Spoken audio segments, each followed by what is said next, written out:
Beverly, welcome you back to the Bulldog Basketball Blitz, and it's time for the Mark Campbell pregame show as we look ahead to just a few minutes from now as the Union Lady Bulldogs take on Mississippi College in the conference opener and what technically is the season opener, even though they played an exhibition game.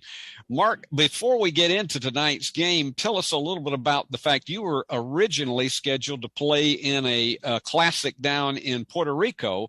What happened with that led it to be canceled? Yeah, we had the hurricane down that went through Florida. Airport shut down, and unfortunately we were flying Southwest, who has no partner airlines to be able to put us on. And so tough to find 18 seats outside of Florida going to Puerto Rico. I can understand that. So, and it was a very tough time, not to make any light of that, because it really hit people hard on top of what had been Hurricane Ian just a matter of weeks before that. So you had a chance to play an exhibition that we had against Illinois Wesleyan, and it turned out to be a thriller, which I'm not sure if anybody was really expecting that or not. What did you take away from that game? That we're not very good right now, and we have a long way to go with effort and details and some things like that. At the same time, Illinois Wesleyan's really shot the ball well, and we struggled to match up in the back of the press some. But again, opportunities to learn, and definitely they provided an opportunity for us to learn over the last week and a half. Mark, how much has it hurt as far as having to stay idle as far as game competition is concerned until your conference opener? Because as we mentioned, you were supposed to have those two games in Puerto Rico. They got canceled. And so now you're literally starting the regular season with a conference game against Mississippi College. Well, I mean, we've had 4 scrimmages, exhibitions. We got permission for the NCAA to scrimmage Lane last Friday in replacement of one of the exempt games we were going to get in Puerto Rico. And to be honest, you know, we're usually going to be a little bit ahead of where we are right now just because we have had a couple of games. But ultimately, our conference decided to go to 24. I don't like it. I feel like that it doesn't allow us to have much depth, develop depth, some chemistry. You're going to be playing teams at different stages during the year, but obviously first semester, second semester, but this is a whole different ballgame. Mississippi College won't be the same 2 months from now. We won't be the same 2 months from now. Teams won't play the same teams, and the whole purpose of going 24 is to make it fair. And so I don't think any way we do it's going to be fair as long as we're on this side of heaven. And so it makes sense to me to do 18, play half of one side once, and really develop some depth, play at home for our fans a little bit more often, but it's not where we are. And so, I can't control those things, and neither can our team. We're going to find out really quickly some things that I don't even know about us tomorrow. I mean, at this game, obviously we're filming this the day before, but tomorrow's game, which is in a few minutes for those listening, is just a chance for us to have a baseline, where we are, where we need to go. And results can't be a part of our equation the way we're playing. We have to think about process and giving an effort regardless of it. And I think it's a great picture of life, how we're supposed to be playing. And hopefully it'll give us a more of a oneness, playing together a little bit this year than we normally do. And I think we're really good at that at the end of the year. So I think this could even be something even better than what we've experienced in the past. And Mark, to be fair on all of this, everybody is starting out tonight with these conference games across the board. And so it's as you say, this is not going to be the picture that everybody presents when we get to February. And everybody's going to be having the same type of struggles. Let's talk about who's going to be in the starting lineup tonight and what you really are going to expect from a Mississippi College team that has some different players from last year, as do you. Yeah, I don't know what the starter is going to be like. We're switching up stuff so much because we're trying to sub every minute and a half, 2 minutes, and get fresh legs in and really try to get games started on a pace that we want. And so I'm learning as they're learning, kind of which groups fit together best, how long they need to stay in, who can stay in longer than 2 minutes, who can't, who only needs to go a minute before they get to a place where they can't execute. And our bench being really ready to learn as you're watching other people execute and how they're trying to attack things, and having a lot of pride in how hard we play is going to be really important. And we're not there on any of these things. And so we need these games. We needed games last weekend, but we didn't get them. So I'm looking forward to playing, seeing where we are, making some adjustments. I know I really like our team. I like our players. I like the talent we have, and I like who they are. They've been really enjoyable to be around. Mark, final question. When you get to the beginning of the season, typically is the offense ahead of the defense or vice versa? Yeah, defense is always going to be a little ahead, just in half court especially. There's just not much thought process in defense other than understanding basic philosophies. And so that's always going to be true. I've always felt like the strength of our team early on is that we were prepared offensively. But I'd say COVID was terrible offensively because we just do so much stuff that minds are a little full, therefore bodies move a little slower. And I think we're like that now with our 4 new transfers. They're a little slower than they will be 3 weeks from now. But, if we're going to take any type of good thing about not going to Puerto Rico, it's going to be the fact that we got to go over a lot more offensive things in the last 4 days. Mark, we wish you extraordinarily good luck, and we'll look forward to seeing everybody out on the court in just a few moments. Coach Mark Campbell, and we'll be talking to him a little bit later as well.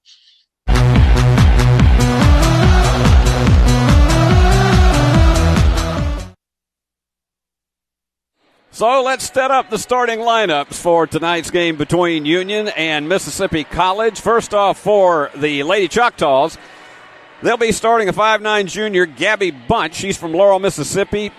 Taylor Ben is a 5'6 junior from Choctaw.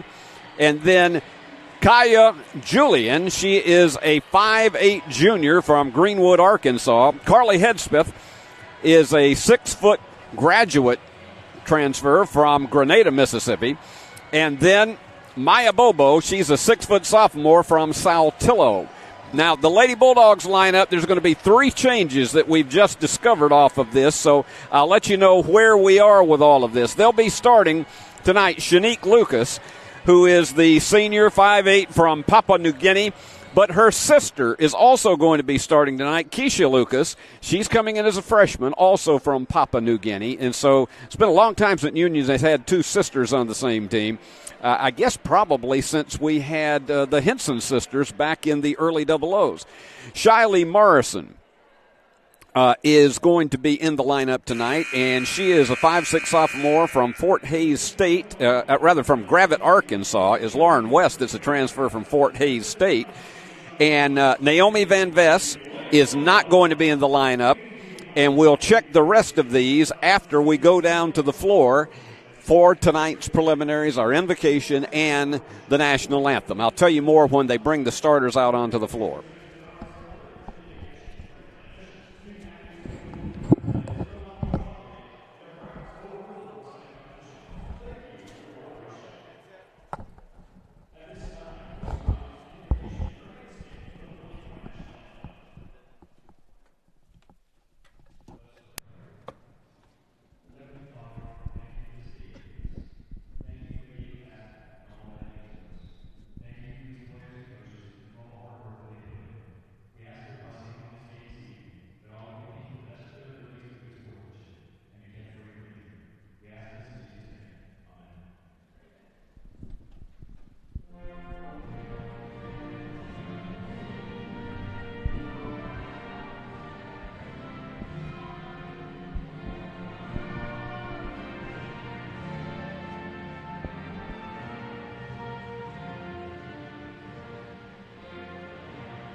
I'm going to give you the details on these changes out of Mark Campbell's lineup. You'll see Mississippi College come onto the floor first, the Lady Choctaws.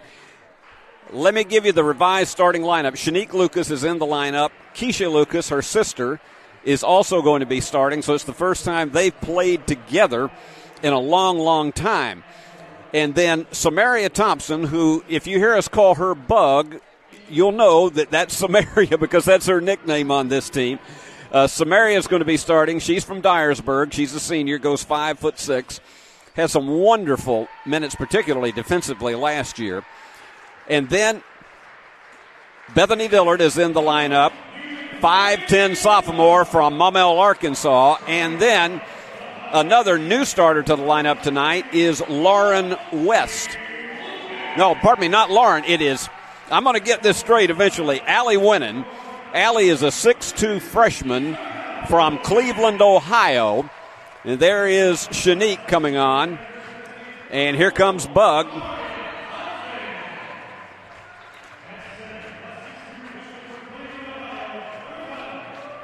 And there's Allie Winnan. She's from Cleveland, Ohio. And she'll bring a lot to the table. 6'2". Bethany Dillard. And you know what kind of a three-point shot she has. And I got to tell you, you heard Mark in the pregame show when I asked him about the exhibition that was played 12 days ago against Illinois Wesleyan, in which the Lady Bulldogs had to gut out a thriller by 1 point, and he said it shows that we're not very good. Now, this is my 28th year of doing Union basketball, and I remember when Mark Campbell started his first season back in 1999. I think I have heard at the beginning of the season, we're not very good in almost every single one of them. Most of the time early in the season, he probably believes that, but I got news for you. This man can coach, and you know that he can. The coaching staff for Mississippi College, Greg Long is the head coach, and Maggie Prophet is his assistant, and Ellie Nash is the graduate assistant. And so to jump it is going to be Allie Winnan.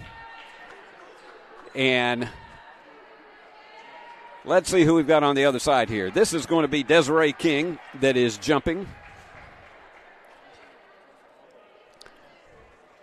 Or I should say, I just looked at my pronunciation guide, Desira King. And the opening tap goes over to the Lady Choctaws. And we're underway. Let the games begin.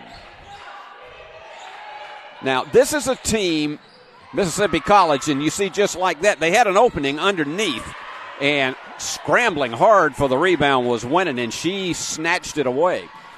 This Mississippi College team, even though they have lost 15 of the 17 meetings against Union University, this is a team that can come on this floor and do a lot of things to surprise you. And they are going to be no pushover whatsoever tonight. Greg Long, I know, is going to have them ready. Now, I'll give you at least a basic rundown of where they have been leading up to this opening conference game. And they overshoot it, and it goes into Dillard. And Union on the fast break. It's going to be interesting to see how the Lucas sisters play against each other and the foul. So Union will play it either underneath or on the side. Foul is charged to Julian. So Caillou Julian, the 5'8 junior from Greenwood, Arkansas. She played at Arkansas Monticello before here. And they're going to take it way back outside to Shanique, who can run this offense like a sewing machine. And she gets the jumper, and it goes through. Got that soft touch on it. Shanique getting the first basket, and technically the first basket of the season, because as you heard in the pregame show, and driving in to tie the game up at 2, Union lost an opportunity at 2 games in a Classic in Puerto Rico that they were scheduled to play last weekend. The Classic was canceled because of the after effects of Hurricane Nicole on the island. So it was a shame that the girls missed out on a really good opportunity to have that experience playing down in one of our possessions, but she ended up they ended up really, I think, doing a lot of hard practice after that scare they had in the exhibition that in the one-loss standings does not count. So this is officially the season opener for the Lady Bulldogs, and it is a conference game. Mark's already made some substitutions. Long three-pointer is not there. They get the offensive board, and Shanique with those big, long cross-court passes. Yes, sir! Right there off the bat. Big three from the corner. So Lauren West nails it down to make it a 5-2 Union lead. Lauren is listed as number 13 in our program, but she is actually wearing number 3 tonight. Here's a steal. And Shanique trying to get him to the inside, instead goes to the corner. She's so good at looking for the open player, and she is tremendous on those cross-court passes. Sometimes they'll give you a high blood pressure rating, but she knows where she's going. Wait, here's a big three. No. In and out by Little. That was Jordan Little. Mark is substituting. He's trying a new strategy. It's not quite like Olivet Nazarene did a number of years ago when Union was still in the NAIA, but he is substituting players about every minute and a half in the game. Olivet Nazarene would substitute players every 30 seconds. Once they'd get a lineup in, they'd bring in another 5, and they were sitting there waiting to come in at the scorer's table. They'd nearly wear you out. So there will be a lot of changes in and out of this lineup as Mark tries to see here in the early going what he can get as far as a cohesive lineup. There's a steal. Union just seemed to be a little bit too disorganized on that possession. And trying to drive underneath. Good defensive pressure by Leah Cauble. And Union comes up with the second turnover of the game and will play it underneath. We're 3 minutes into it, and Union's ahead 5-2. Glad to have all of you aboard either on uuathletics.com or those of you who are watching us in Jackson on E+ TV 6, where this is now, I got to do my math right here. This is the 19th season that we have been on E+ TV 6 in Jackson, Tennessee, and it's good to have all of you aboard. Good to have all of you folks from Mississippi and Mississippi College fans that are watching tonight here on streaming. We're glad to have you, and I know you love these young ladies, and particularly if one of them is your daughter or granddaughter or a family member. They get the screen for the three. Yes, sir. Jordan Little nails it home to make it an 8-2 Union lead, and Union's hitting strong from the outside and going to that half-court trap defense once again. They're really double-teaming the basketball. And they had to gamble on that and threw it away. That is what half-court pressure will do to you when you keep 3 players down at the opposite end, put that kind of pressure. It can sometimes force a dangerous pass and a turnover. Keisha Lucas going to be turning it in. Let's see how Mark plays this one. Lady Bulldogs getting out to a 6-point lead early. And driving is Bug Thompson. Kicks it to the corner to Little, and a whistle, and it's an offensive foul before that shot went off.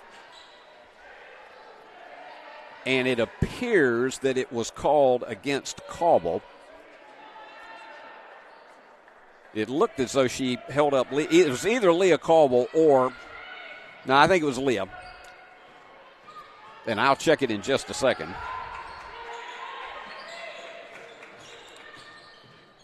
And going to the inside, and there you go, underneath, and they can't get it to fall. The second one is not there, but on the follow shot, the foul. And Mark is a little bit frustrated at that defense. And we have some numerical changes here that I'm going to try to check out. That was Leah Church who's in the game. She's a transfer from the University of North Carolina. And that one's short. First trip to the free throw line tonight for Mississippi College. And Maya Bobo trying to get 1 out of her 2.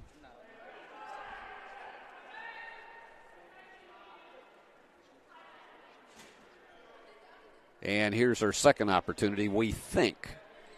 And the official is over having a discussion at the scorer's table, and we don't know whether this has something to do again with the numbers in the game or what. Well, now they finally said she was having a discussion with Greg Long, and finally the second shot goes up and through. And substitutions coming back in for Mississippi College. Danielle Tennant, who's from a transfer from Miami-Dade College, is one of them. And they're keeping 2 in the backcourt. But it was easy for Bug to get it across. And they go to the inside to Naomi Van Ness. She's the big 6'6" player. Aside from Beatrice Owino, she is the tallest player that Union has ever had, and there was just nowhere to go in the corner.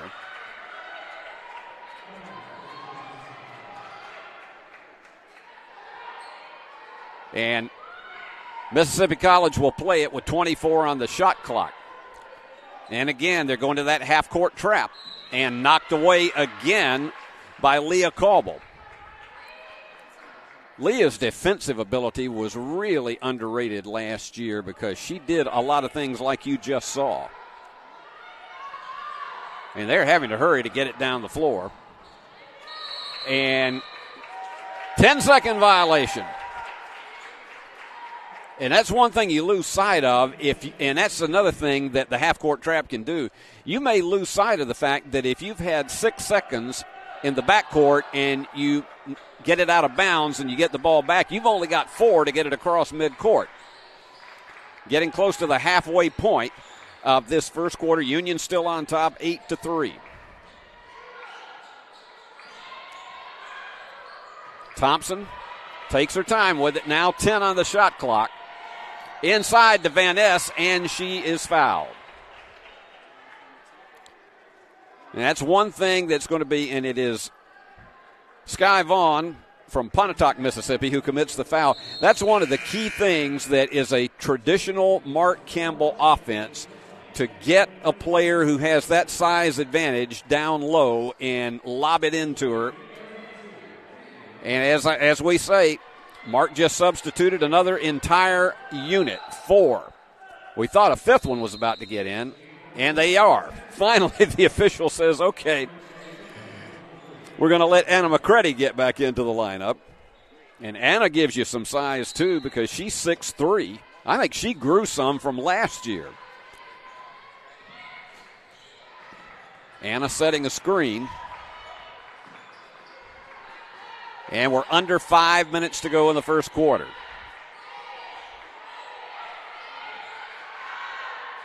They're counting it down. Shanique's going to have to throw up a prayer. And Union was just simply out-defensed on that possession, holding on to the 8-3 lead, but just simply, and Mark Campbell is taking a timeout right now with 4 minutes, 40 seconds to go. Union on top 8-3. We'll have more after this.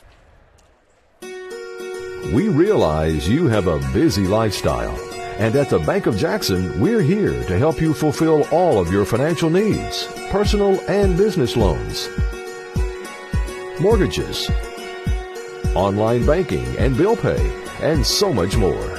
Serving the Jackson area for 25 years. The Bank of Jackson, your down-home community bank. You belong here. Member FDIC, Equal Housing Lender. And there you go, the Union University Pep Band. Their first opportunity to play the legendary Word Up tonight. And I can tell you, Mark is really coaching them up here, and I can see I cannot see his mouth, but I can see that head nod of his. I can guarantee you Mark is doing an awful lot of coaching here because he hasn't liked what he has seen the last 3 times down the floor. And, of course, you see his assistant, who, as he calls him, his defensive coordinator, Sean Blackburn. In between our doubleheader tonight, we're going to be talking off the court with Mark Campbell about a lot of things that don't have anything to do with the X's and O's of basketball, and I think you're really going to enjoy that conversation. It was one of the most enjoyable I've ever had with the coach. cannot believe he is starting his 24th year at the helm of the Lady Bulldogs. And again, they double-teamed the ball, but this time Mississippi College gets it across. And again, they try to do a lot of rotation in this offense. That one's well short. And the rebound by Keely Robinson. And Keely's looking for the open player and couldn't get it up enough. She was trying to go into the corner to Bethany Dillard. And the Lady Choctaws were right there to pick it up. Now notice how they spread out their offense. And you can see the rotation right around the top of the free throw line. A screen for a three is short. They've just been ice cold in this game. Keely Robinson, another rebound. She can pull off 7, 8, 10 rebounds a game when she gets into a real roll. Now, Mark is sending them through their rotations, and the offensive foul is called.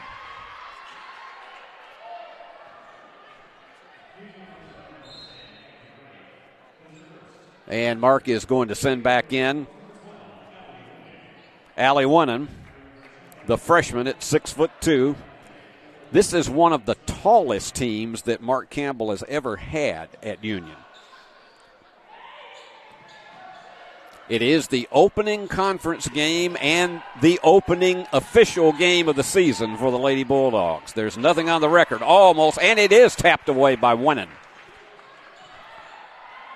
And they go to the inside. And Allie tried to get through there, and she just had a big hand in her face and could not make it navigate through. Low-scoring affair. Big three goes in and out. And Shanique Lucas the rebound. Everybody's getting playing time on this team. Big, long three. Yes! Jordan Little. That's her second three of the game. She's 2 out of 3 from behind the arc, and the Lady Bulldogs have extended it to 11-3, and they go back to double-teaming the ball. They're putting that half-court pressure to try to really also to wear out. And that's a great give-and-go. Feed underneath, a good sleight of hand, and so it's an 11-5 game. And let's see how Mark plays this one. And wide open, and the foul. So Shanique will go to the line for 2. Foul is charged to Desira King. She's from Houston, Texas, 5'10", redshirt senior.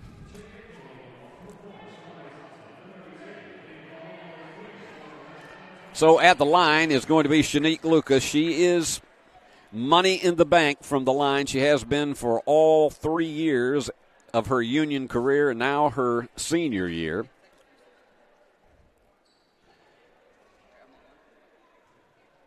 I thought for a minute there they were going to say announcer's jinx, but she got the friendly roll to make it a 12-5 lead. Steve Beverly bringing you all the action from Fred DeLay Gymnasium on David Blackstock Court. And we've got action coming up again Saturday afternoon right here on all of our network. And it's going to be another important conference doubleheader against Delta State and Union with a steal. Heads up play by West. And she's open for the three. A long one. Yes! Lauren West nails it home. The Nebraskan makes it a 16-5 Union lead, and traveling is called. So in the last 3 possessions, Union has shell-shocked Mississippi College. 2 minutes remaining in this first quarter of play, and timeout is called. Union on top, 16-5, back in 30 seconds.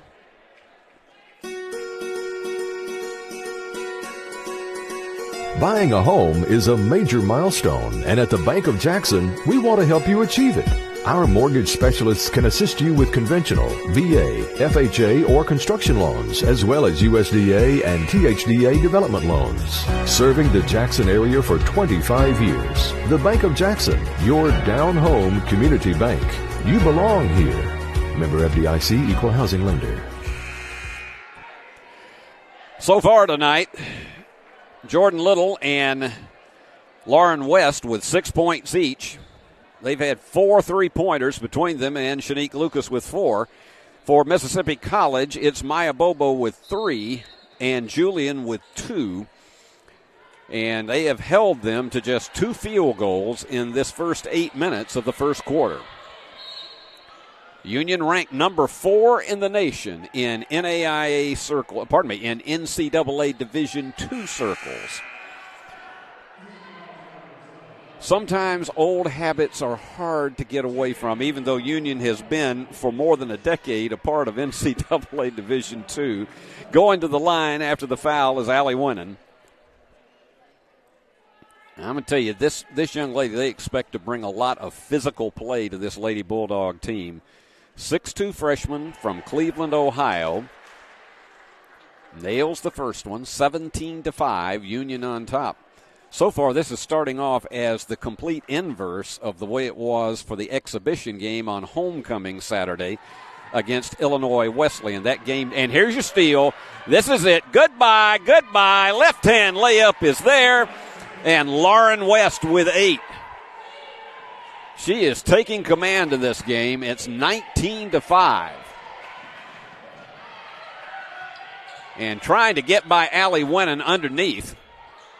And Union picks it up defensively very, very quickly after being outrun at the beginning of this possession. 15 on the shot clock.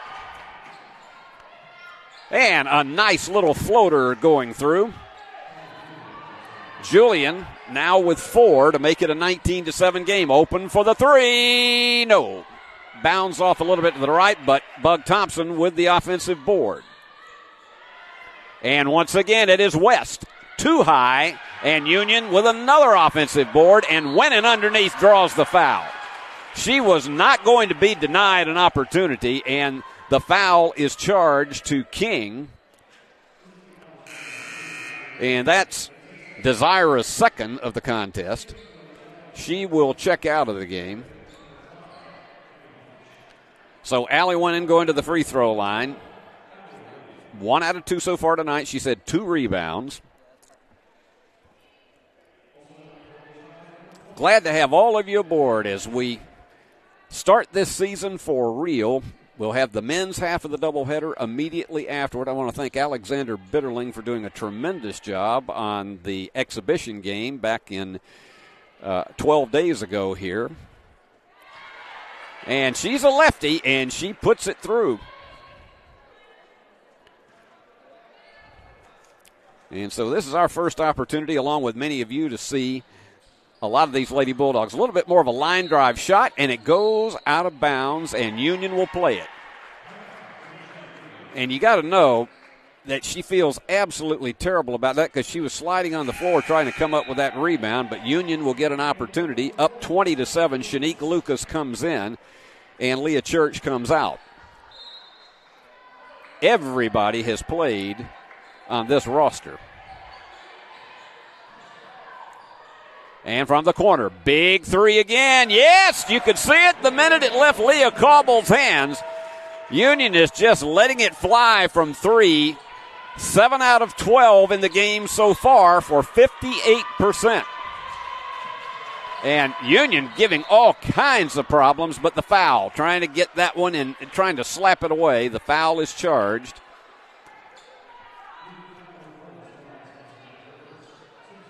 And the officials are talking it over here at about the midcourt line. So they're going over and have a conversation with, well, I thought she was going to talk to Carlos Spencer. But instead she is going to come back and look at this to see if there was some kind of flagrant foul involved. That's what usually happens when they take a look at this on replay. They're attempting to see whether there was a flagrant foul involved, which, of course, that would be the equivalent of a technical foul.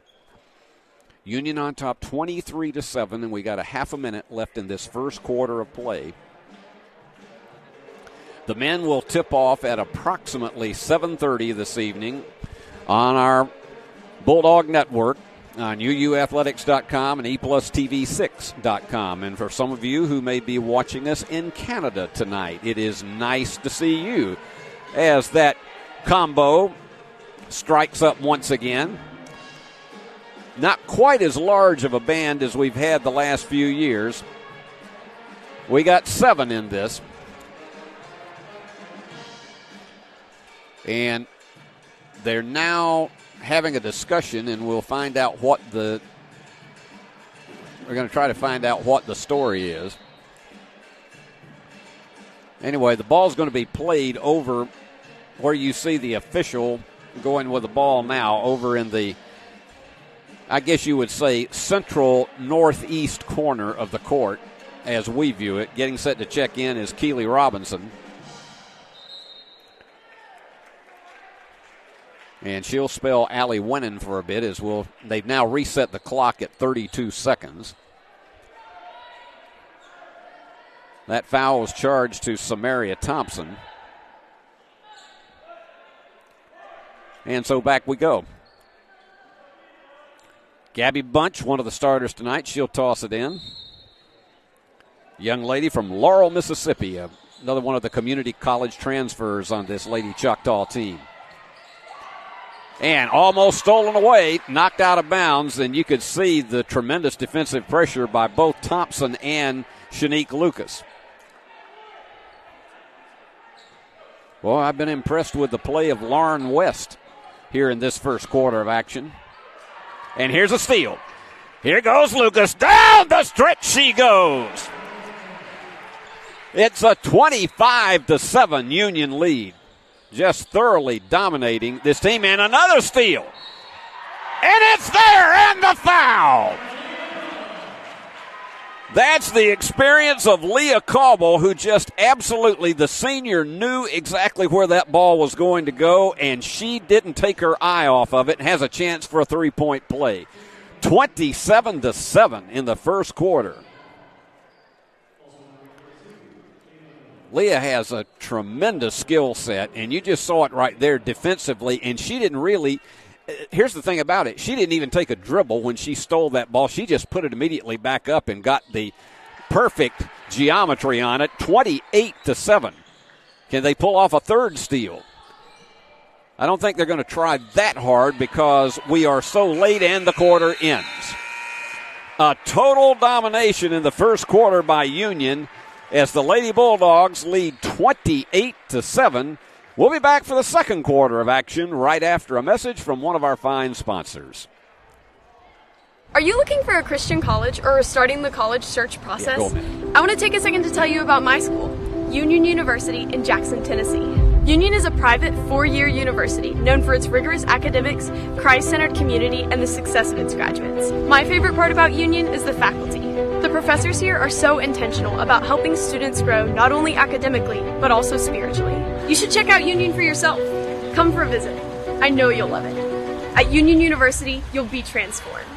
Championship DNA. That's what you find at Jones Chevrolet at Three-Way. A full line of new Chevrolets plus West Tennessee's largest used car inventory. State-of-the-art service work and pre-approved auto loans online at JonesChevroletHumboldt.com. Shop with a winner. Jones Chevrolet at Three-Way. The most important benefit when you buy from Jones Chevrolet at Three-Way, peace of mind. Jones Chevrolet's warranty forever comes with every qualifying new and pre-owned vehicle. Powertrain coverage for as long as you own your vehicle. Find out more at Jones Chevrolet in Three-Way. Well, after a lackadaisical first 5 minutes, Union outscored Mississippi College 20-4 in the second 5 minutes of the first quarter to have this 28-7 lead, just completely dominated. 9 of 14, 64% from the field, and in three-pointers, 5 out of 9 for 56%. The Choctaws, 37.5 from the floor. They have not hit a three-pointer. It's been hard for them to get open for one. They've only tried 2. And Union with the edge in rebounding, 8-3. And they have already forced 10 turnovers against the Lady Choctaws. Union has given the ball up 6 times. But listen at this, points off turnovers. Union 16 points off those mistakes to 1 for Mississippi College. That's where your game is settled right there, is those mistakes that have been forced, that have been leading to baskets. And Union starts out the second quarter of action. And Shanique Lucas and her sister both in there. They're 1 and 2 on this lineup. by number. Shanique trying to direct some traffic and get a screen from Keely Robinson. And the foul. Union will play it on the side, and the foul is charged to Sky Vaughn from Pontotoc, Mississippi, and that's her second.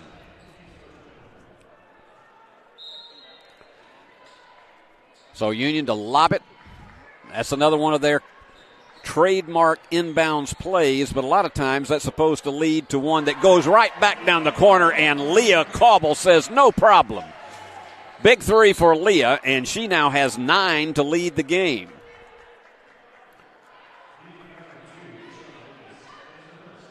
So Mississippi College will play it again. Union up 31-7 and back in that half-court trap once again. And stolen away by Keely Robinson. Van Ness is getting set to check back into the game. Just watch the absolute calmness and confidence of this Lady Bulldog team. And Keely Robinson's going to take it down the lane high. It was too high. And it goes out of bounds, and the foul is going to be charged on the backside to Keisha Lewis. So Mark trades in some players, and once again, they're going to go to the half-court trap and try to put pressure on this team. They have had so much success with this so far in the game, forcing 11 turnovers. They finally make it down the floor. Look at Keisha Lucas defending. There is a third Lucas sister who is much younger, but I think she's on the watch list for Mark Campbell for the future. And they get one off just as the clock expires, and Union with a rebound. Kasharna thought about putting one up there, but instead it goes to Bethany Dillard.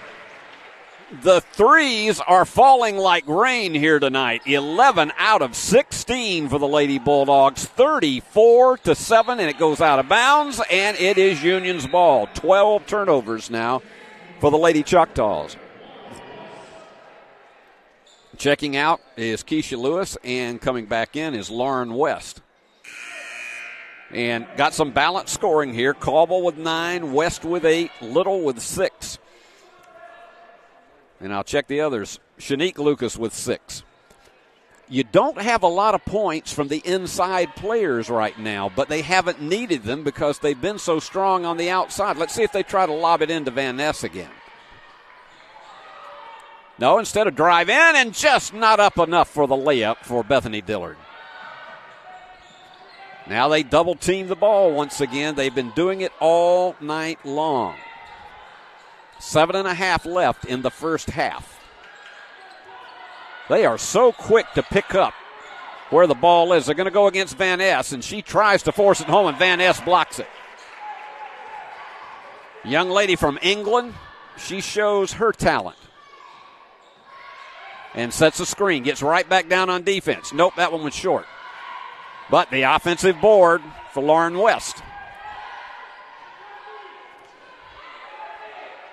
Watch how Bug Thompson is so great at reading defenses and being able to see where the open player is.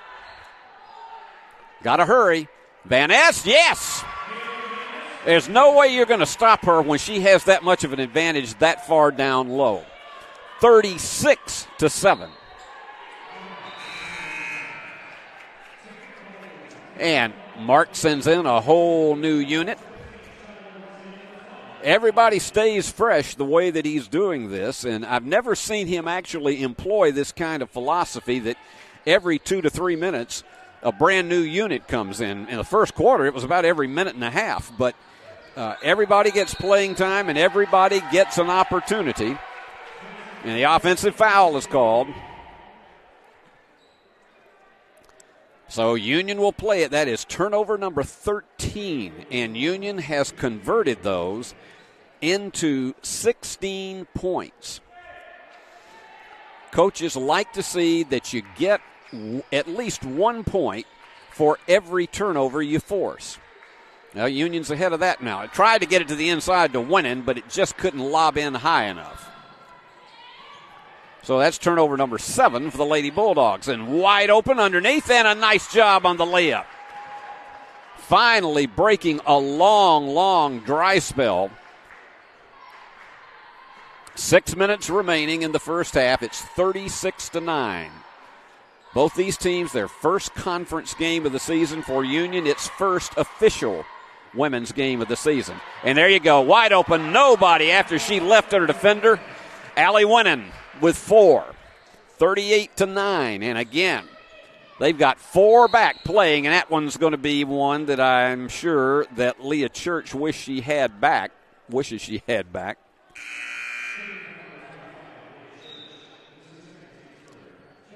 So they'll play it in the corner. She was about to get a steal, and she committed the foul, so Lady Choctaws will play it.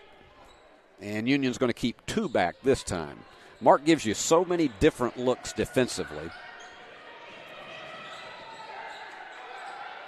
Now, watch the rotation again. They haven't been able to get many screens to where they were able to get an open player during this one. And that one, again, just lobs off. She had an opportunity at it, and they'll give it back to Union. It's just been very difficult for the Choctaws to get an open player off a screen. And Keely Robinson tosses it in, and here we go once again. 7 different Lady Bulldogs have scored in this first half with just over 5 minutes remaining. And again, Union going into its rotation. Down to 8. And the lob to Winnan. She had 2 players right on top of her, so the 3 goes off the mark, but they get the offensive board, and it is a held ball. And let's see who has the alternate possession. This one's going to go to Mississippi College. That was close to an offensive rebound, but nice job on the part of the Choctaws to tie it up. So we're just under 5 minutes remaining in the second quarter. Union up 38-9, and we'll be back in 30 seconds.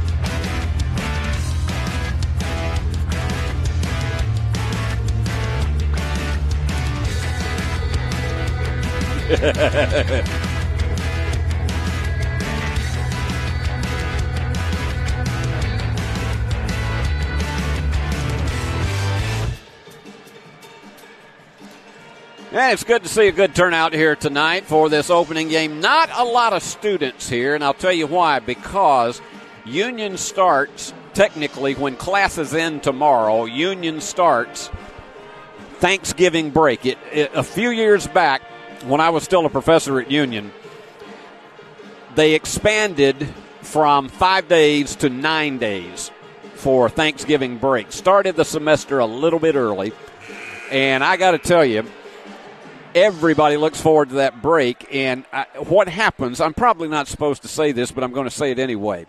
Students just have a way of deciding that they need to get home a day early. And so typically what you will see happen is they will just evaporate from the campus on Thursday afternoon, and some of them just miss their Friday classes, or some of them, there are some classes that at times will get canceled. So you just don't have a lot of student turnout tonight. And Union, once again, they're trying to spread it out a little bit more. They got to hurry. They only had barely had 1 second left to get it across midcourt. This is a faster lineup that Mark Campbell has in here right now. And he's gone back to the man-to-man, which is what he doesn't play a lot of zone unless it's sometimes to change up against a team that he feels like a zone would work better with. That one's well short, trying that left-hand hook. And dangerous cross-court pass. And they'll slow it up again. Shiley Morrison calling the signals. And inside to Winnan.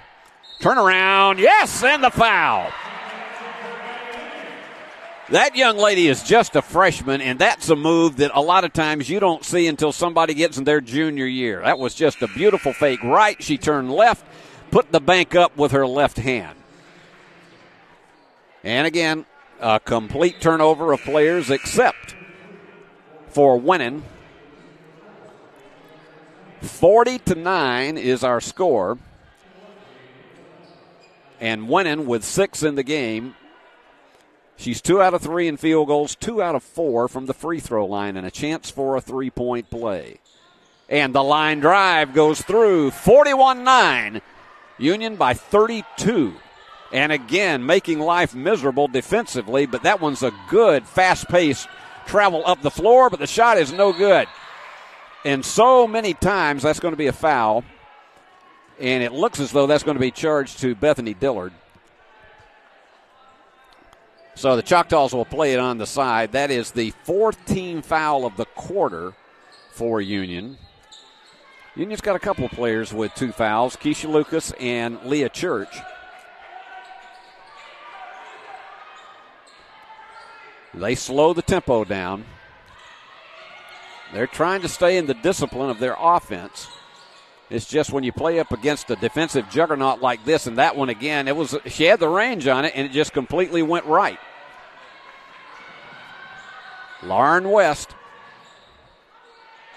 Big long 3. Yep. Bethany Dillard with her second 3 of the evening. She has 6 and a whistle with 3:24 remaining in the second quarter. And that one's going to be charged to Lauren West. So that puts Mississippi College in the bonus. They're 1 out of 2 from the line tonight. And Mark makes a couple more trades in his lineup. At the line is Julian, this young lady from Greenwood, Arkansas. Nails it home. 44-10 as Mississippi College finally hits double figures and nails them both. And Union quickly down the floor. Shanique Lucas. And a big 3. No, just off the top of the iron. Iron unkind on that one. Lauren West thought she had the range, but it was just a bit short. And they're double teaming in the corner. This is danger time. And a held ball is going to give it back to Union on alternate possession. So forcing yet another turnover on the Choctaws. That is their 14th of the game. Union is giving it up 9 times. And let's see how Mark plays this one with 3 minutes to go in the first half. Lucas always looking for the open player. And then she'll rear back and fire one from about 30 feet. Down to 10. Union using a lot of time on its possessions. Here's Lucas. And she forces one, and it almost dropped. And look at them double teaming again. There is nowhere to go, but it was smart move to kick that one off of Bethany Dillard.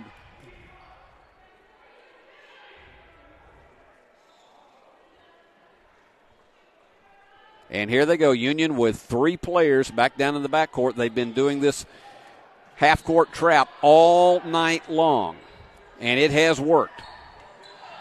It has put so much pressure, and also it just wears out a team. They try to go underneath, and a nice job of navigating through the defenders is Bigham. Keller Bigham from Warren, Arkansas, and it's a 44-13 lead for Union as we approach the 2-minute mark remaining to be played in this second quarter. And stopping and popping for the 3. Again, Bethany Dillard, her 3rd tonight. That is the 16th three-pointer in this game for Union, and we are just in the first, that's the 9th three-pointer. It's the 16th field goal, and we are just in the first half, 47-13. Three-pointers, Union 56% from the floor, 9 out of 16, Overall, 16 of 26 for 62%. And again, they've got 4 across midcourt.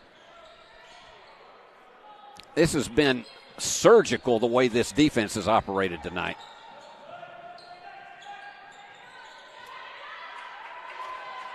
They're trying to find anybody open, try to give and go, and there was nobody home, and the shot would not drop.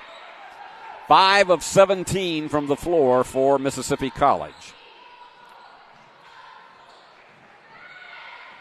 And here you go with Little trying to set up a play. On the inside it goes. The turn, the fire, it's there! Anna McCready with a beautiful turnaround, going lefty herself to make it 49-13. I know the McCready family watching tonight are very happy to see that, and traveling.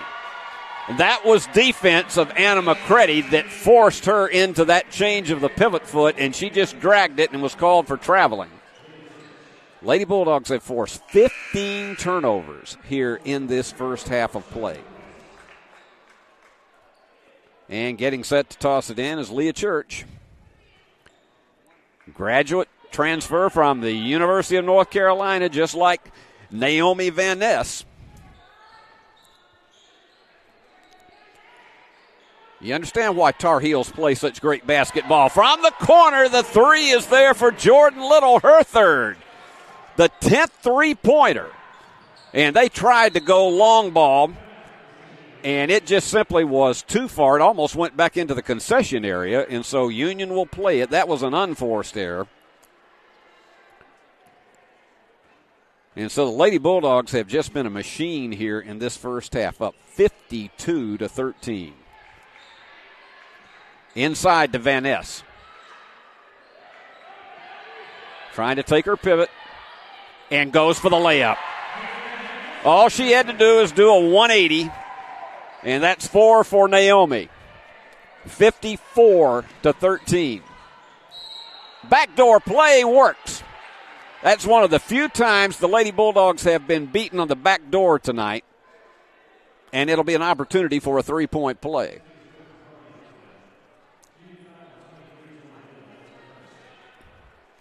We got 13 seconds and change remaining here in this first half of play that has been just all Lady Bulldogs. Three-point play connects. 54-16. Union will play it for the last shot. They got to hurry because Shanique is directing traffic, and it was stolen away. Robinson couldn't hold on to it, and they couldn't get the shot. She got it back, but it was too late for that one that went up by Leah Church. But what a dominating first half, like few we have seen in a long, long time, particularly in a conference game. Union on top at halftime, 54-16. And I'll run down the scoring very quickly for you. For Mississippi College, it's Julian, the leader, with 6, and you've got Hudspeth and Bobo with 3. Hudspeth just delivered that three-point play a moment ago. For Union, how about this as far as balanced scoring? First off, you got 8 different Lady Bulldogs who have scored. 9 each for Leah Cauble, Jordan Little, Bethany Dillard. All of those have been from the from the three-point line. And then it has been 8 for Lauren West. She's hit from outside, hit a couple of those. And then 7 for Allie Winnan and 6 for Shanique Lucas. And it has been a dominating first half all the way across the boards as the Lady Bulldogs take to the locker room a 54-16 lead. Well, as we get ready for our special preview of Union University men's basketball that comes up immediately after our game, we had a wonderful opportunity to sit down and talk to Coach Dave Niven about what we can expect to see here on the court tonight. And we will go to that right now, and when we come back, we'll tell you about all the stats for the second half.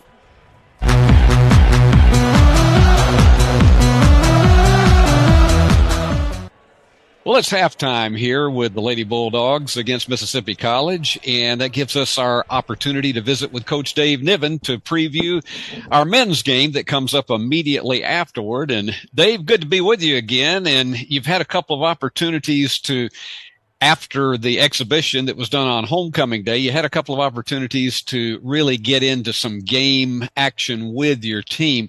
Tell us what you took away from that first full weekend against Tuskegee and Lane. Yeah, I think there was good and bad from that weekend. I think we've tried to preach all year that we're going to need to be elite defensively. And be that kind of a team. But particularly early, our defense is definitely ahead of our offense right now. And it's going to be important that we can really be sound in our ability to get stops and hopefully generate some offense from our defense, because I think that's the strength of our team. I think this weekend will be another case of that, where we're going to have to be really, really good defensively. And hopefully we can, as we've got several new pieces out there that are learning how to play, learning how we play. It's going to take some time, I think, for us to get into the flow of things offensively. That was certainly the case this weekend. We won on Saturday, shooting 33% from the field, which is it's hard to do when you have a bad shooting night. On Friday, we turned the ball over at a really high rate, but both nights we played pretty good defense. Certainly on Saturday we played very good defense, and that was the key reason we were able to get a win there. But we're definitely learning how to play together and learning combinations that work, and guys are learning where to get their shots from and all that kind of stuff. That's going to take some time. So we're going to need to be able to win games with our defense for sure. Dave, how common is it for defense to be ahead of offense this early in the season? It just particularly looking through the years, you as a coach or for other teams, how common is it for the defense to be ahead of the offense? I think that depends on your roster. If you have a lot of players coming back, or I think if you have a lot of players that can really shoot the basketball, I think that lends itself to your offense being a little bit more ahead of schedule. If you're made up of some length and athleticism, which I think we are, that lends itself to being really good defensively. And so we've put an emphasis on that aspect of the game early on in the season. I think typically for our teams that I think simpler with what we do on the defensive side of things than we are on the offensive side of things. And so new players tend to take a little bit more time to pick up on things on the offensive side of the ball than they do with defense. We can't be complex at everything. And so we really try to keep what we're doing on the defensive side of things as simple as we can. You're coming in against a Mississippi College team that it doesn't matter what year it is. They always are going to be competitive on the floor. They've had a couple of opportunities to see their team in non-conference action. And just like you, tonight is going to be their first one as far as the Gulf South game is concerned. What do you know? What have you seen if you've had an opportunity to see any kind of tape on MC? Yeah, I've watched them on film already. I think this is the best Mississippi College team that they've had since we've been playing them. And that's probably close to 9 or 10 years now. So I think they're the deepest they've ever been, the most skilled they've ever been. They're big and athletic. They have a post player that is very, very good. He gave us fits last year when we played against them. They have a guard that is very, very skilled. Those are their two best players. Both of those guys played last year, but they have added a ton of guys and old guys. So they're a team made up of a lot of transfers, probably I don't know. I wouldn't be surprised if they didn't add 10 transfers to the roster this year, predominantly from the junior college ranks, and so they are old, experienced, athletic. I think they look like they're a really, really team. So I'm expecting to see the best version of Mississippi College that we've ever seen on Thursday night. I think we're going to have to be ready to play well, and like I said, got to be able to defend because they've got guys who can score it at every position from all over. They can shoot it, they can go inside, they can all put it on the floor. So got to be really, really ready to defend and rebound, and got to take care of the basketball better than we have so far this year.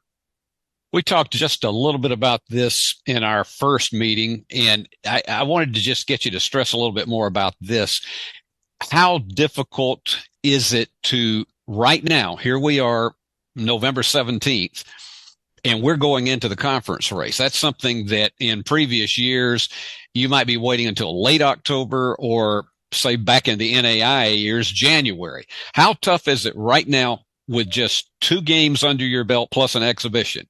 How tough is it to go right on and knowing that this is it? You can't wait any longer. Here's the conference.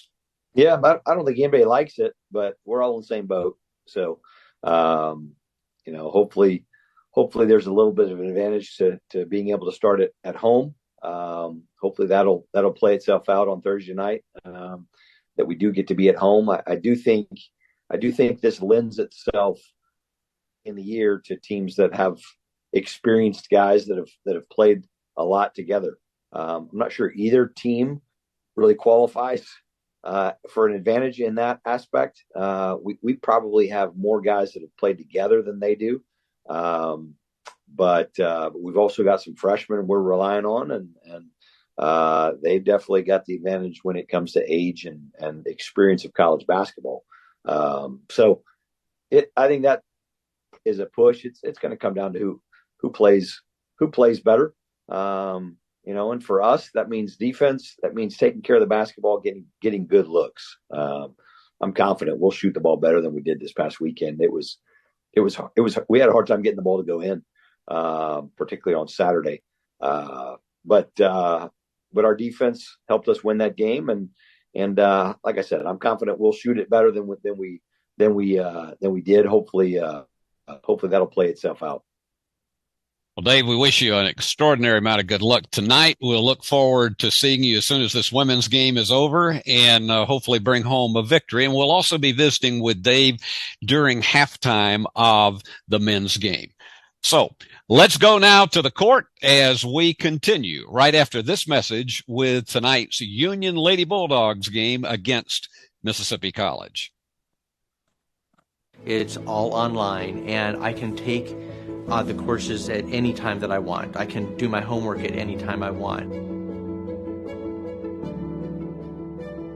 Not missing out on any soccer games, any cheer games, volleyball, any type of activities with my children, and I still feel that I'm getting the proper education, but not being away from my family.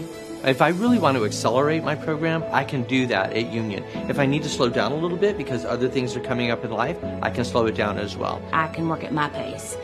We have modules that are due every week. There's all kinds of opportunities for you to have additional help available 24/7. Whenever I have time to work on it, it's there. And so that has worked well for my schedule. So it gives me a lot of flexibility to get done with my workday, spend time with my children, and then jump right in and get my homework done at the end of the day.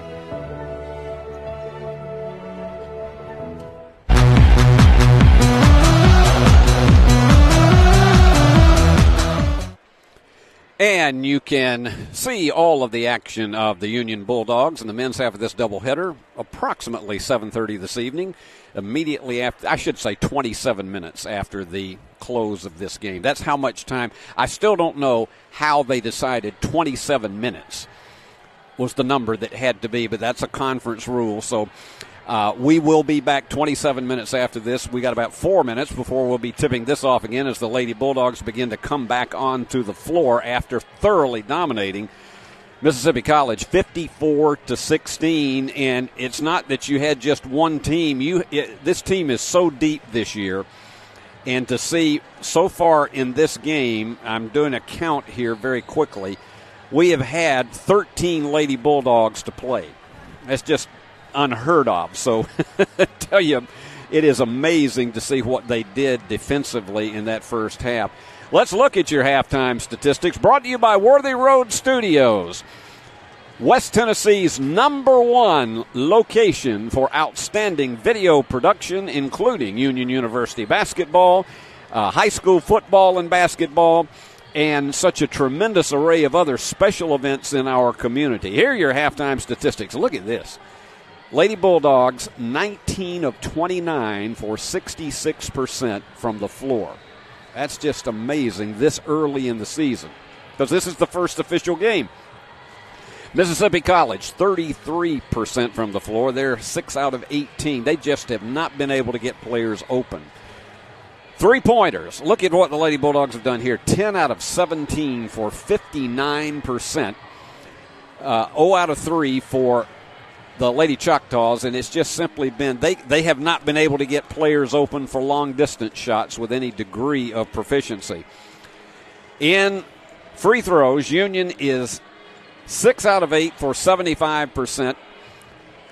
The Choctaws actually have a percentage edge on them, 4 out of 5 for 80%. But rebounding, look at this domination, 16 out of 6. And Union on offensive boards, 6-1 is their edge. In turnovers, Union has forced 16 turnovers on the Lady Choctaws. They've given it up 9 themselves. But here's your big, look at this. 21 points off turnovers in the first half alone to only 3 for Mississippi College. If I recall correctly, I think the all-time record for points off turnovers for the Lady Bulldogs is 44. I might have to get Stephen Aldridge. Now, they don't use that category going all the way back to when women's basketball started in the 70s. But once that category started being tallied, I think 44 is the most that I can ever remember that they picked up off turnovers. What a night it has been already in the first half. So there you have halftime stats.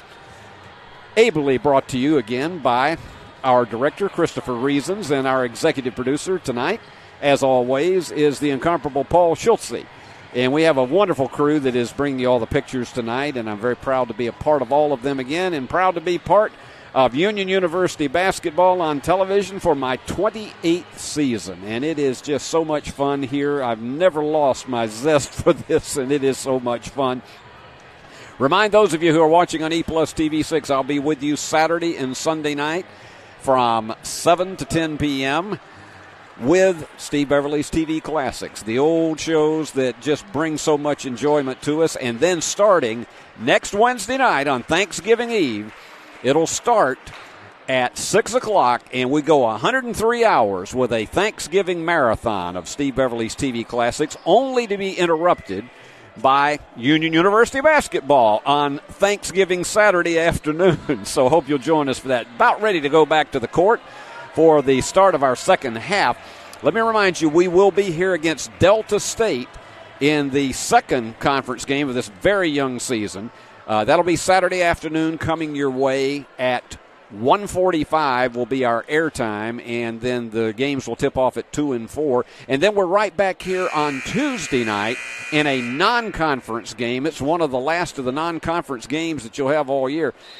Non-conference game as the Union Bulldogs will be taking on Trevecca in that one. And so that's going to be a really interesting one. That's actually McKendree. Lady Bulldogs are going to be taking on Trevecca later in the season. Anyway, here we go. And first opportunity goes to the Choctaws.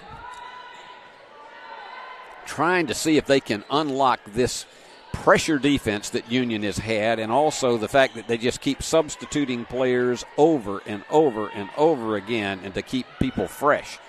Going against Lucas, and the ball was overshot, and it is winning with the rebound, and they've got a 3-on-2, and Keisha Lucas just lost her eye off of it, and the foul.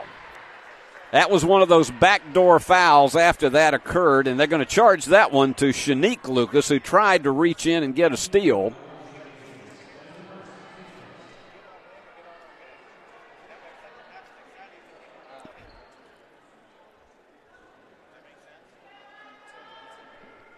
And they're finally getting everything straightened out at the free throw line. One of the issues that we have is so many of these young women from Mississippi College have such long hair that it covers their back numerals, but this is Julian at the line. She's their leading scorer and misses the second one. She's got 7 in the game so far. And here goes Bug Thompson.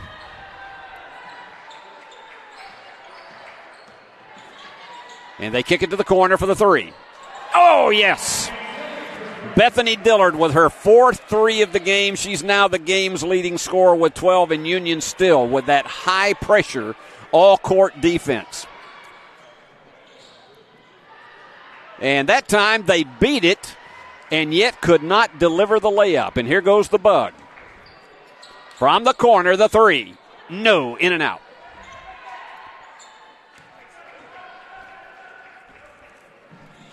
(57-17). Lady Bulldogs just completely turned on the spigot in the tail end of the first quarter and all second quarter.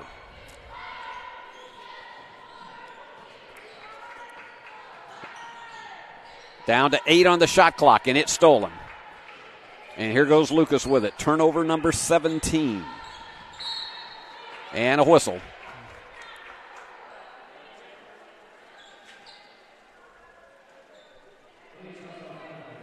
So Mark already with 1 minute and 45 seconds.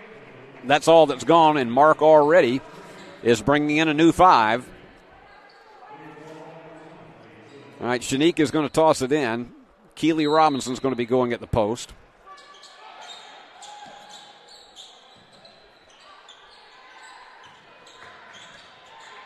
Mark said before this game, he said, we still have a lot of people who, and there you go, big bomb again.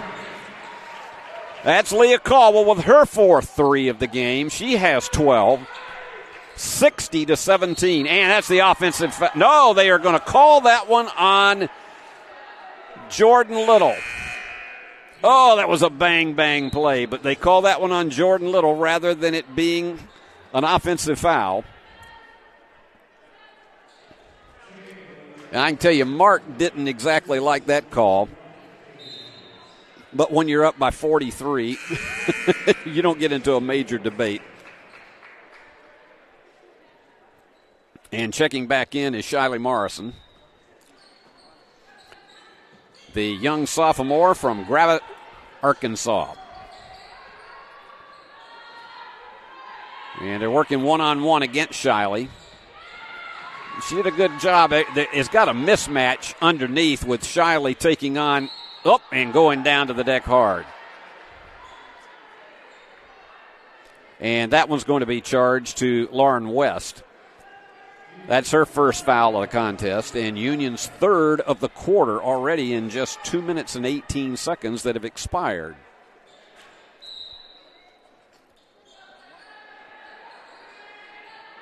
They got to try to get somebody open, and they just barely got it in before the 5-second call. 13 on the shot clock. Driving is Hudson, and they almost lost it out of bounds. They're going to have to hurry now. Here's a drive down the baseline, and no way she could get it off. 30-second clock violation, turnover number 18.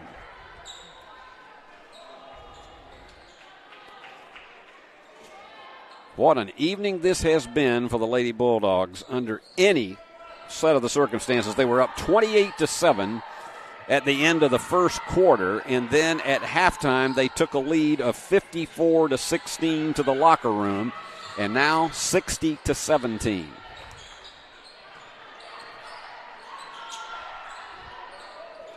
From the corner, another 3.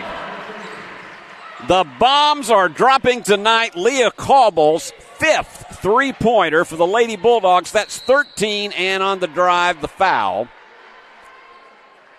And I have a feeling that is going to be charged to Keely Robinson. She hit the deck hard. She'll come up, and Naomi Van Ness comes in to replace her. The young lady from Dorchester, England.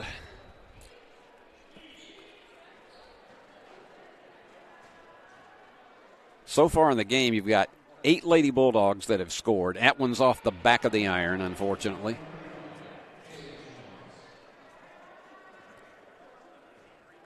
Kaylee Jones from Greenwood, Mississippi, and connects.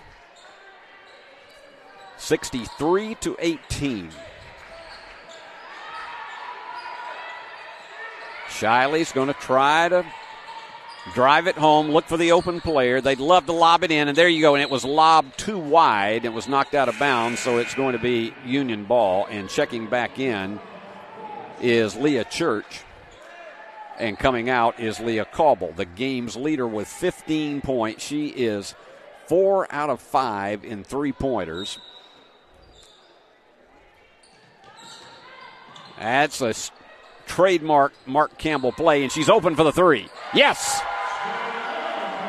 What else can you ask for with that? Jordan Little with yet another three, her 4th of the game. She's in double figures. Union with 3 players with twin digits tonight.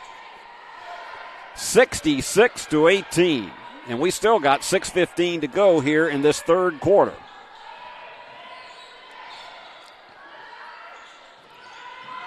And that's going to be charged. Again, she was moving with her, and the foul is charged to Jordan Little. That's her 3rd. She'll check out. And, in fact, Mark brings in 3. And that is the 15th foul, so the rest of this quarter, Mississippi College will be in the bonus, and that may be their best ticket to try to add some points on the board because they've had a hard time doing it from the field. This is Bigham. Keller Bigham, who went to Warren High School, and she connects.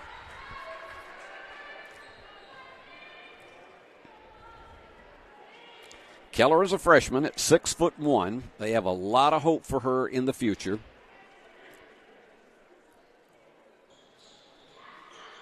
Missed the second one, and getting that rebound and a quick outlet pass. Union was hoping to get a 3-on-2, but they couldn't quite do it. Big bomb again. No. Iron unkind. But Union 14 of 23 in three-pointers in this game for 61%.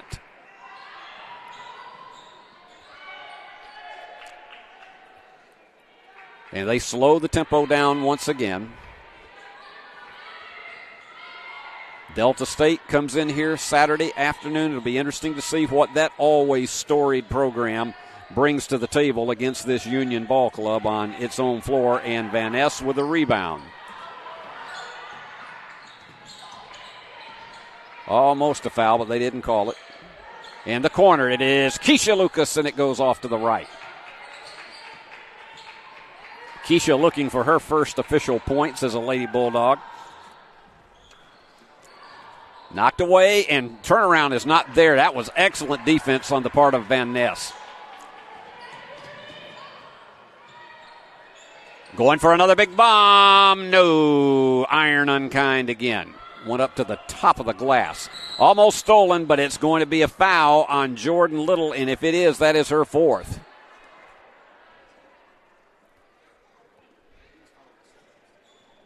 That is her 4th, and so Jordan, who's had a fabulous night tonight, she's 4 out of 6 from the floor, all of them three-pointers, and 3 assists. We got timeout.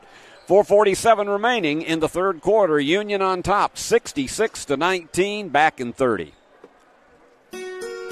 We realize you have a busy lifestyle, and at the Bank of Jackson, we're here to help you fulfill all of your financial needs, personal and business loans, mortgages, online banking and bill pay, and so much more. Serving the Jackson area for 25 years. The Bank of Jackson, your down-home community bank. You belong here. Member FDIC, Equal Housing Lender. We want to thank our fine sponsors that include the Bank of Jackson, Union University, and, of course, just so many people who have been so kind to support Union University athletics this year, and we encourage you to go by and tell all of our fine sponsors how much you appreciate them and what they do to support Union Athletics, including bringing you these streaming casts and cable casts. And as I mentioned earlier tonight, this is the 19th season that we have come your way on E+ TV6 in Jackson, Tennessee, and all of the good people there, Steve Bowers, Thomas Verghese, Tom Exum, we are so grateful to them for everything they do to bring us into these parts. I also mentioned Terry Bivens, Mr. Audio. Good guy he is. So they'll go to the line for 2. Once we went to the quarters, rather than playing in halves, then the way it works, in case you have forgotten, 5 fouls and then you just shoot 2 the rest of the way. There's no such thing as a 1-and-1 in women's basketball anymore. So Kirsten Hudson from Spring Hill, Tennessee, she's another one of the many community college transfers on this team, and she manages to get the friendly roll. Mark is already setting up what he wants for his play coming back out of this free throw situation, and that one was tipped into the hands of Shanique Lucas. Shanique, one of the best ball handlers you will ever see. And she has a great eye for where everybody is on the floor at any given time. Screen for the 3 again. No, in and out. They've had a little bit of an ice-cold streak here lately, but they're still 14 out of 26 from beyond the arc. So Mississippi College also slowing it down to try to at least get a little bit of a respite. And there's a block. And that's picked up off the floor by Dillard. But that was all defense on the part of Lauren West. And she nails one. Lauren is 3 out of 5 in three-pointers, and that gives her 11 for the contest. So we're adding up the double digits here. That's 4 Lady Bulldogs that have connected. And trying to get it underneath, and they had to get the hook, and it just would not drop. Iron unkind that time for the Choctaws. We're getting down to about 3.5 minutes remaining, and there's, well, went left-handed on them, and winning that freshman, my goodness, you think about what she's going to bring to the table to this program. 71-20, Union by 51. In this quarter alone, 17-4 is the edge. It was 54-16 at halftime. And they've had to try, and that one just simply, she lost it off of her fingertips after that slide. Underneath, Lucas to winning. That's what I talk about. Shanique is so unselfish, and she knows when there is an open player and just delivered. 73-20.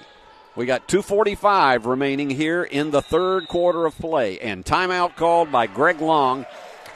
Lady Bulldogs still on top by 53, and we'll be back with more after this.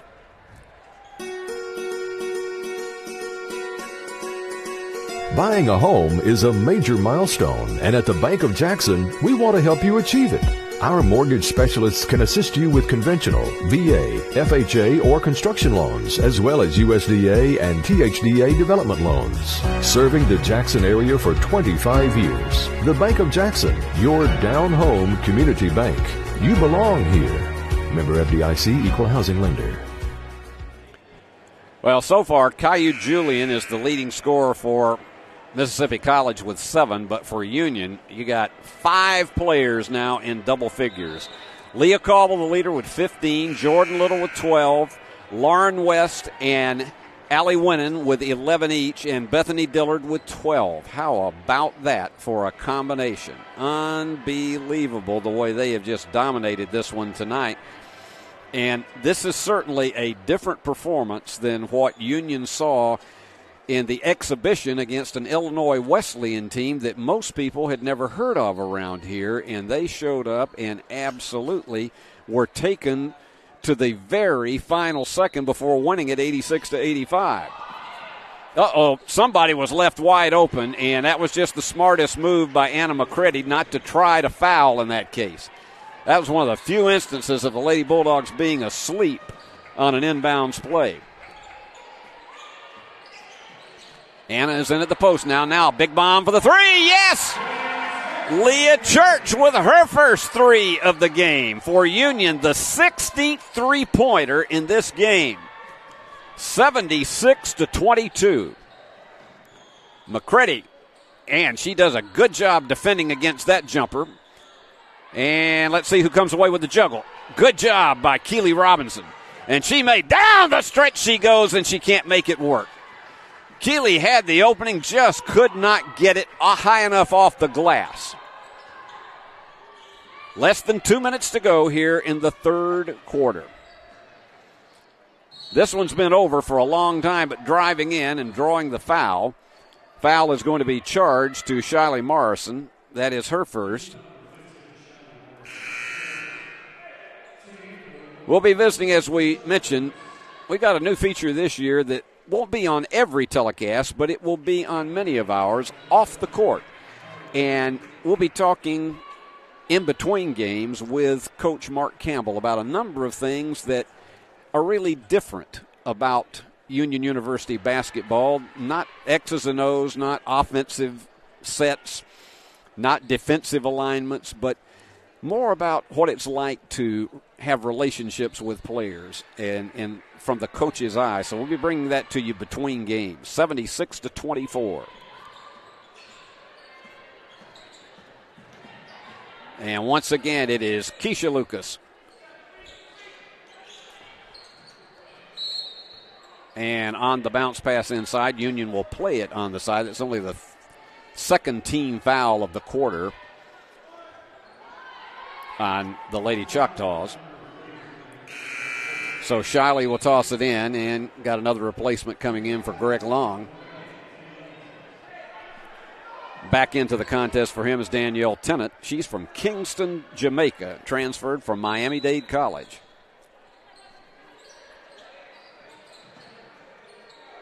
And Union with 17 on the shot clock. A minute and a half to go in the third quarter. Open for the three. Everybody was asleep on that one and getting the offensive board, trying to scramble to save it.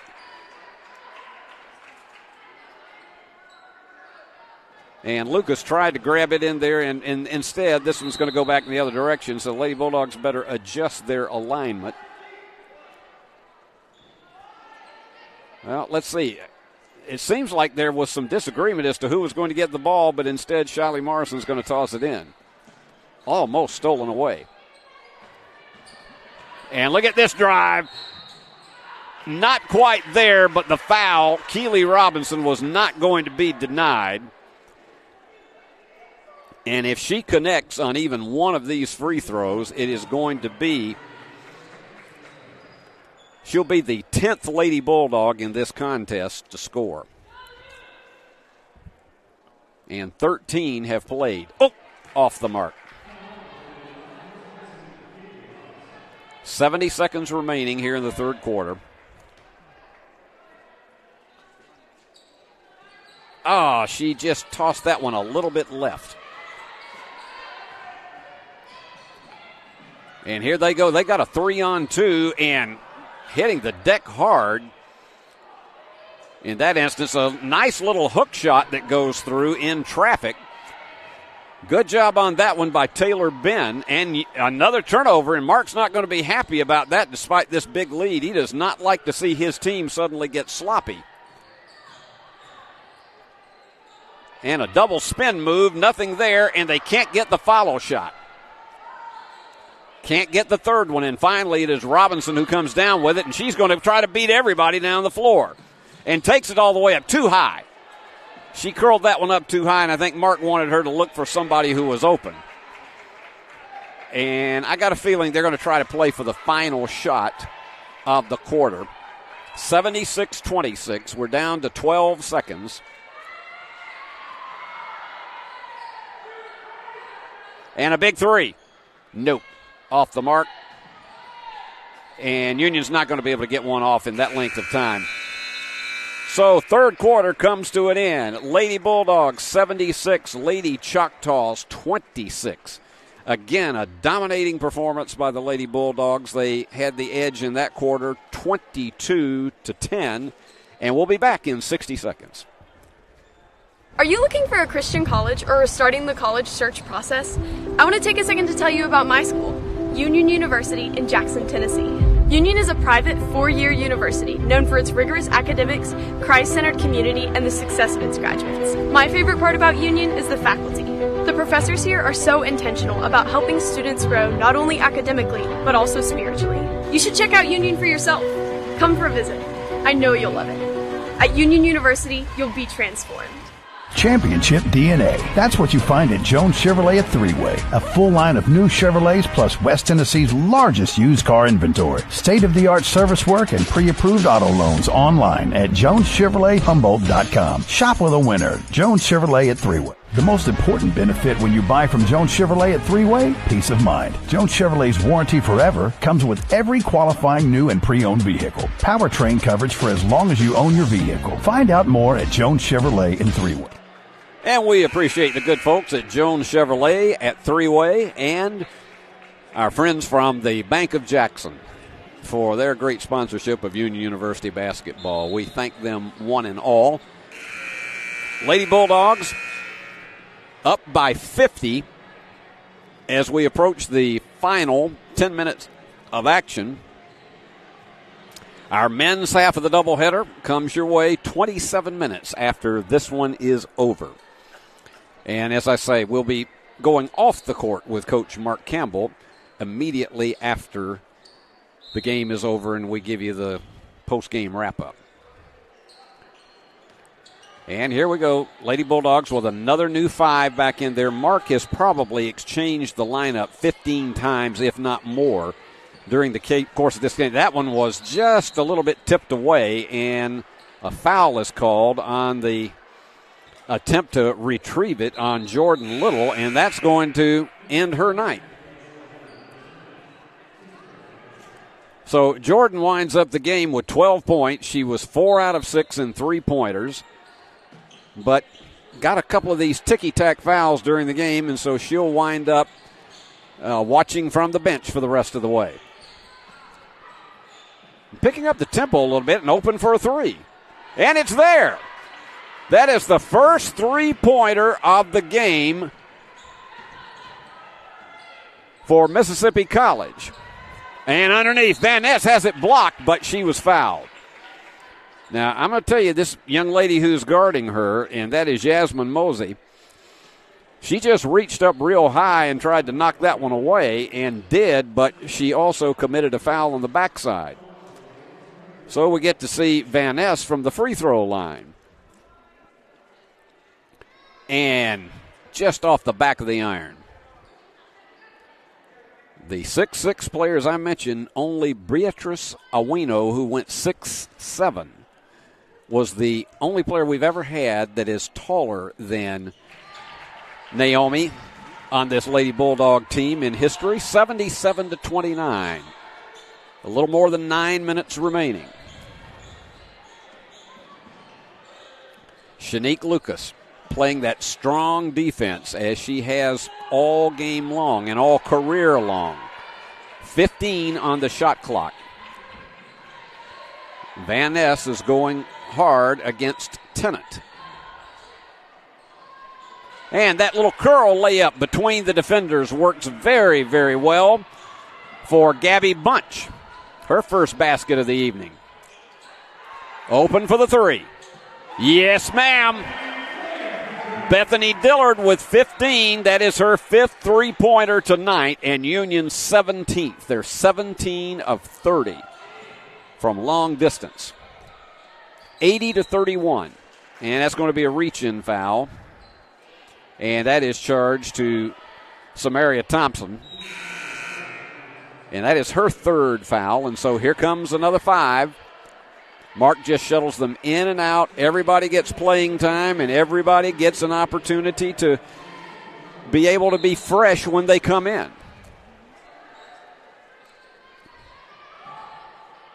And a lot of balance to the scoring in the process. They got Lucas working against Tennant in somewhat of a mismatch. Now they shave it back over to Allie Winnan. That one was off the iron. And here we go. Let's see if Keisha can take it all the way. Down the stretch she goes and overshoots it, but it is winning with the follow and the foul. I'm impressed with Allie Winnan at the post tonight.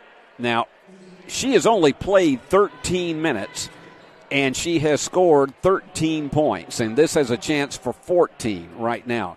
But she always knows where she is, particularly where her defender is on the floor. And after that layup miss, she was right there for it.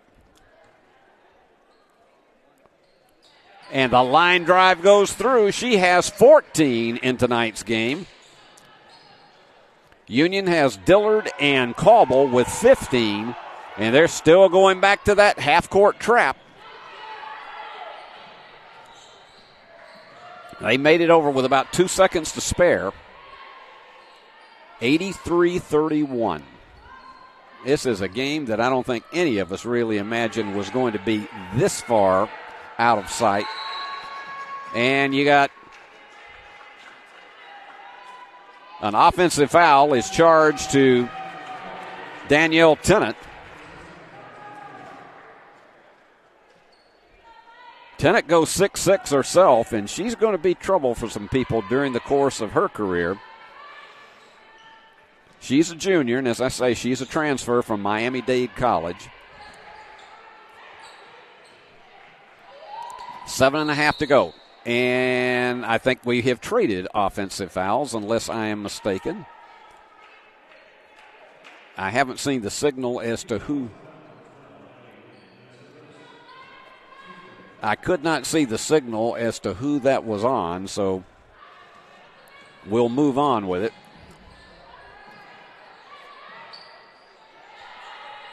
And again, underneath, Tennant has the advantage and puts it up softly, and it still won't drop. And she gets the follow and the foul. And that was just a little bit of the height advantage that she had over Allie Winnan at 6'2", and Tennant goes 6'6". So she has an opportunity for a three-point play. 83-33. That's her first basket of the game, and a chance for three. And managed to get an unfriendly roll on that one. Quickly down the floor, and that's going to be traveling. She took a step before she put the ball on the floor, and so Winnan commits a turnover for Union. That is its 14th of the game, 20 for Mississippi College. Although I will say, after making 16 turnovers in the first half, they have really cut down on their unforced errors here in the second half, despite still facing the relentless pressure of the Lady Bulldog defense.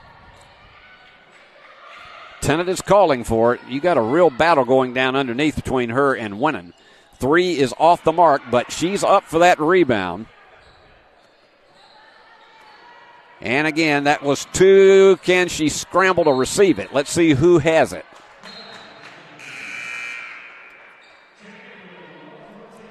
And they're going to give it to Union. So Lucas is going to toss it in. During our interview that you'll hear between games, Mark Campbell also talks about the many former players that he still has contact with, that sometimes drop by to see him or send him texts or calls from time to time. And it's such a great thing for a coach to realize he's had that impact on people. Turnaround inside the key was there for Leah Church. Give her 5 for the evening. 85-33. I think about the only thing that's still in question is, will the Lady Bulldogs hit triple digits tonight? Even though it looks like it may be relatively easy with 15. Layup was overshot. Tennant with the follow. Yeah, unless you got Van Ness in there, she's going to have an advantage every single time she touches it. Under 6 minutes to go in the game. Big three. They were hoping that was going to fall and have a chance at a 4-point play. The foul is charged to Hudspeth, and so this will be a 3-shot opportunity for Leah Cauble. Tied for the lead in this game with 15 points. 5 out of 6 from the field, 4 out of 5 in three-pointers. Got the first one. She's an excellent free throw shooter. She's had a couple of steals tonight. Got the second. And they get a little rim shot from the pep band. 3 for 3. 88-35. Union still shooting 61% from the floor. And checking in, once again, is Lauren West. She is supposed to wear number 13, but as I was told at halftime tonight, for some reason or another, the number 13 jersey did not arrive in time for this game. And I said, you mean that Amazon took the night off? So she's wearing 3 tonight, but they hope to get 13 in there maybe by the weekend. And that foul is charged to Shiley Morrison. That'll be her second. Tell you what, Union has tallied a lot of personal fouls in this game. That's 22.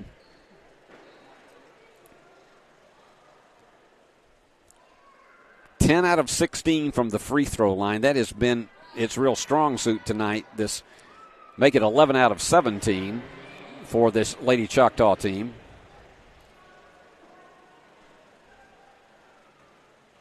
Going for the second one. And gets the friendly bounce.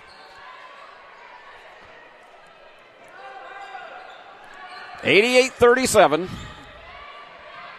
Lady Bulldogs will chalk up their first conference victory tonight, and awaiting them, Delta State on Saturday afternoon, the always difficult Delta State. And taking it all the way home, nice job going coast to coast for Gabby Bunch. She has 4 now.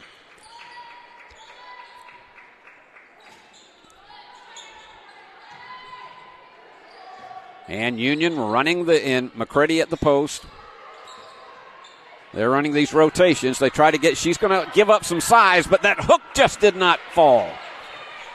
Union gets the offensive board. Big 3, big bomb. That's going to be a 3-shot foul. And that was one of those excuse me situations. And you got to know she feels terrible about it. There was just no way she could stop her momentum when she crashed into Leah Church. So Leah has an opportunity to nail home 3. Church with 5 in the game. Lady Bulldogs with 5 in double figures, led by Leah Caldwell with 18. Church in and out. She's put up a number of threes tonight, 1 out of 5. And I'm not sure of what that discussion was about. You usually don't see that happen unless there's a question mark about somebody being in the lane too quick. Got her second one. The rim shot comes back once again.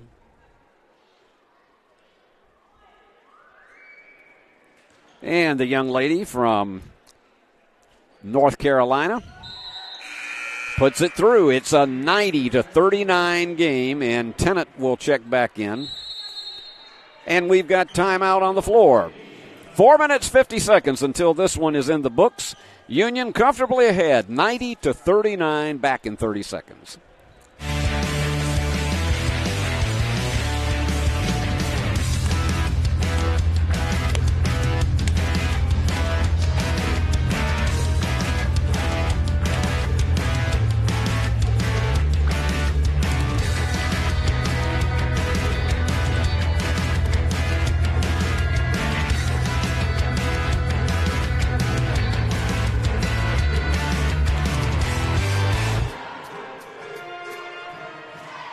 And Mark Campbell coaching away. He may be up by 51, but he is not going to stop coaching because he does not want to see the intensity of this Lady Bulldog team put on the brakes. And that's the kind of coach he is, and that's why he was a 5-time national championship coach in NAIA and the National Christian College Athletic Association, and why this team has been to a Final Four in Division II NCAA, why it has been a perennial contender, and why they come into the season, preseason number 4 in the nation. 4 minutes, 50 seconds remaining. Totally dominant tonight, 90-39. And I bet you when I do the pregame interview with him on Saturday, Mark will probably say, we're still not really very good. I've known him too long. I actually called during his junior and senior year, I actually called Mark Campbell's games when he played for Lipscomb against Union. Terrific point guard he was. We're under 5 minutes remaining. And again, almost knocked away. They've stayed disciplined in their offense. It's just they've coughed up the ball 20 times tonight and given Union 29 points. That one way short. And that's the 30-second clock violation. If you wonder, even though they retrieved the ball, it must touch the iron within 30 seconds or else you lose possession. And also into the game now, Sierra Stedman, who is a 6'1 sophomore. She was homeschooled, and she's from Spring Hill, Tennessee. From the corner, off the mark, but they're going to get the offensive board. And putting up the three, Leah Church, and it's off the mark again. And they get it once again for a third opportunity. And that one, she was very fortunate to get it into her hands. They go inside, the hook, the curl, it is there. McCready with her fourth point of the game, 92-39. And trying to go right into traffic. They'd like to get it back in to the inside if they can, and that one was just way off the mark and the foul. And this is going to be a bonus opportunity for the Lady Bulldogs, and it will send Shiley Morrison to the line. She has not scored tonight. 9 Lady Bulldogs have. Caldwell with 18, Dillard 15, Winnan with 14, 12 for Little, 11 for West. And trying to just etch her name on the scores. That's the 5th foul, by the way, on King, and so she comes out of the game with a single basket. There you go. Easy one toss in there, and Morrison's in the books. And Shiley with the second of 2 to make it 94-39. I don't ever like to jinx something like this because oftentimes, if I say so, it doesn't happen. I believe they're going to hit 100 tonight. Could be wrong. Still 3 minutes and 20 seconds remaining. They're going to the corner and go for the three. And it's off the mark. Offensive board there again, and that's going to be stolen by Morrison. Morrison, terrific defensive effort, and that goes out of bounds. Union will play it. 3:05 to go. Men will kick off the action tonight. They'll tip it off 27 minutes after this one, so it's going to probably be somewhere around 7:40. And they work the corners inside, almost too, and it was too high. Just too high for Van Ness. That, again, is a typical Mark Campbell strategy to try to lob it in if you've got someone with that size advantage. Jumper goes through.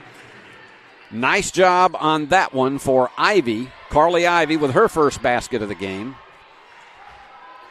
Getting close to the 2.5-minute mark. Inside, Van Ness lost it. It was good defense. They've put 2 on her on the inside. Well, somebody's got to come over and toss this ball in, and the official says, get over here. We got to get on with the game. So let's see who Shiley goes to. For the three, no, off the mark.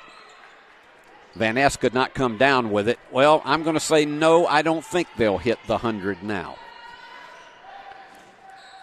If they had gotten another basket with about 3 minutes to go, probably. I don't think they're going to get the 100 tonight. Only way I think they would if they had 2 3-pointers. That one was, I have never seen a scoop shot like that in my life. And somehow a foul is called on Stedman. And for the life of me, I didn't see it. So it's going to be a two-shot opportunity with 2:08 remaining. And at the line is Bigham. She has 3 tonight, 1 of 2 from the line, 2 out of 3. 94-42. Since about maybe 4 minutes gone in the third quarter, Union's lead has been between 50 and 53 points. 94-43. Still 2 minutes remaining. Now, if Van Ness pulls up and shoots a 3, I'm going to be amazed. 15 seconds remaining, and they go to her. She's got to have help. Somebody's got to come to the ball. Down to 6 on the shot clock. Going to take it down the lane, and Shiley gets it in. Shiley with 4. It's 96-43 with 90 seconds remaining. I say Union will hit 98 in this one. I don't believe they'll get the 100. And a little curl to the outside. That one's iron unkind with 1:14 remaining. Lucas quick on the bicycle. Open for the 3. No. But Van Ness is right there. Thought about putting it back up. I think she was too indecisive on it. There she goes. She's open. Nobody's going to stop that one. The left-hander goes through. Naomi with 7 to make it 98-43. Union will get one opportunity to try to hit the century mark. And that one goes way wide. And Union will play it. Turnover number 23 tonight. The Lady Bulldogs have picked up 31 points off turnovers. If they do manage to get a basket here, you got to know that there's going to be an eruption here in this place just simply because it's 100.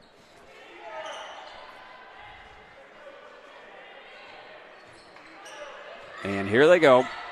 Lucas looking for an open player. Inside to Van Ness. Going for the 3. No! It went out. They had it, and it just was a robbery. And give it back to MC. It was right there, and it was like watching the Wheel of Fortune end up on bankrupt. So they're going to take a full timeout. Let's take a 30-second break, and we'll be right back. We realize you have a busy lifestyle, and at the Bank of Jackson, we're here to help you fulfill all of your financial needs, personal and business loans, mortgages, online banking and bill pay, and so much more. Serving the Jackson area for 25 years. The Bank of Jackson, your down-home community bank. You belong here. Member FDIC, Equal Housing Lender.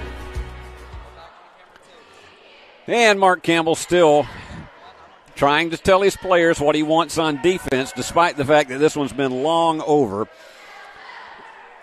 They had a chance to hit the 100-point mark. It would have been 101, and it just spun out of the cylinder. And so it's going to wind up more than likely 98-45 or 46. And this Lady Bulldog team has just been phenomenal tonight, shooting 56% from the floor and 50% in three-pointers.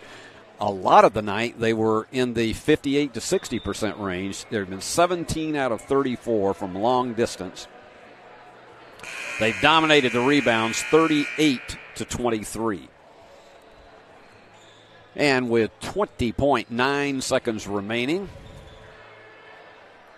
and I can guarantee you Mark will not go for another basket unless they would get a steal and a breakaway. But typically what happens is the teams will just skate out the game time if they manage to get the ball back.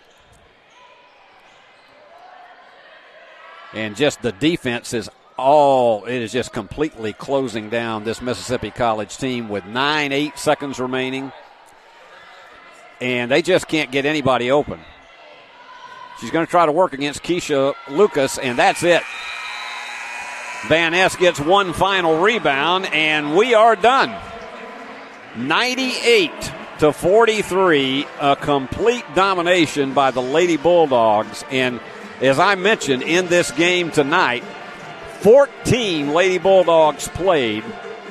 It was just a complete, there's nothing you can say about it. It was just complete domination. Let me give you the rundown on the scoring here. Julian was the leader for the Lady Choctaws with 14. She was the only one in double figures, and she was outstanding from the free throw line, 7 out of 8 tonight. But they just simply could not get any player to give them any help more than Bigham had 5 and everybody else 2, 3, and 4 across the board. As the Lady Bulldogs get ready for their post-game prayer for Union. Again, it was a 5-player in double-figure night. The leader, Leah Cauble, with 18 points.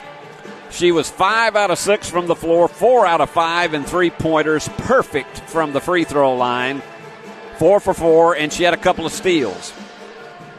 15 points for Bethany Dillard, 5 out of 7 from the floor, and all of them were three-pointers. 14 points for Allie Winnan, the young freshman who just came in and did a marvelous job. 5 out of 6, 6 rebounds on the night. And then it was 12 points for Jordan Little. She had 4 three-pointers. And then Lauren West, who had an outstanding first half in particular. Lauren, 4 out of 6, 3 of hers were three-pointers. And she had a couple of rebounds, a couple of steals. Just had a dominating game tonight, and it was one that everybody just had a contribution across the board. So you got 5 players in double figures, but we'll give our player of the game honors to Leah Cauble tonight because of that 18-point performance and the 4 three-pointers, perfect night from the free throw line, getting a couple of steals. She was just really tremendous, but you could have justified giving this to any of 5 players tonight in that category. Union shooting 56% from the floor, 50% in three-pointers, 17 out of 34, and 15 of 21 in free throws for 71%. They dominated the boards 39-23. They committed 15 turnovers, which Mark Campbell I know is going to want to cut down on. 23 turnovers they forced from Mississippi College, and the dominating factor, points off turnovers. Union 31 points off turnovers to 11 for the Lady Choctaws. And here's another point. Of course, because he was shuttling players in and out, it really was not that big of a this stat is really more of inflated than it ordinarily would be. 63 bench points. I said that because Mark had been shuttling people in for about a minute and 30 seconds, sometimes after 2 minutes or so. He was just bringing in a new unit of 5 and keeping everybody fresh. But they got 63 points from players that didn't start. That shows you how deep this ball club is. It was 28-7 at the end of the first quarter. After the first 5 minutes was rather, shall we say, uninteresting and lackadaisical, and then they just poured on the steam.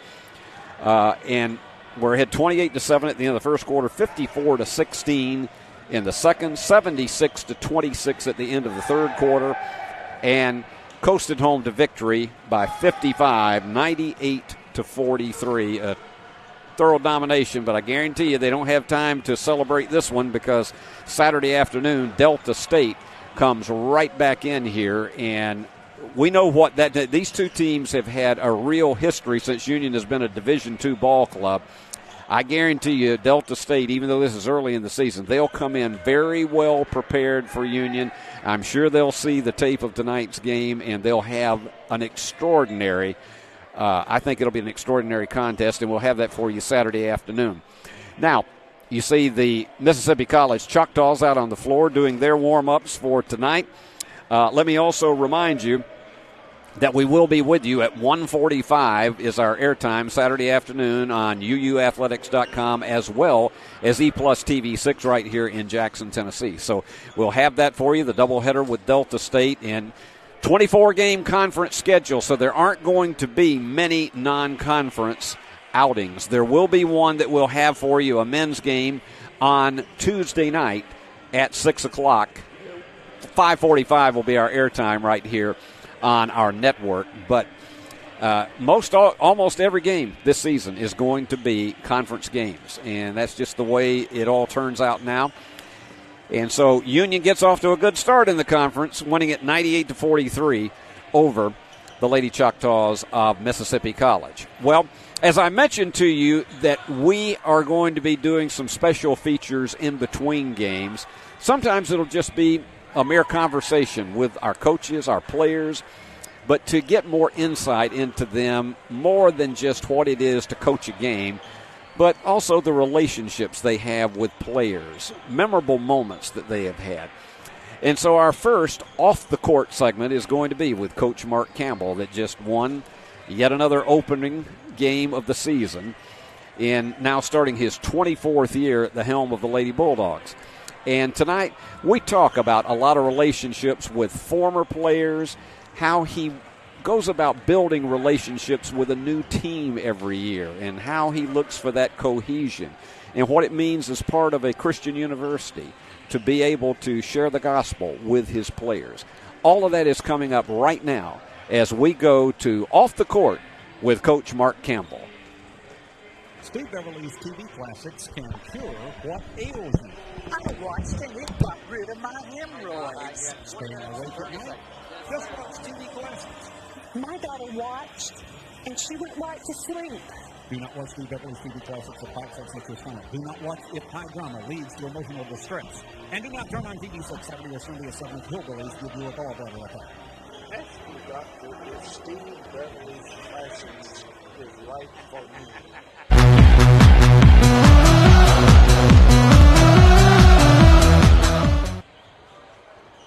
Mark, when we talked to you earlier, we talked about how that this time of year the defense on teams is usually ahead of the offense. Why is that, and what does it take for that to then reach a balance? Well, again, I think defense is really dependent upon positioning and philosophy. And other than that, you know your job pretty simple. And so it's the same every possession. So you guard a screen this way. For us, if we switch 1 through 4, we're switching screens. And this is what we do on ball screens. This is where we want to be in help. So it doesn't change. Whereas offensively, because we run so much, I think we have about 65 to 70 things in we do offensively. So that in itself makes things a little bit, you start to think. And so when you start to think, a lot of times it slows you down. And so that's kind of where we are, and I'm used to that. And I'm used to our member Ashton Baker last year getting here, and she's a Division I all-conference guard at Liberty. And the first 2 months of her being here was like, I don't know where that player is. And then once she started to understand, things started to speed up again. And you remember Ashton, and once they speed up, they're fast. Yeah. And then she ended up being an all-conference player for us. And so I just know it's part of the process of being here and how much we do offensively and understanding what's and whys. And because it's very important to me, they understand why we do what we do so that they don't have to think. They understand what we do. And so it's just a process with that. And usually those players, I have a bunch of players that deal with me more than one year. And that helps. But all 4 of our transfers will play big parts of what we're doing. And it's going to slow us down a little bit. You're going to have a number of conference games under your belt before we get to Christmas even, and you got a few before Thanksgiving. In these early games, from a coach's eye, in these early games, what is it that you really look for as far as how the team is building with chemistry on the floor, and what is it that makes you look at to say, okay, I need to substitute this player and I need to make a change here? What do you look for? Yeah, that's different every year. This year it's going to be just effort. And what I told them yesterday in practice was that right now we lack urgency as a unit. And so I think my goal at the end of the year is that we're one. We think the same. We enjoy each other. There's no bad feelings towards anybody. You have each other's back, and not in a fighting way, but just a caring way. That they know they're loved and trusted. And right now, I think they know they're loved, but they're not trusted very much. And so, in order to be trusted, you have to be disciplined, know your job, you know how to perform your job, and you do it that way all the time. There's no days where that doesn't happen. And you feel a certain way, or something happens in your life, and then all of a sudden you're distracted and you can't do that. That's not being disciplined. And so being disciplined is to know what to do and you do it all the time. And we're not in a place right now where we can be trusted in that. And therefore, there is going to be times where we don't feel like we're one. And that's true this time of year, every year. So it's not this team, it's every year this is where we are. And I tend to forget it, but my wife tends to remind me that I said that last year. Molly can remind you, just like Rebecca does with me, about things that we forget. I want to ask you this. It has nothing to do with the X's and O's of the court, and it's more of an off-the-court question. But in this day and time, we hear much more about caring for the mental health of athletes as well as their athletic talents. Mark, what do you do to set a tone for these young women that if they've got a problem, that it's okay to try to get some help or to try to have counseling, anything of that nature? What do you do to try to set a tone to make them comfortable to do that and not worrisome? Yeah, I think even before this was an emphasis, I think us as coaches, we tend to overlook relationship because we want an end result. And that lends itself to not really knowing our student athletes very well, to not being empathetic, to not have an office open for them to come and talk, because it's a transactional relationship between a coach who wants a certain performance and a player who can provide it. And so I think with some of the, I don't look at social media and say, hey, our phones are bad things. I usually think we're bad in how we use the things we have. But social media has allowed access to sensitivities that otherwise weren't there before. And so now there can be something said that's really bothersome to somebody in a way that maybe 20 years ago it wasn't. And so, and that's not a bad thing. For me as a coach and as a Christian, I need to be aware and care how my players feel. And they need to know I care about them and trust them. And so I think relationships are super important. They're important in everything else for it to maximize its potential. But as a coach, it's the most important thing, relationship, and that you care about people. And if you care about people, then your office should be a place that they can tell you how they're feeling. And I should provide avenues for that to happen. And so in the past, I might not have known people were struggling with things. I think we have provided a lot more avenues with me or Sean or Jada Perkins that they can come in and say, this is how I feel. And I also have to ask, how are you doing? And in that, when people feel cared for, I think they're also allowed to be more vulnerable and communicate. I think the great thing about Union is that people care about you here, and not because you're an athlete, but because most people work at Union because they fit with the mission.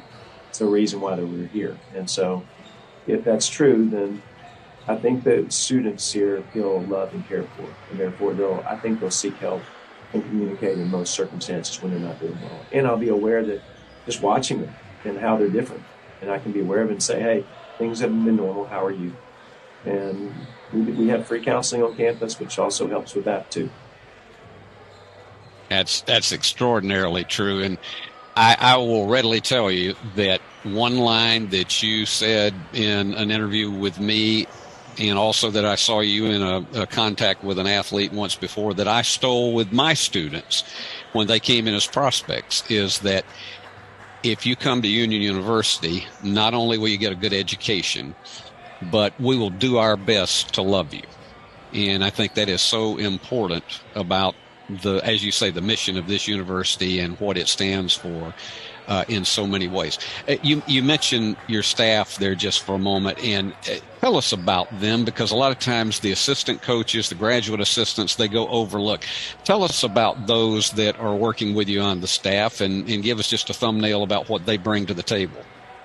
Yeah, I mean, I've had really good assistants. And so, as you know, I think we've had a lot of turnover just with people going out and getting jobs and taking other jobs and trying to move where they feel like the Lord wants them. And so, when Sean took over as my assistant from Sarah Hammond Barham, who I loved and loved having her around, Sean was this GA for the guys basketball team. And so, as first male I've hired as an assistant coach. And so through some prayer and just evaluating my candidates, he was the best candidate. And I got to know him. I trusted him, got to see him on the hall. Dave did a really good job preparing him to be an assistant coach. And he's been great. My players love him. He's consistent every day. He encourages. He gives them pathways and avenues to improve. And yet he expects them to execute. And he has a relationship with them where there's high expectations, yet relationally, I think he's phenomenal. Maybe the best I've ever had relationally with the girls.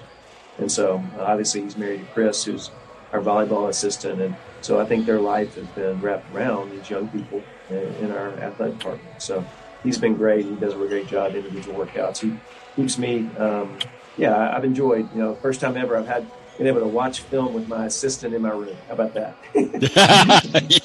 True.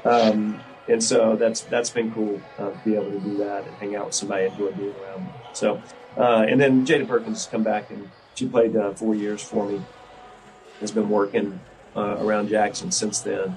And then waited a year. She said she wanted to do it. And Jada and I didn't have the best relationship her first couple of years. I think I was really hard on her. She started as a freshman, one of the few point guards I've ever had started as a freshman. I think her and Kayla Hudson were the only two people I've ever started as freshmen for me.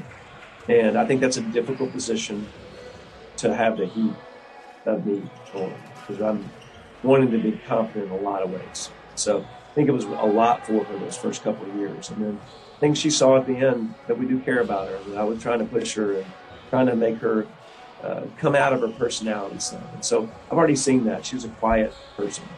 But this year I've already seen her with my point guards, with other players, pulling them aside and talking to them. They've been talking about my tone with them and what I really mean.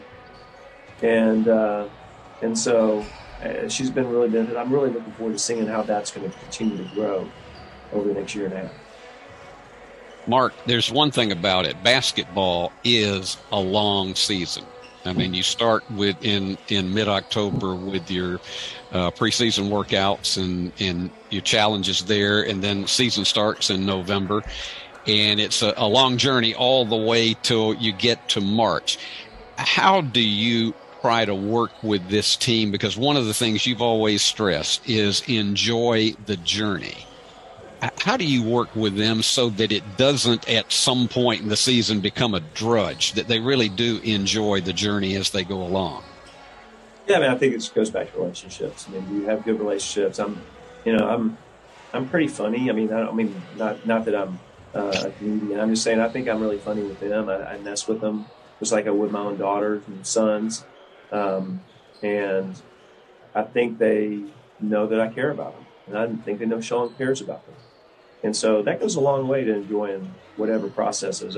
This week has not been easy. I haven't been easy on them this week. I do not think we're close to where we need to be urgency-wise and attentive to detail and things like that. And are they willing to listen to that because I care about it? And at the same time, I think they trust me with an end result as well. I think the hard thing is if you're putting in work, you don't have a relationship, and the end result's within question, like I have no idea where we're going to be, that environment's tough.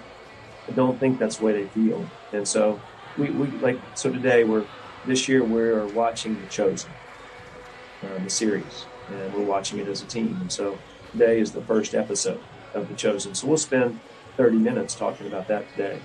And so I think we try to divide it up. Over Thanksgiving, we'll eat out together because the cafeteria is closed, and we'll have pancake breakfast in my house. There's going to be things we do and conversations we have that I think it's just a relationship. It's a season of relationship. I have a lifetime with my team is 7 months, Steve. And then the lifetime starts over with my next. And so we have a lifetime, and we need to get to know each other. We need to be able to, we're going to go through a lot of competition, and competition tends to bring out our strengths. It also tends to bring out our weaknesses pretty quickly. And so being aware of those things, fighting against the weaknesses, using the strengths to bring out the best in one another is a worthy journey. And it's on that journey that I think that God sees as the result itself. It's not we're getting somewhere. Being in the middle of it, doing what we're called to do, and each one of us in the spheres of influence we have, that's the result God wants us to be faithful in that. And there'll be times I'm not faithful in it, and I want to be. But it exposes me as well. And we say this all the time. We want to be exposed so that we're aware. Then we know how to prepare to execute. And that's going to be true in every area of life. Every area that I've struggled with has allowed me to be aware of something that's wrong in me, something that needs to change. And then I have a pathway to preparation, which allows me to be more faithful with what God's called me to do, to be a better husband and father, coach. And so I don't want to run from being exposed. I actually know exposure. I'm not going to be perfect, so that exposing is coming. And when it does come, I want to be aware. I want to be able to depend on the Lord in that. But I also want to prepare to be effective and watch them execute at the end of the year. That's a lot of fun as a coach. Mark, one final question. And this has been a great discussion about relationships. How about former players? And because, you've been at this more than 2 decades, and you've got just a wealth of former players who have gone on, some into careers in athletics, some into other fields that were of their choosing. How do they stay in touch with you, and how important is that to you that years down the road you still hear from some of these players? Yeah, I think some more than others, right? If I go through the people that come to my office a lot while they're here are usually the people that keep up the most. And the people who don't come by the office during the day very much, and this year's team, almost everybody does.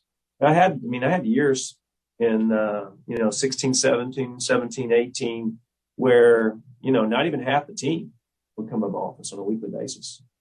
And then this year's team, we were watching a volleyball game, and every single one of my players came and sat around my family. And so I think it's just, number one, I think I'm getting better at relationship stuff, knowing what's important, using the phones really well to communicate instead of one-on-one discussions where they fear coming into my office.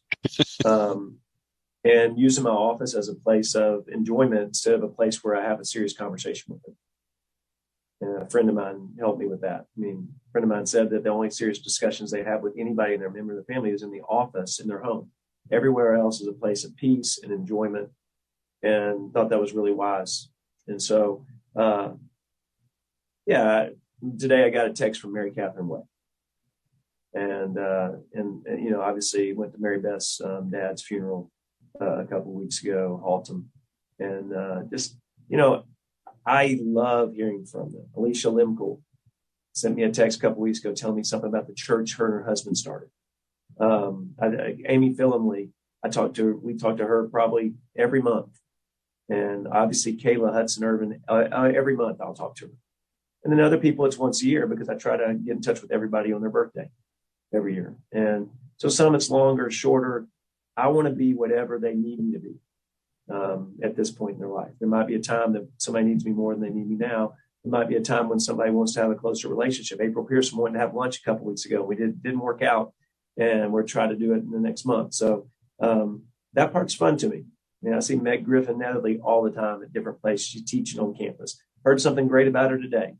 And so just to be able to celebrate that you're a part of somebody's life for a short time period, and maybe God used you and maybe he didn't, but that we were stewards of those people to love them really well. Hopefully we were never a distraction for them getting to know the Lord. Mark, these are the best conversations of all when we can talk about life situations and life lessons that happen between you and your players. And this has been fun. I've enjoyed this. And so we wish you a lot of good luck. We'll see you Saturday back out on the floor in another conference game right here at Fred DeLay Gymnasium. And it'll be a good time for all of us. So, Mark, thanks for your time. And I'll tell all of you at home that we're getting ready for the start of our men's half of the doubleheader between Union and Mississippi College, and we'll have that for you right after these messages. It's all online, and I can take the courses at any time that I want. I can do my homework at any time I want. Not missing out on any soccer games, any cheer games, volleyball, any type of activities with my children, and I still feel that I'm getting the proper education, but not being away from my family. If I really want to accelerate my program, I can do that at Union. If I need to slow down a little bit because other things are coming up in life, I can slow it down as well. I can work at my pace. We have modules that are due every week. There's all kinds of opportunities for you to have additional help available 24/7. Whenever I have time to work on it, it's there. And so that has worked well for my schedule. So it gives me a lot of flexibility to get done with my work day, spend time with my children, and then jump right in and get my homework done at the end of the day. Hey, Steve Beverly's TV Classics is now on every Saturday night. Oh, that's right. You're invited to watch. Oh, how can I turn down such a gracious invitation? It's on every Saturday from 7 to 10. I think it's wonderful. Sheer genius. It's on E+ TV6.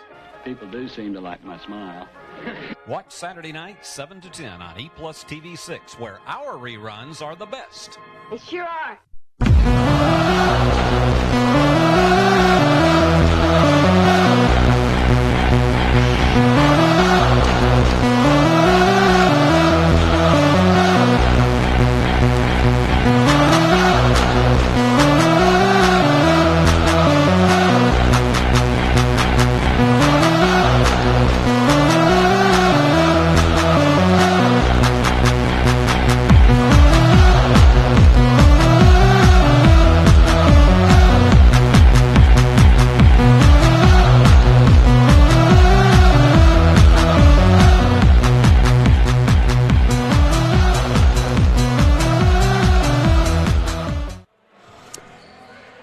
Hello again, everyone. Welcome back to David Blackstock Court at Fred DeLay Gymnasium. It's the men's half of our doubleheader, Union against Mississippi College, and let's get right to the starting lineups for these two teams. Mississippi College won its first two of the season. They'll be starting Miles Miller, a 6'3" redshirt junior from Meridian, Mississippi. He's a transfer from Ole Miss. And Tredavis Thompson, who is a 6'2" junior from Raymond, Mississippi. He is a community college transfer. And Carrion Gross, he is from Sardis, Mississippi, and he's another community college transfer, a sophomore. Galen Smith, he's a transfer from Xavier University. He's from Bay St. Louis, Mississippi. He's a 6'9" senior. He's going to be running the post. And Darius Clark, a 6'5" junior from Indianola, Mississippi, another community college transfers. Lots of transfers on this team all the way across the board. For the Bulldogs, lots of familiar names. If you were with us for our exhibition opener on homecoming Saturday 12 days ago, same five that started that one. J.T. DeBuck from Broward County, Florida, and he's a 6'1" junior. Jalen Johnson, who transferred from the University of Illinois, Chicago. He's from Hopkinsville, Kentucky, a 6'1" graduate transfer. Bo Gitchell, I love that guy's name, a 6'8" senior from L.A. Jeremiah Littlepage, my former student, who I'm very proud of, period, from Birmingham, Alabama, a 6'8" junior. And Ty Parks, who has lit up the skies at the scoring desk. Ty Parks comes in, 6'5" senior from Pocahontas, Tennessee, and I would imagine you're going to see a few shots put up on his part tonight. And we are glad to have you with us here for our second men's telecast. This is the first conference game of the season for the Bulldogs in the Gulf South and for Mississippi College as well. As I mentioned, 2-0 on the year for Mississippi College. Union comes in 1-1. They split games last weekend on the road against Tuskegee and Lane College. So we hope you're going to enjoy this tonight. Starting lineups are just about ready to be introduced. And I think you're going to see some interesting men's action. In case you just joined us, the Lady Bulldogs were handy winners tonight, 98-43 over the Lady Choctaws of Mississippi College. So why don't we take it back down to the floor, and let's get started with this one tonight as Union and MC get together and tip it off. Not a huge turnout tonight for this opener. It is absolutely frozen weather here in West Tennessee, as it is in much of the South. But it is one of those situations, as I mentioned, the student turnout is not that strong because tomorrow, actually, after classes end at Union University, is when they will actually be doing the start of their 9-day Thanksgiving break. So you're not going to see a lot of students here on Saturday afternoon. It's going to be mostly the local boosters who show up here. But what we will be having is, and the reason a lot of the students are not here tonight is just simply because of the fact that a lot of them do have tests that were scheduled for tomorrow in that final class before Thanksgiving break. And then also, to be candid with you, a lot of students just decide that they'll skip that last day and go home early. And there were a lot of cars that emptied out of the parking lot this afternoon of people just getting the jump on it. And there's all 5 of your Choctaws as they come onto the floor. They're going to be double tough for this Union team tonight, and it's going to be a case of having to play strong defense. You heard what Dave Niven had to say about that during halftime of the women's game. Time now to meet the Bulldogs as they come out. And here you come. Here's JT DeBuck. He'll be first off the bench. He went to Pembroke Pines Charter High School. And then Jalen Johnson, who's a newcomer to the lineup, is a graduate transfer from Hopkinsville, Kentucky. And the incomparable Bo Gidgel, the big guy from L.A. And here you come now with Jeremiah Littlepage, the big guy, 6'8", from Birmingham. And he's capable of delivering you a double-digit game. And that's your guys.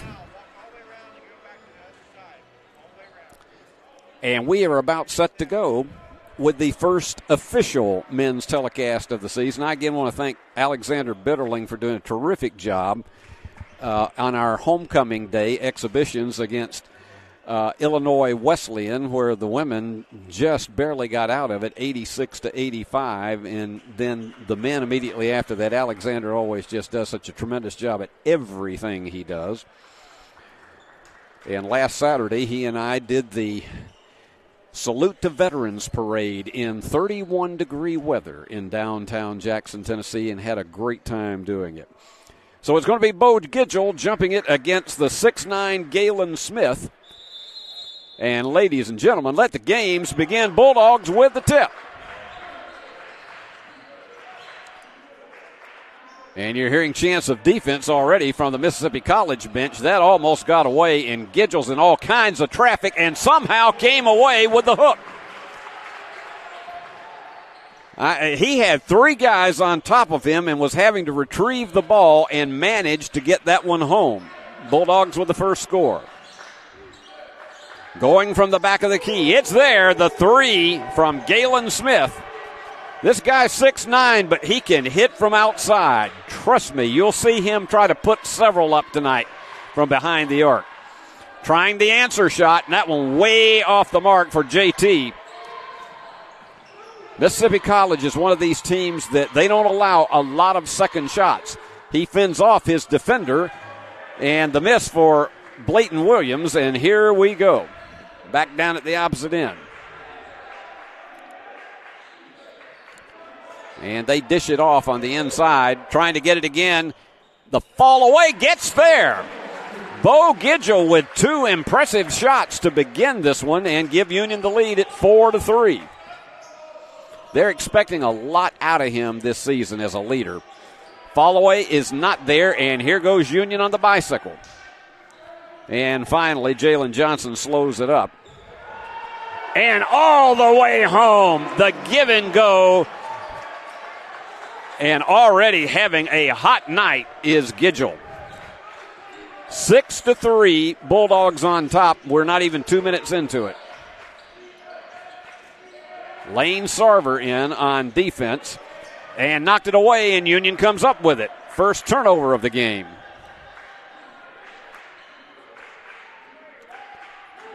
And watch this Union team as they particularly go into the rotation on offense.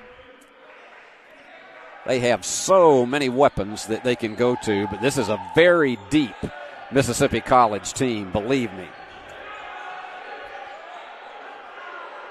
Union with 4 on the shot clock. They've got to hurry. They dish it off, and it goes to Littlepage. 8-3. Union really on top of things to start with.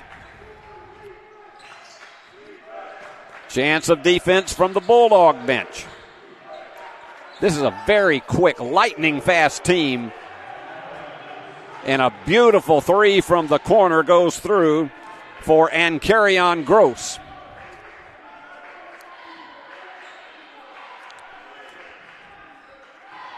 And driving the baseline.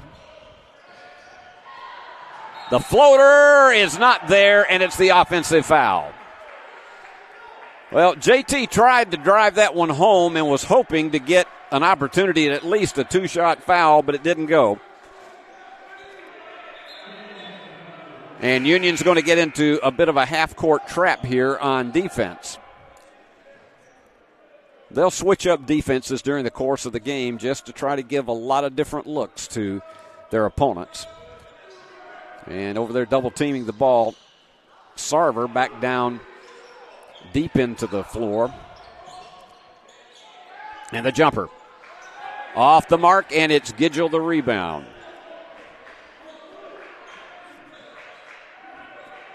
And everything going very slowly. Again, Union slowing the tempo down. But the drive, the give and go, and Gidgel with a layup. It's 10-6, and he has 8 of the 10 Union points.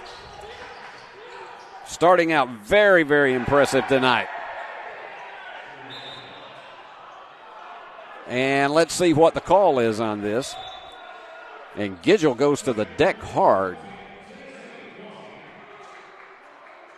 Well, they're going to clean that up there at the opposite end of the floor. Sarver checks out of the game, and so Union will toss it in, seeing no full court pressure.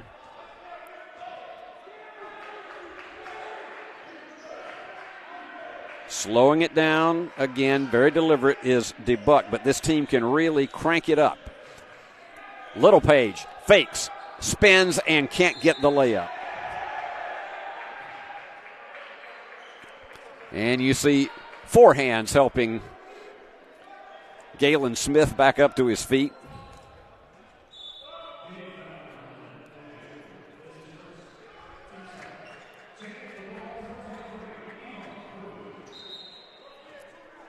Tossing it in is Tre'Davious Thompson.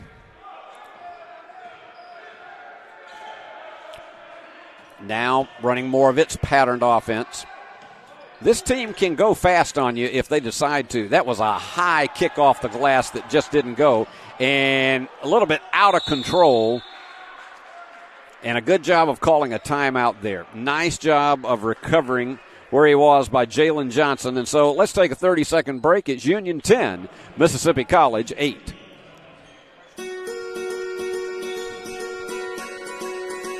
Buying a home is a major milestone, and at the Bank of Jackson, we want to help you achieve it. Our mortgage specialists can assist you with conventional, VA, FHA, or construction loans, as well as USDA and THDA development loans. Serving the Jackson area for 25 years. The Bank of Jackson, your down-home community bank. You belong here. Member FDIC, Equal Housing Lender. Well, for a bit, it was the Bo Gidgel show, and it still is, I guess, if you look at the stat sheet. 8 of Union's 10 points. Jeremiah Littlepage has the other basket. But in this particular evening, you're playing against a ball club that is going to give you all you ask for up and down the floor.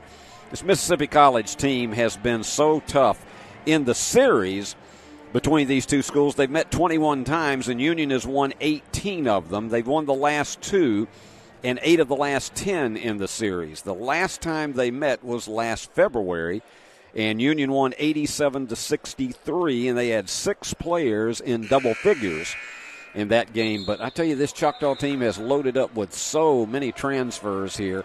And as I mentioned, they go extremely deep. You just look at their roster. They've got 17 on the roster itself.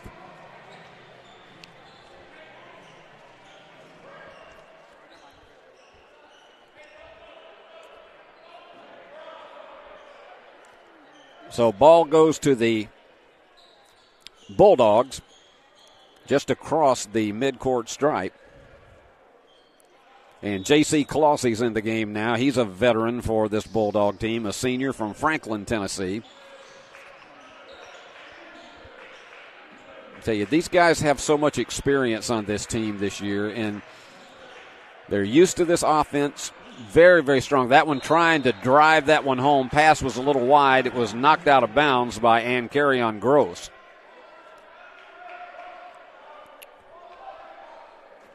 .12 on the shot clock, and we'll see how Dave Niven plays this inbounds. We'll be visiting with Dave again at halftime in an off-the-court segment, and you'll find that most interesting. Fall-away jumper is not there. High for the rebound is Gross. Now, this is where they're picking up the tempo a bit, trying to get Union out of its defensive set. And they weren't successful at that, so now they're going to slow it up. Any of these guys, though, can pull up and do the three, but they beat everybody. They were just Galen Smith. Just no way you were going to stop him on that one. We're tied at 10, 5 minutes into the first half of play.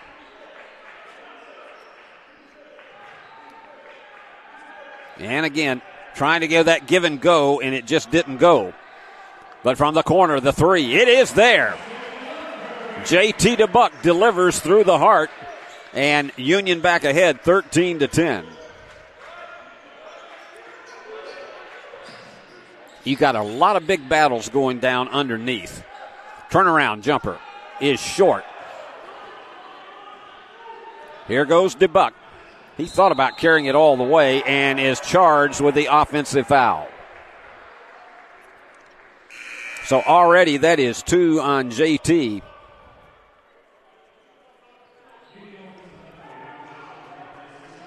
And he'll sit down perhaps maybe for the rest of the first half.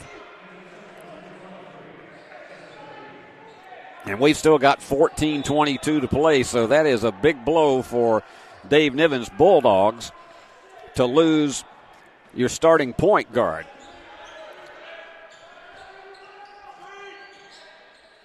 All right, this Galen Smith really impresses me with his size. And they trade offensive fouls. Goes right back down the opposite end.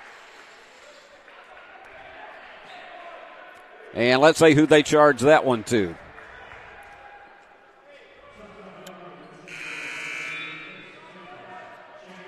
That one is charged to Galen Smith.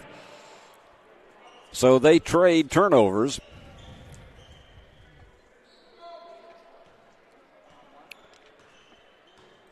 They slow it up a bit.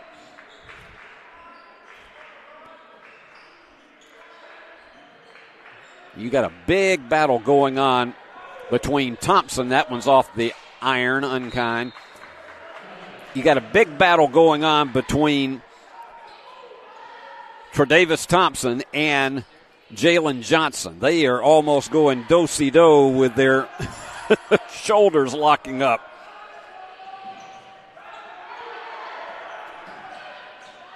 Big, big battle going across midcourt.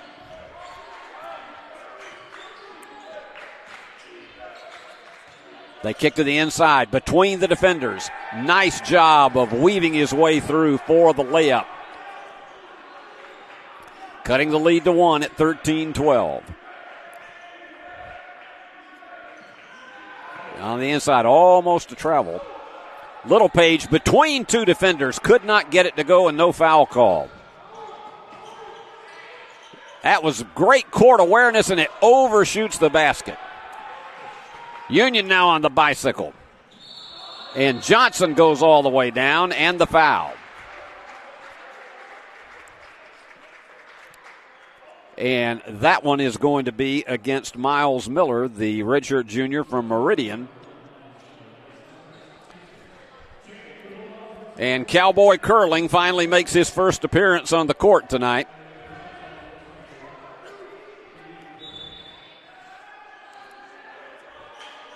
And here we go once again. Bulldogs with 22 on the shot clock. Stutter step. And open for the three. Yes! Ivan Prug with his first three of the game. The big guy from Croatia that goes 6'8". And I'm not sure what time it is in Croatia tonight, but if there are any of his family and friends watching, nice to have you with us. Fall-away jumper is not there, but they're going to have a second opportunity. And he loses it out of bounds. Reed could not hold on.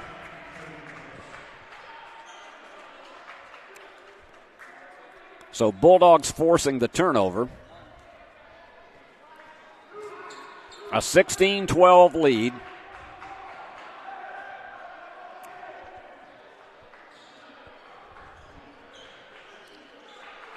And they slow it up once again.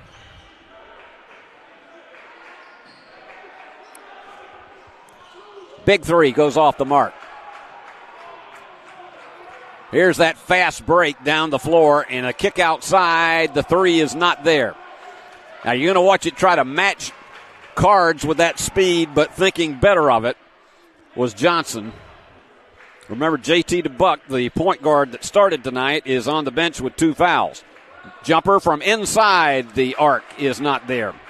Both these teams have cooled off a bit in shooting in the last 4 possessions. There you go. Offensive foul. You knew that. Perfect position. Dejan Djordjevic. And the foul is charged to Anthony Ratliff. And timeout on the court. We got 11:37 to go in the first half. It's Bulldogs 16, Choctaws 12. Are you looking for a Christian college or starting the college search process? I want to take a second to tell you about my school, Union University in Jackson, Tennessee. Union is a private 4-year university known for its rigorous academics, Christ-centered community, and the success of its graduates. My favorite part about Union is the faculty. The professors here are so intentional about helping students grow not only academically, but also spiritually. You should check out Union for yourself. Come for a visit. I know you'll love it. At Union University, you'll be transformed. We're live on the Union University campus. We've got Sweet Caroline, one of the traditional themes of this pep band, and trying to get the crowd stirred up a bit with it.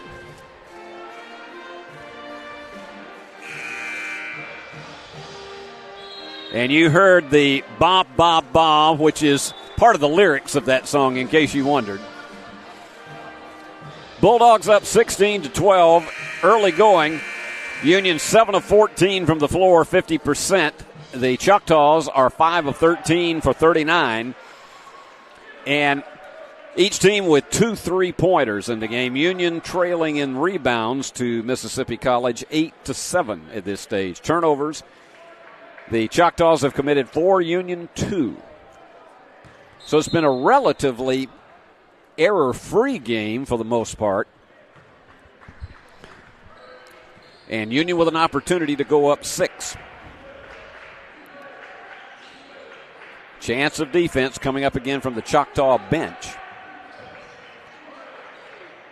And a big one from the corner. It's Prug going for the 3, and it goes over the top, and so it'll be Mississippi College ball.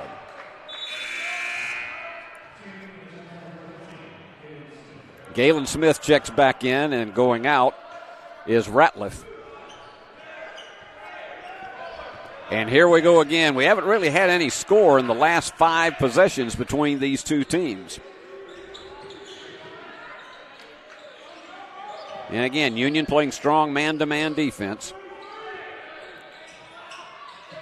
Trying to get it to the inside to Smith. And there you go. Traveling. Jordovic knew it the minute that it was called by the official. And Prug will take a rest, and Union will get in Bo Gidgel once again. Gidgel will go at the power forward, and you got Jordovic going at the post. And Gidgel loses it, but gets it back. Going for the big bomb. No. Iron unkind, but he gets right back over there. The rebound to Newsom. Inside, nobody is going to stop Gidgel when he had a step on his defender. And boy, was he happy with that. He's got 10 of Union's 18 points. Smith is matching up against Gidgel and trying to set a screen. And let's see if they give him the basket.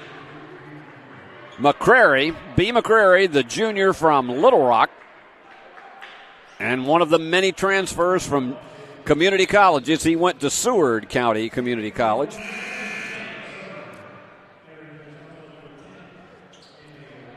And Sarver checks back in for Union.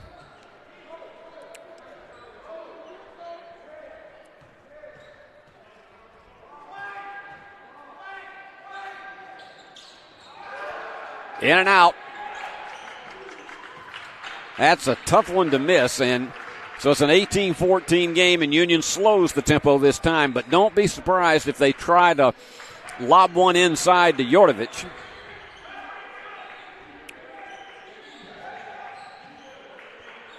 Gidgel decides to go himself. Iron unkind. And they're going to walk this one into the paint. And Smith loses it, but apparently traveling is called. Apparently he took the jump before he set the ball down on the floor, and he's called for traveling, so that is turnover number 6 for the Choctaws. This game has settled into a rather, I don't want to say dull pace, but we've just, and here goes another whistle. Foul is charged to Calvin Johnson, the 6'4 junior from Long Beach, Mississippi. Just have not seen a lot of scoring from the field in the last 4 minutes, as opposed to the women's game that was 98-43. That Union was just all over the place after the first 5 minutes of the game. Here's Gidgel working one-on-one and has it blocked by Ratliff. Boy, this McCrary is extraordinarily fast bringing that ball up the floor. They're going to go inside once again. And just completely beating his defender is McCrary, who is lightning fast. And we got a 2-point game with under 9 minutes to play here in the first half. An 18-16 Bulldog lead. Going for the three. Short. Just didn't have a lot of authority on that shot, did Newsom. Emmanuel Newsom is a graduate transfer from Oakland University. He's from Deerfield Beach, Florida. Tell you what, the transfer portal is here to stay in intercollegiate sports. If you can pick up some players that somehow still have eligibility or have decided that they want to try their hand somewhere else and they've got the talent, it's a great tool that coaches are using in Division II and Division as well as Division I. Bulldogs with it. 7 turnovers now for the Choctaws. Union's played a relatively clean game, only 2 turnovers.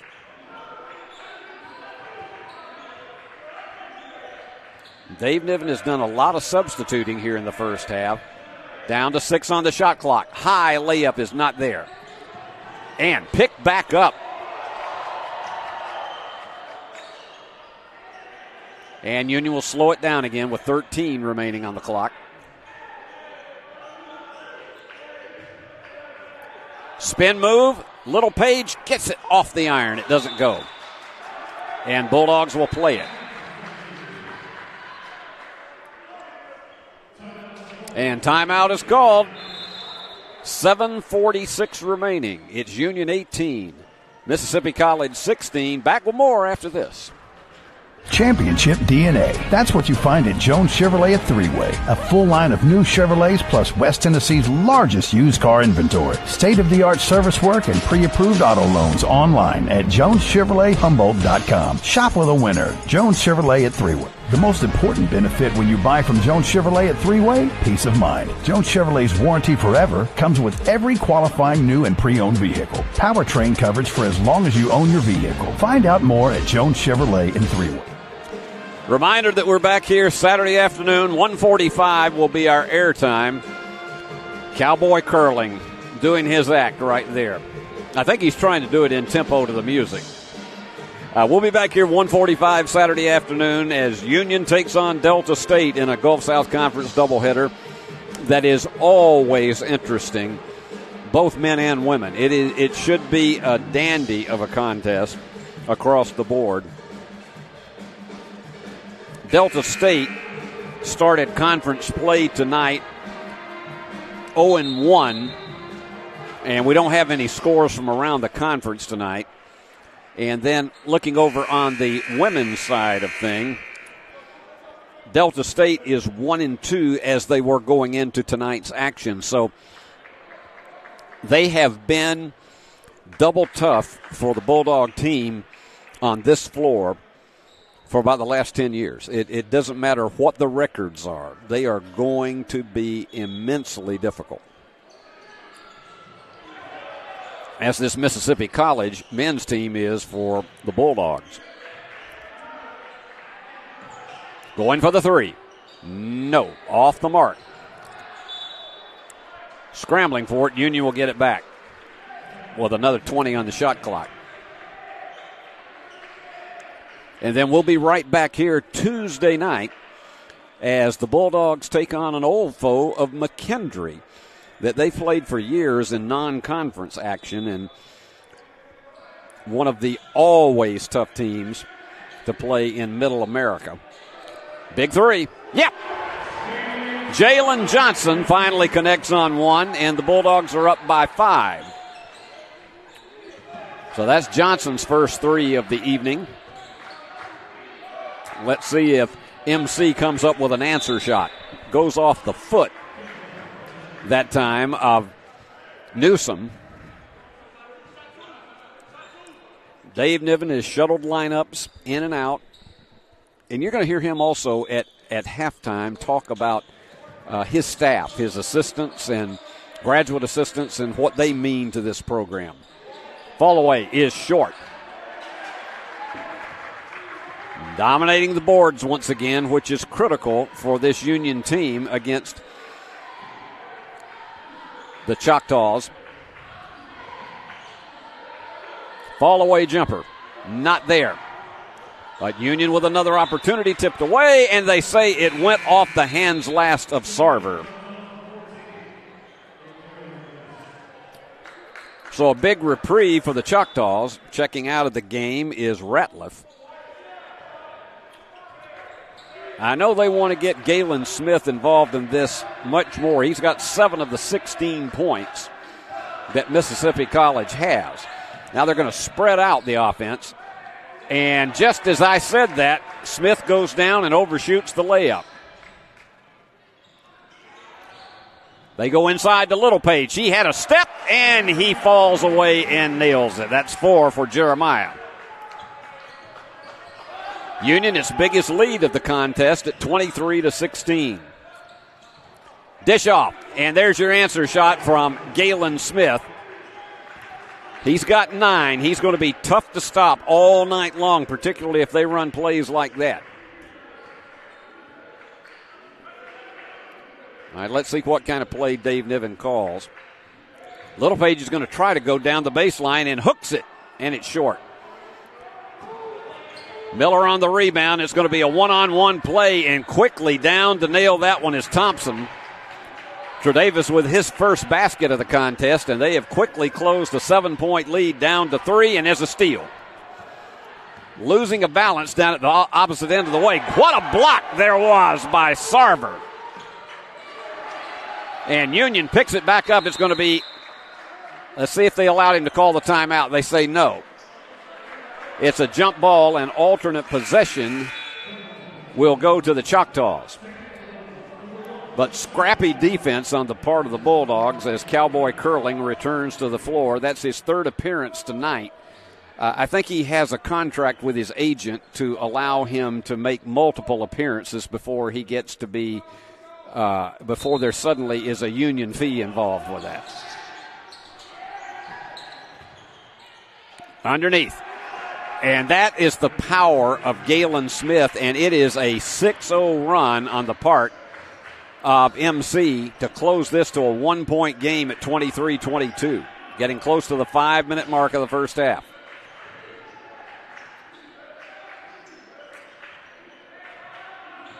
Here's DeBuck. He's back in despite those 2 fouls and gives it up, and Union now potentially going down. Hard drive. High bank is not there. And I give it to Union. And the Bulldogs were quite fortunate in that instance. And checking in for Mississippi College, Gross and Ratliff. Ratliff has been in and out of this lineup all night long.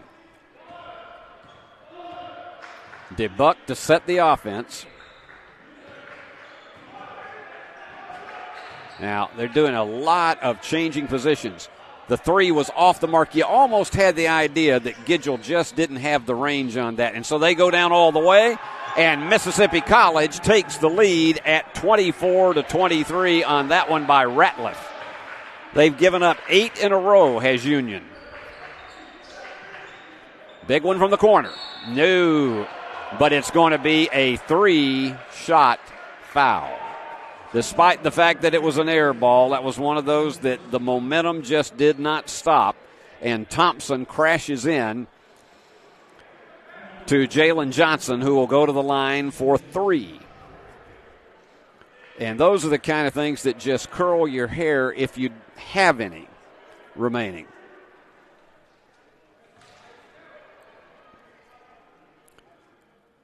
And I know Randy Bolden did not want to see that.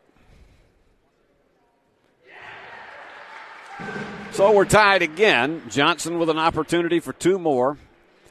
This is what you call a 3 the extremely hard way.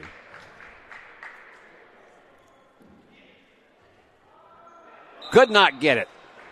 That was almost like Plinko, a Plinko chip dropping from the 10,000 into 0. So trying for 2 for 3. Johnson will be back there. He's got 4 in the game so far tonight. 6 rebounds to lead everybody. Got it. Bulldogs back to a 1-point lead and finally ending the 8-0 run on the part of the Choctaws as we are under 4 minutes. They spread the offense out once again. They're running a 1-2-2.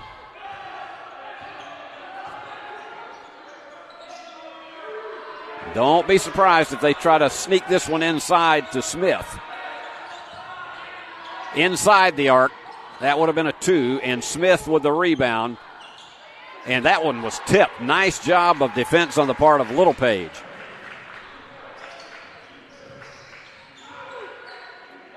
Getting close to the 3-minute mark. Littlepage takes his time with it. He may drive himself and tries to hook, and it does not fall. He's had a kind of a rough night. 2 out of 9 for Jeremiah. Getting inside the paint, and you feed off to Smith. And he was very fortunate that a travel wasn't called. Big 3 is off the mark for Ratliff. And we are under 3 minutes to go. Union clinging to that slim 1-point lead. Now look again. They've got Littlepage way out front. Inside. That's what we were looking for, because all of a sudden he sneaked behind the defenders and drew the foul after getting the basket. 27-24. They haven't posted it on the scoreboard yet, but Jeremiah with an opportunity for a 3-point play. And we've got timeout called. So he'll come back to the free throw line when we come back as the Bulldogs lead it by 3.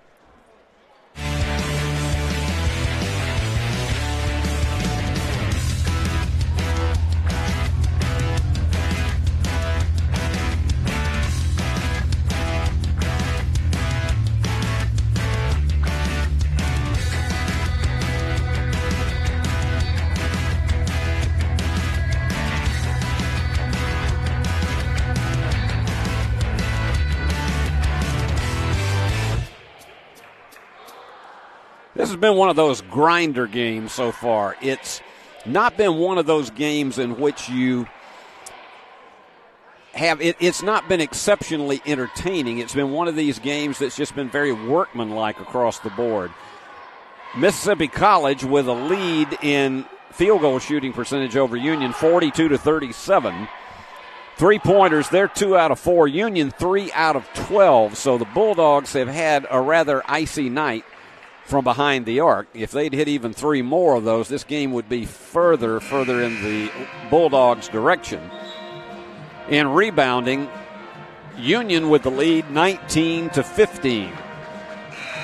Not a lot of turnovers, 6 for Union, 7 for Mississippi College. The game leader is Galen Smith with 11 for the Choctaws. For Union, it is Bo Gidgel with 10. In fact, he had 10 of Union's first 18 points. Been rather quiet of late. They began to defend him a little bit harder. Game's leading rebounder is Jalen Johnson with 6. And Littlepage with an opportunity to 3-point play to send Union back to a 4-point lead. And he connects. So Littlepage with 7. And Union trying a little bit of backcourt pressure.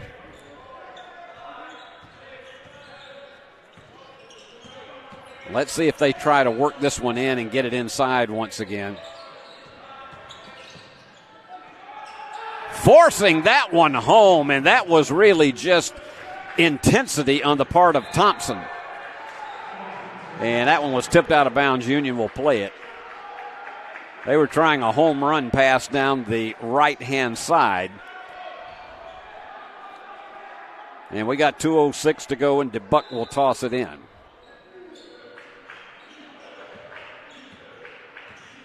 Chance of defense once again. Almost stolen away. 18 on the shot clock. That was tipped out by Gross.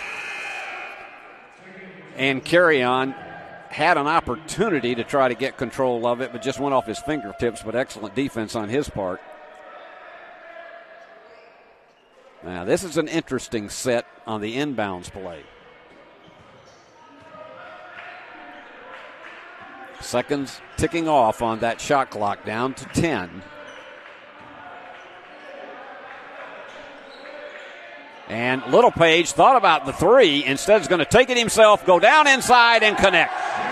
Off-balance shot, stutter step on the dribble, and he delivers 9 for Jeremiah. He's beginning to make his presence felt on the inside. And particularly with Galen Smith not in the game. This was almost a steal. Big, long bomb. Yes! From the outside. And Carry-On Gross with 6. And that is his second 3-pointer of the night. It's a 30-29 game. Union had a 7-point advantage at 1 point. And going again for the hook. and he draws the foul. So Jeremiah drawing those fouls on the inside and having the opportunity to go back to the free throw line. And that is the second foul on Ratliff. We haven't seen in this game a lot of breakaway steals that really just erupt the crowd. Little Page, short on the first one. Looked like he released that one before he completely bent his knees. This will get him in double figures if he connects. He's had 2 assists in the game as well as his 9 points. And give him 10. So he's there along with Gidgel. And we're under 1 minute to go, 31-29. Bulldogs by 2, but this has been a tight one, and we expected it would be.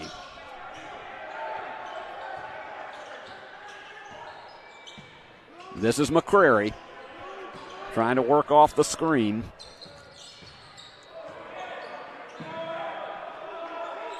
Six on the shot clock. They have to hurry. And that was a case of just being a bit out of control with the dribble. And down the stretch he goes with the layup. DeBuck decided to take it all the way himself and picks it up. 33-29. Let's see if the Choctaws hold it for the final shot of the half. Instead, they take a timeout. That leaves them with 3. And so we'll keep it right here with 15 seconds remaining. And as I say, the action picked up a bit there. Union at 41% from the floor, 46% for Mississippi College. The weaker part for Union has been from behind the arc, 3 out of 12. But they've continued to hold the edge in rebounding, 19-15. And Gidgel and Little Page each with 10, leading the Bulldogs. Galen Smith, who has 2 personal fouls, and that's why they sat him down for a good portion here of the latter part of this second half. Galen has 11.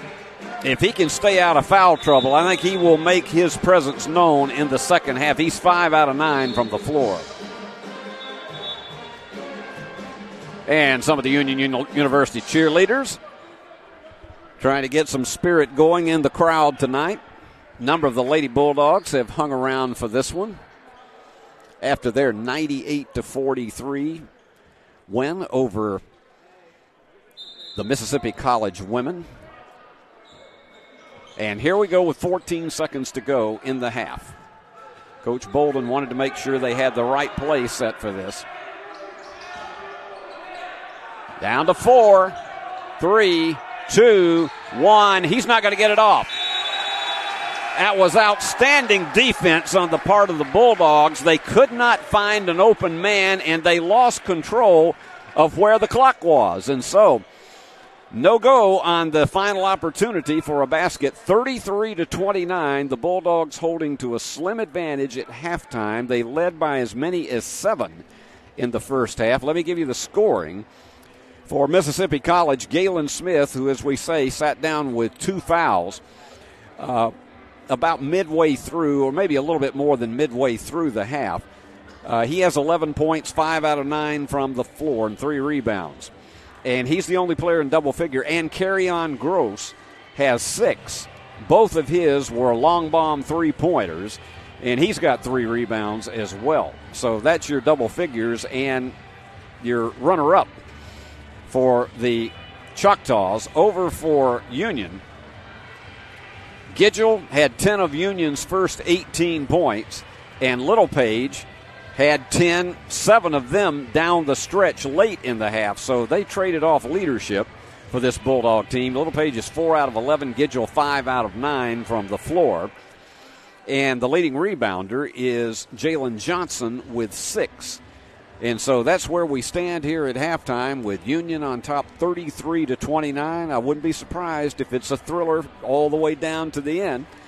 But we had an opportunity to talk to Coach Dave Niven off the court and talk about things about his relationship with his team, his staff, and some of the things that he feels like are so essential to doing things to help build the cohesion and camaraderie on a team like he has. So let's go to Coach Dave Niven off the court right after this.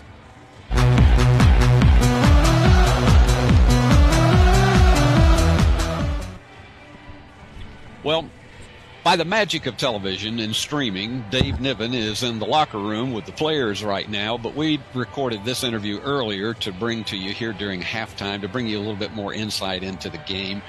And it's always good to be able to visit with Dave about this, because getting it from the coach's eye is so, I think, really great for you folks at home to get a chance to understand a little bit more about the game in itself. Dave, we talked about earlier this evening that perhaps it is, and you always hope it is, to have the advantage of being able to play at home when you open your conference season. Let's talk about this. What are, other than the fact that you're not in front of the home fans, what are the most significant challenges about getting a team ready to go on the road?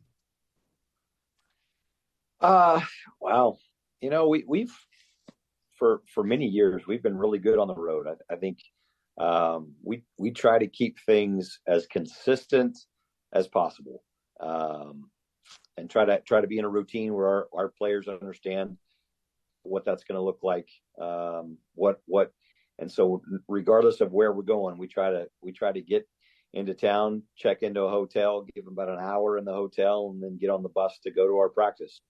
We'll practice the night before in the facility and get a lot of shooting in and you know, so I think keeping a routine, you know, the day of the game, our routine is really similar each week. Get up and have a shoot around sometime in the morning, get them a snack, and then come back and watch film together. And then they'll have a couple hours before pregame meal, and then about another hour after pregame meal, we're heading to the gym. And so I think the routine of being on the road is most important. The most challenging part is there's always things that come up that you can't control. When we went down to Alabama last week, we sat on the interstate for 2 hours due to an accident, and so we missed our practice on Thursday night. Didn't get a chance to practice going into that game, so had to walk through on Friday morning. But you know, so things like that you can't control. You can only do what you can do, and so you know, that part of it is always the unknown of being on the road but our players have always, year in and year out, have been very businesslike when we go on the road. Treat it like a business trip. They get off their feet, they get good rest, and you know, but here this week we're at home, so you hope the advantage is you got a great crowd, great student section that are making a lot of noise, giving a lot of support, and that the energy level is high in the gym, and that pushes you to play a little bit better than you might otherwise. Dave, let's talk about an element that has nothing to do with the X's and O's of the game, but when you have a team that you've built together, you got newcomers that come every year, and you've got the experienced players. But we've seen situations where there's a lot more focus on players' mental health and all sorts of athletics. Tell me what you do to try to set a tone with your players that, hey, if I got a problem, I can come to you and talk about it. What kind of things do you do to try to make them feel at home that, okay, I'm available if you need me for something that has nothing to do with basketball? Sure. I think it starts with your players have to know that you care about them beyond basketball. So that's being really intentional with guys of bringing them into the office, sitting down, having one-on-one conversations with them about non-basketball things. Now we'll bring guys in and watch film with them and things like that, but I think it's also important that we have individual conversations, my staff and myself, on having a conversation that has nothing to do with basketball. A lot of times that's initiated by me. I'm sending them a text, say, hey, swing by sometime today when you've got a chance. But I think they have to know that you care about them. if they're playing well, if they're playing poorly, they know that they're loved by their coaches. And so that's a big part of it. I think from the mental health aspect, it's really encouraging guys to get help. I'm not a psychiatrist. I don't have one on my staff. But we have really good people on our campus that are trained at counseling. And I've encouraged a number of players over the years to go get counseling and get outside help. I think that's really, really a valuable tool, and it's important for us as coaches to make sure that that's encouraged. There's been a stigma, I think, in our society for many years about getting that kind of help. That it's a sign of weakness if you have to go to a counselor or have any kind of therapy. And I think the more we can do as coaches to help players realize, and there's absolutely nothing wrong with going to talk to somebody. We've got people on our campus that are trained in this, that are Christians, that are going to base it on biblical principles. And I just think that's super valuable to have somebody speaking into your life the truth of God's word and how it applies to the issues that you're facing.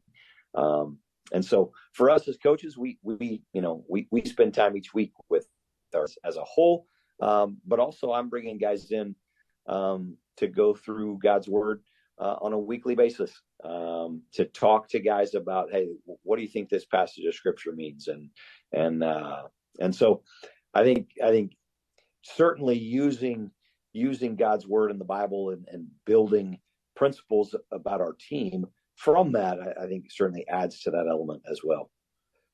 Dave, I'm so glad that you mentioned that about the counseling staff at Union University. They are the best. They are absolutely the best. And they are tremendous with young people when they need it, and people like myself as well. And so it's I think certainly a credit and an exclamation point to Union as to what it provides for students.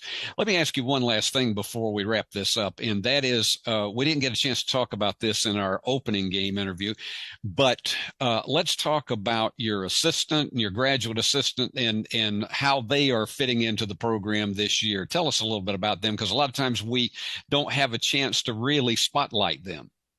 Oh, I've got a great staff. Easton's been with me for, I think this is his 5th year, or maybe this is 6th year. He's been here 5 years. But he's essentially our defensive coordinator. He's calling defenses in games now. He is developing for that part of our practices. Obviously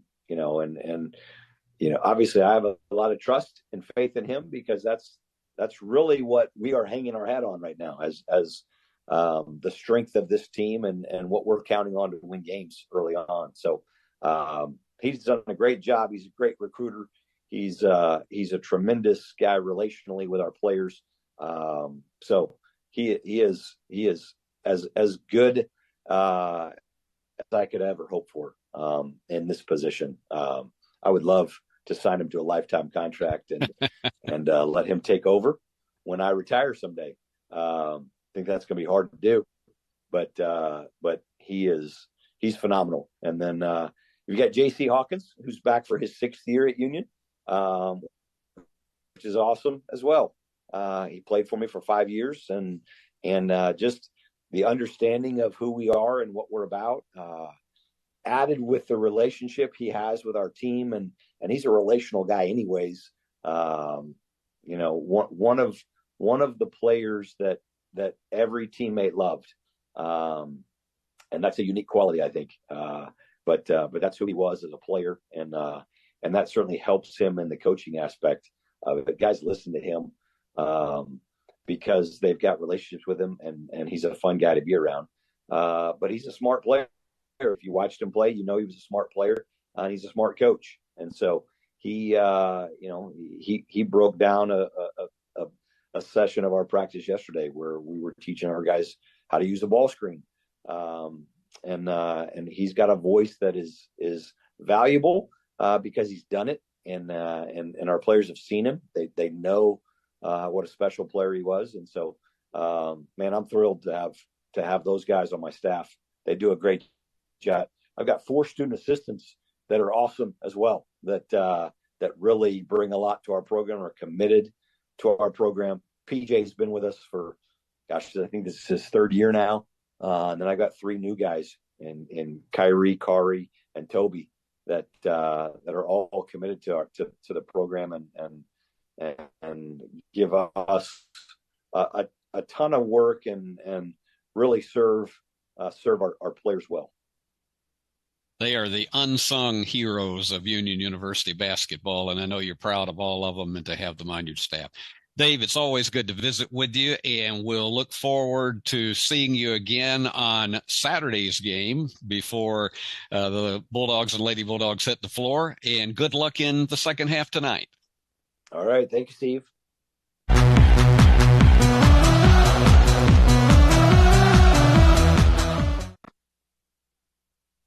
And our thanks to Dave Niven for that scintillating conversation. Now let's go to your halftime statistics with the Bulldogs on top, 33-29. Union 13 of 32 from the floor, 41% in the first half. Mississippi College 13 of 28, so they've got an equal number of field goals, 46%. Then in three-pointers, the edge is to Mississippi College. Now each team is shot and connected on 3 3-pointers, but Union has put it up 12 times. Their percentage is just not hot at 25%. 3 out of 5 for Mississippi College at 60%. Free throws, Union with the edge, getting 4 out of 6 from the line. Not been a lot of free throws in this game. Only 1 shot in the first half by Mississippi College, hence, and they missed that one. And Union with the edge in rebounding, 19-15. 5-2 is their edge in offensive rebounding, so it's given them a few opportunities at second chance points.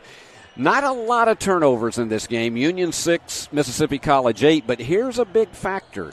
Union has picked up 9 points off of the turnovers of the Choctaws, whereas Mississippi College has only gained 1 basket off of Union's mistakes. That will have to change for the Choctaws to try to avoid not being able to capitalize on turnovers as we go throughout the contest.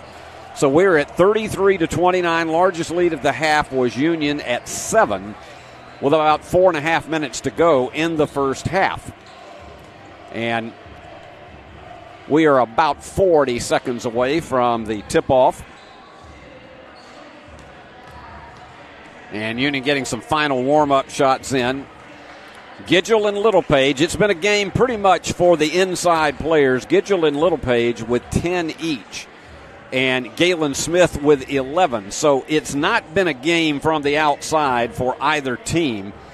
Not a lot of points from the guards in this game for either of these two.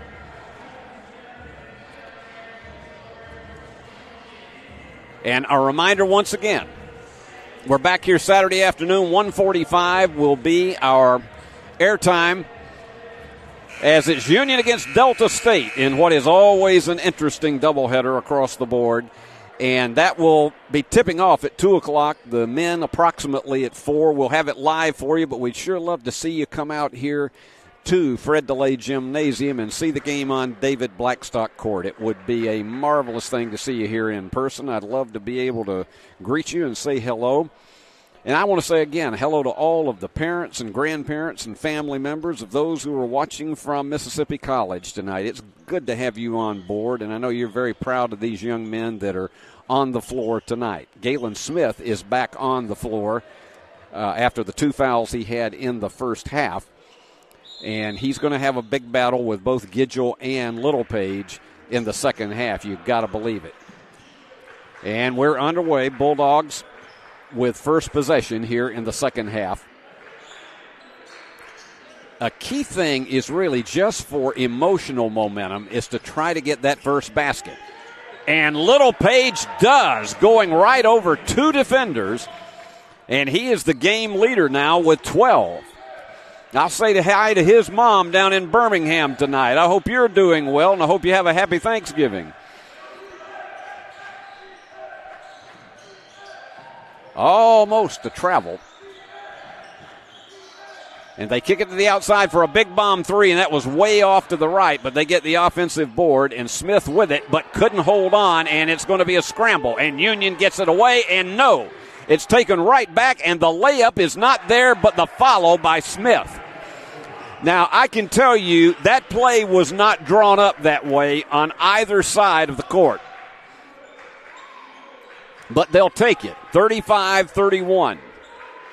Union missed an opportunity for a big stop right there. Going down the lane, and it was Gidgel who goes to the deck. And they'll play it underneath. Some substitutions coming in again. Ratliff is back in the contest.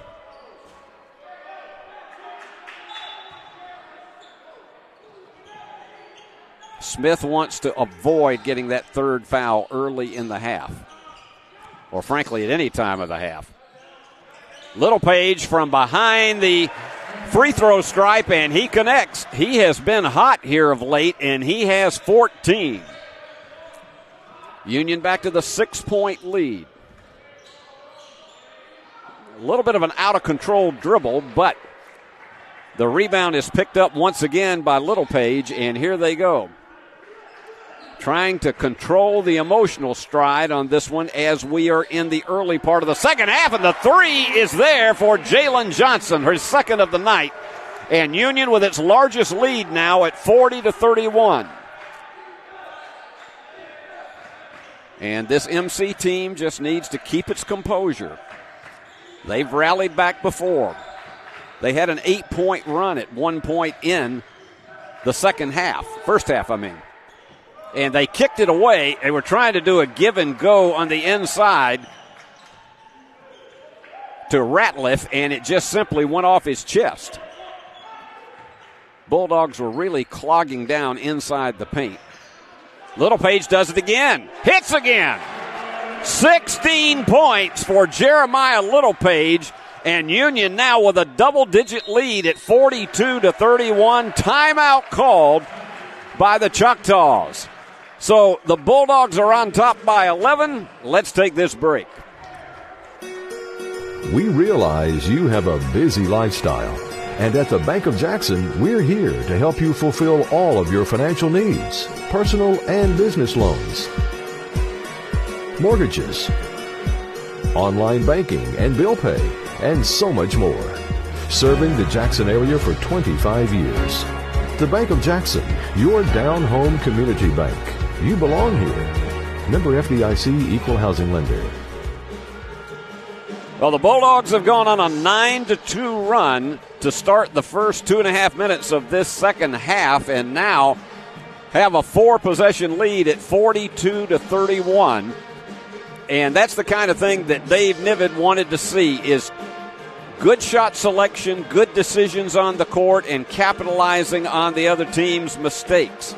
And Jeremiah Littlepage with the hot hand now. He was 3 out of 12 at one point in this game, and now shooting 50% from the floor, 16 points to lead the game, and has given Bo Gidgel, who had 10 of the first 18 Union points in the game, an opportunity. Now, this is the thing. If the defenders have to concentrate more on Littlepage, it could leave an opening for Gidgel. And I know that Mississippi College has just got to get Galen Smith back into this game. He's 6 of 10 from the floor, 13 points. He's picked up 4 rebounds, and they have just got to have his inside presence. But as of right now, he is not in the contest. Here's Miller. He's going to slow the tempo down, but these guards are lightning fast. They can take it down the lane just like that. Instead, he kicked it outside, and the three was an air ball. The big three on the other side is not there. This is a third opportunity. There you go. The high lob into Ratliff for the stuff. Back to a 9-point edge for Union. First conference matchup of the season for both of these teams. In between 4 defenders, and he got the roll. Terrific job getting that roll to make it a 44-33 lead for Union. And the Bulldogs are now up to 47% from the floor. And the floater is not there, but the follow shot is blocked by Littlepage. Once again, they'll have a third opportunity at it, and they'll spread the offense out once again. And trying to kick it out on the left-hand side, and that one's off the mark. Littlepage high for the rebound. 4 minutes into this second half with Union up by 11 after being up 33-29 at halftime. They try to go to the inside to Littlepage. He's got 3 defenders all over him. 8 on the shot clock. Here's Littlepage. Takes the dribble, pushes off the defender, and connects.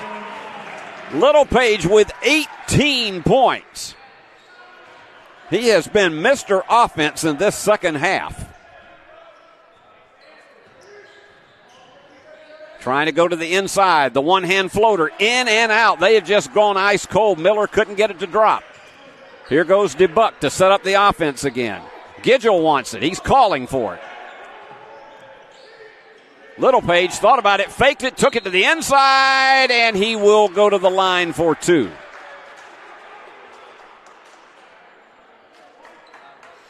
So far tonight, Jeremiah is 2 out of 3 from the line, and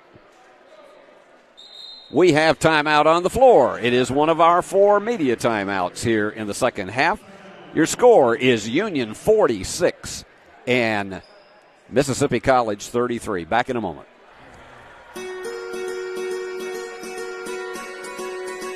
Buying a home is a major milestone, and at the Bank of Jackson, we want to help you achieve it. Our mortgage specialists can assist you with conventional, VA, FHA, or construction loans, as well as USDA and THDA development loans. Serving the Jackson area for 25 years. The Bank of Jackson, your down-home community bank. You belong here. Member FDIC, Equal Housing Lender.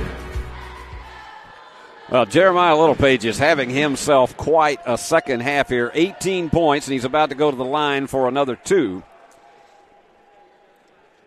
Union up only by 4 at halftime, and they have just been workmanlike in the way that they have whipped the ball around the floor, and Littlepage has had the hot hand tonight, so they just keep feeding him, and he's delivering.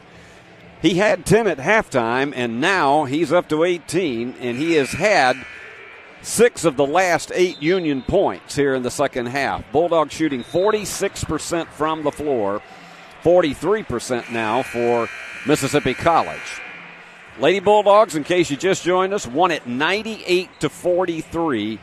It was just a old-fashioned blowout in the opener, and for their actual season opener for the Lady Bulldogs, it sent a message, I can tell you that. So Littlepage is at the line, the young man from Birmingham, and he's a delight to get to know. He's a fine young man. And he got it. He nails this one home. Union's up 15, and Jeremiah will match his own uniform number with 20.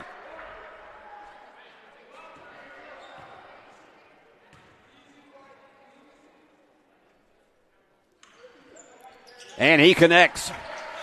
48-33. Bulldogs have been putting on a clinic in the last 3 minutes. We're under 15 minutes to go in the game. And this is Miller once again. He's a really good point guard. He can do so many things without the basketball. I'm just watching where he's going, trying to get himself open on the left-hand side of the court. That one was forced away, and Littlepage with yet another rebound. Bulldogs picking up the tempo once again.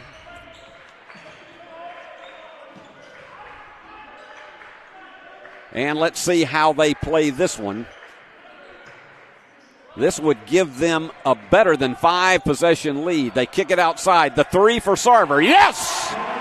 Sarver, his first 3 of the game. And Lane makes it a 51-33 Bulldog margin. in this half, Union has outscored, and that layup just beating right down behind the defenders is McCrary. Give him 6. But for Union, it is a 22-6 edge here in the early going of the half. And Gidgel tried to go, and he goes to the deck hard. He is still down. Now he gets back up. And that one short. The follow is not there, but it is Galen Smith who will go to the line for 2. Boy, Gidgel went to the floor hard. I think it just knocked the wind out of him a bit. And so that made it a 5-on-4 situation at this end of the floor. So Smith at the line for 2. He is 6 out of 10 from the floor. This is his first opportunity from the free throw line, and he got it. He is just a complete player, and there's hardly any way that once he gets his mindset in there, and with this team down 15 points, he's going to have to be the guy that really makes the comeback for them.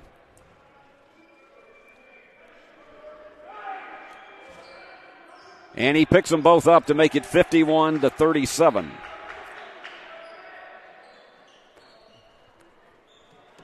Now, we got a lot of basketball. We're actually going to have a game in here on Thanksgiving Saturday, so we got a lot of home action during the month of November. And I hope you'll be with us for all of it. From the corner, the 3 is off the mark for Prug. And a big 3. No. Goes left. And Smith can't get it to go, and they get a third opportunity. This is the third time that they have had a third chance opportunity at a basket. And Smith wide open. Beautiful feed by McCrary. And they have sliced that 15-point lead. Actually, it was an 18-point lead. They have sliced that down to 12. It is 6 in a row now, unanswered points. Dangerous bounce pass. On the inside, the little floater is there for Jalen Johnson, and he's in double figures. They're working against Littlepage, and he just, that's what you would call, it wasn't a block, but it was a bother. And so you could almost look on that as the equivalent of a turnover. Kick outside for the 3. Yes! That is just J.T. DeBuck made over, 56-39, back to the 17-point margin for Union. So they have answered. Trying to go down the baseline. Little floating bank shot is there for McCrary. 56-41. Getting close to the 12-minute mark, and they're trying a little full-court pressure, more of a half-court, not a true half-court trap, but trying to double-team the ball. And 10 seconds, that's what it will do for you with that half-court trap, and Union could not get it across midcourt.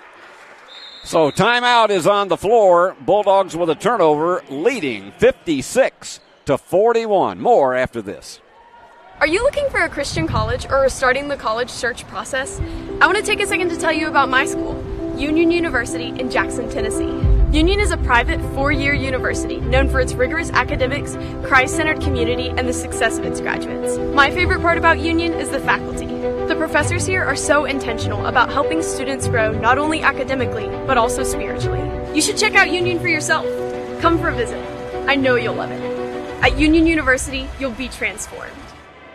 And we are live from the beautiful campus of Union University in Midtown Jackson, Tennessee. It is our pleasure to be with you. It's my 28th season of doing this, and I just enjoy it every year. I love seeing the newcomers. I love seeing the visiting teams come in to see what talent they bring in here. It's great to be a part of the Gulf South Conference. I can tell you that without question, because the quality of basketball is just unmatched in Division II circles. And these two teams here tonight are evidence of that. Union leading it 56-41, led by the 20 points of Jeremiah Littlepage. And we're trying to update a few more stats here. There have been a few issues tonight with the online situation from our good friends at Sidearm Sports, so hopefully that will rectify itself momentarily.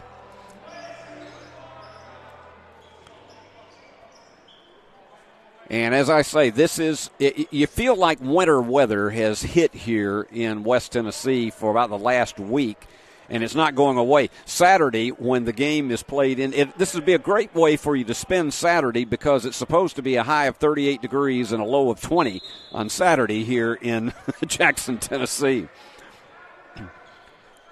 Trying to climb back up the ladder and still have plenty of time to do it. Going for the big three. No, iron unkind, but they get a good offensive rebound. Trying for the three on the other side, and connecting is Miller for the first time tonight. So it's down to a 12-point margin again. Union had been up by as many as 17 and 18. Now they need an answer. You give the emotional stretch back to the other team, and suddenly those points can come down in a hurry as far as your lead is concerned. They try the answer three. No, way off the mark. And Union will get it underneath. Somebody didn't exactly call for that rebound, and so you had two players going for it, and it knocked it out of bounds. So Bulldogs will have 10 seconds left because that shot did not connect with the iron. So they only have 10 seconds to try to navigate one home here. They got to hurry. Turnaround is not there. And the rebound off to Smith, who is trying to get his charges back going in the other direction again. The fake underneath, and it's overshot. And tipped up again and picked up for another third opportunity by Miller, and he overshoots it. It is Johnson with a rebound. And the fall-away jumper is off the mark. Coming down with it is Thompson. Has not scored a lot tonight, but there's a big three. Again, iron unkind. Trying to slow it up and get a little more deliberate is DeBuck. It's a little early to be shaving time off the clock, even with a 12-point lead, because there's just too much of it left as we're getting close to the 10-minute mark. And they go. There's a beautiful give-and-go feed into Jordovic, who gets his first basket of the night. He's giving a breather right now to Littlepage. And we're halfway through this second 20 minutes of action.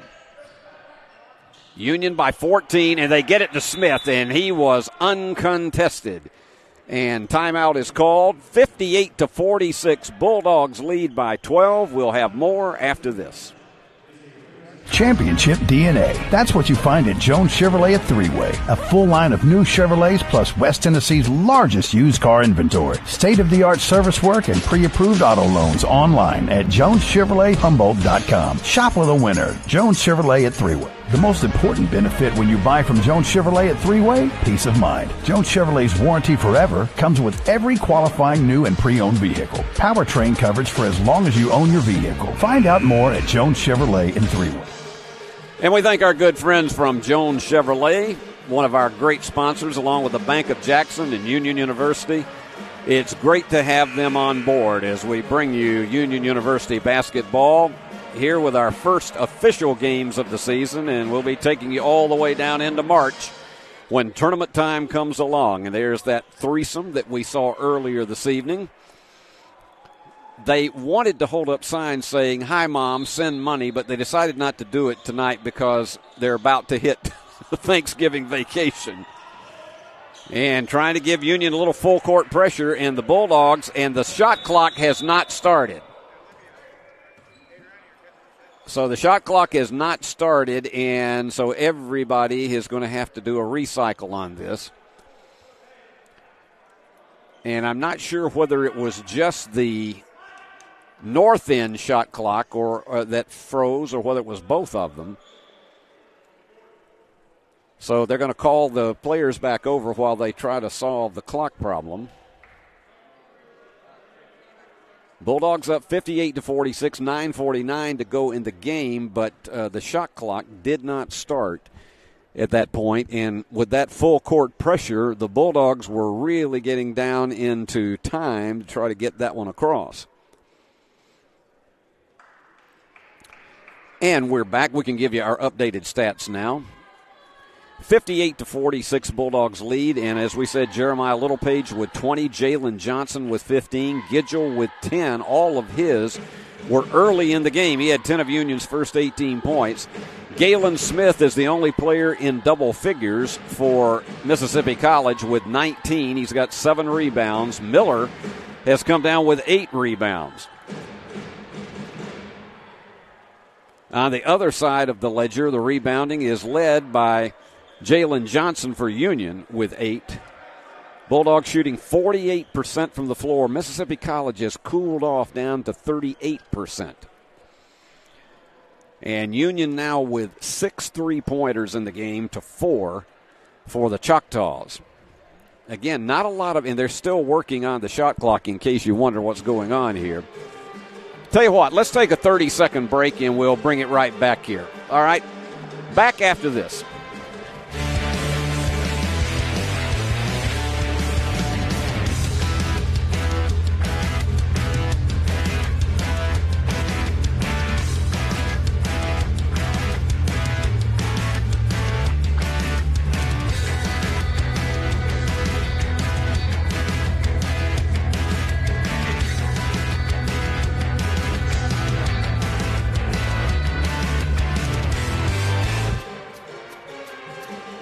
And we've seen so many great athletes over the years in the Gulf South Conference, and that's why it's always a pleasure to do these games. They are trying to do a reset of the scoreboard right now and see if they can get the shot clock back up.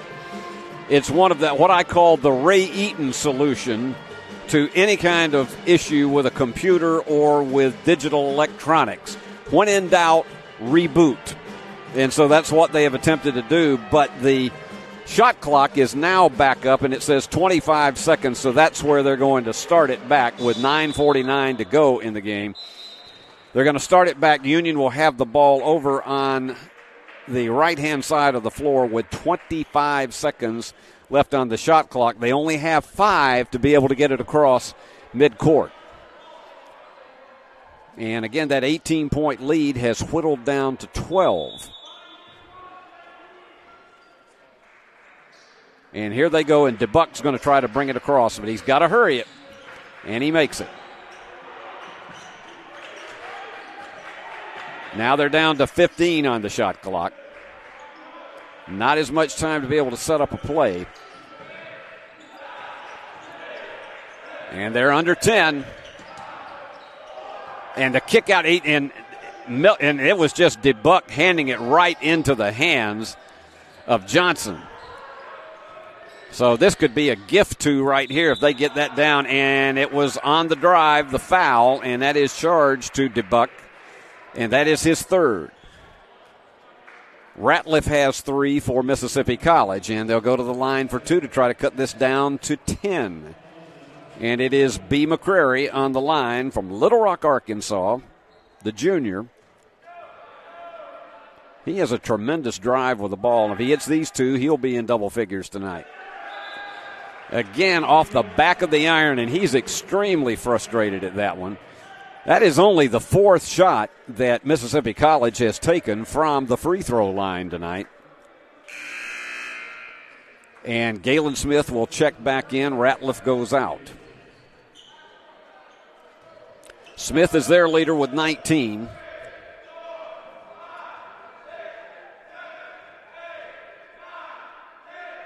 And you see some of the fans on the other side of the way counting the dribbles at the free throw line. It made no difference to McCrary. He nailed it, 58-47. And they're going to continue to apply some all-court pressure.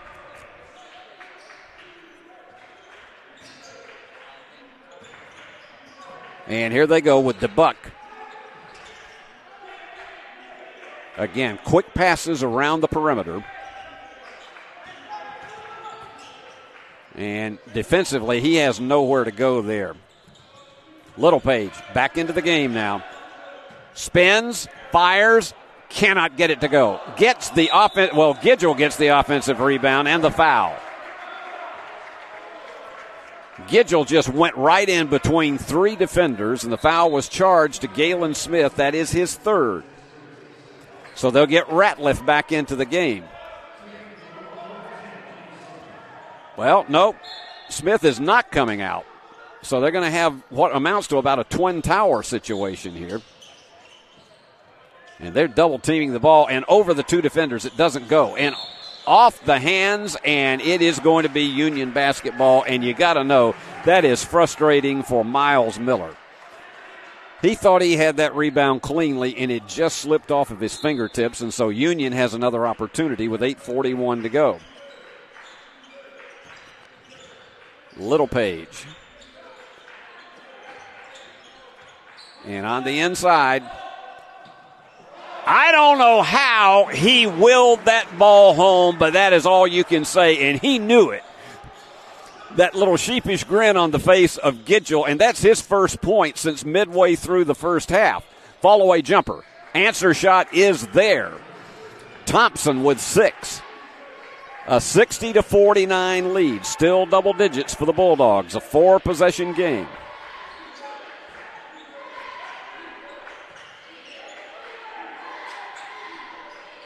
Under 8 minutes to go. They've had a hard time driving that, but there's Little Page and had it blocked from behind beautifully by Smith. And it will be MC ball. Smith just timed his jump perfectly and blocked the shot from behind. And we have another media timeout. 7:49 remaining. It ain't over yet, folks. 60-49. Bulldogs on top of the Choctaws.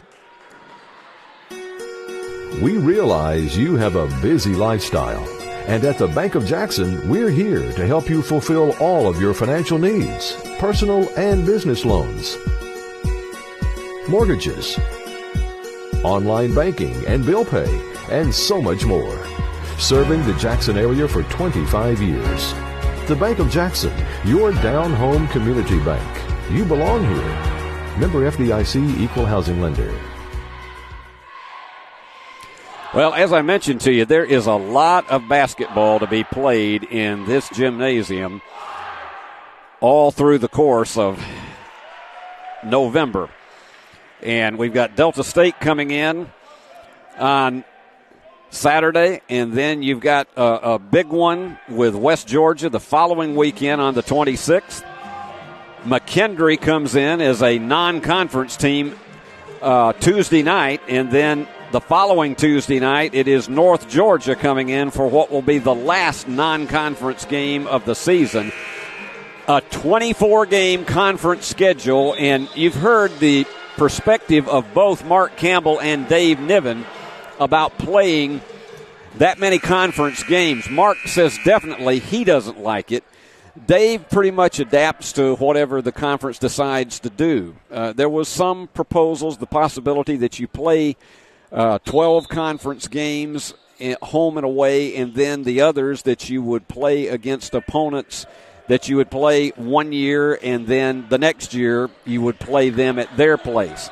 You just play them one time a season. Backdoor play beautifully navigated into Smith to give him 21. He's the game leader now. That lead is now down to 9, and they are putting all sorts of pressure on the Bulldogs. And it is Gidgel. And he is clobbered. He was trying to go in and hopefully dunk that thing, and fortunately, he's okay, and he has an opportunity for a 2-shot foul. But regardless, it's going to be a 24-game conference schedule, and so it will be grueling, to say the least. You'll play everybody in the conference twice. So Gidgel takes a couple of breaths to – this is his first trip to the free throw line tonight, and does not deliver. This is down the stretch where you got to be able to hit these free throws and stop some of this rally that is coming from the Choctaws. And they're doing it with determination, unquestionably. Bo gets the second one, and it's back to the 10-point lead at 61-51 with 7:20 remaining.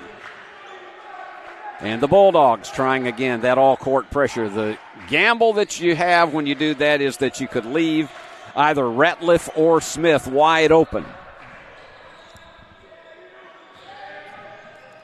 10 on the shot clock, and they try to go to Smith, and it just was too wide on the bounce pass, and Sarver took it away. He tried to save it, but Sarver was right there to force the turnover, and so that is 10 turnovers on the night for MC. And Gidgel. And that's going to be the 4th foul on Smith, and I think he knew it, but he was hoping he would get a jump ball call out of it. So Galen Smith, his 4th foul, and they're going to take him out because they want to try to at least have him available, if they continue this rally, to have him available down the stretch.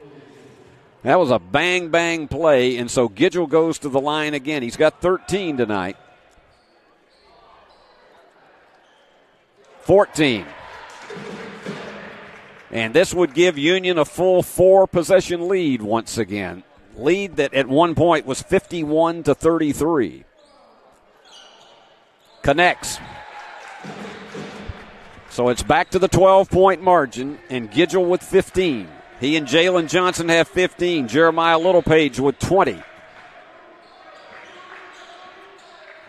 And they're continuing this strong rotation offense. And a beautiful block. Nicely done by Gidgel to take that one away from Reed. And perfectly timed.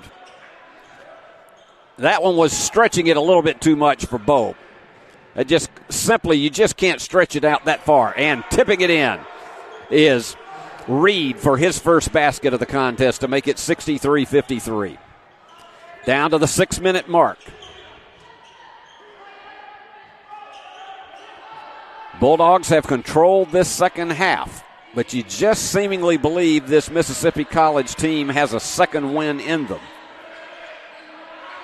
Going for the 3. No. Too far right. Chance to cut it under double digits.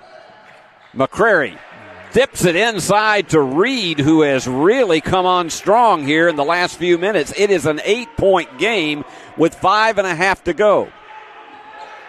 That 18-point lead has been sliced more than in half. And the Bulldogs have turned it over again. The 9th turnover of the game.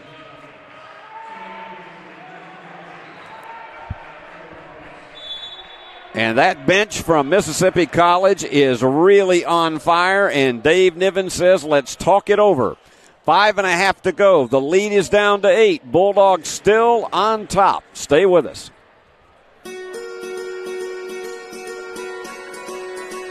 Buying a home is a major milestone, and at the Bank of Jackson, we want to help you achieve it. Our mortgage specialists can assist you with conventional, VA, FHA, or construction loans, as well as USDA and THDA development loans. Serving the Jackson area for 25 years. The Bank of Jackson, your down-home community bank. You belong here. Member FDIC, Equal Housing Lender. You can see the sermon. I don't have to describe it. The facial expression and the intensity should tell it all from Dave Niven. He's seen his team lose an 18-point lead down to 8 and make a turnover that should not have happened, and it has the potential of cutting this lead down to 5 points.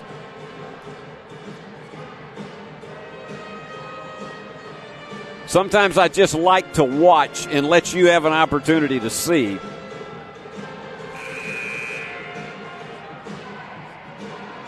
That was comparable to one of those Mark Campbell situations that Mark has fond of saying from time to time. Those are situations when I'm not that nice. So let's see if the sermon has been absorbed by the Bulldogs on this. To toss it in is Miles Miller. He's the junior from Meridian. And we're under 5.5. And they have 15 seconds to go on the shot clock. Big 3.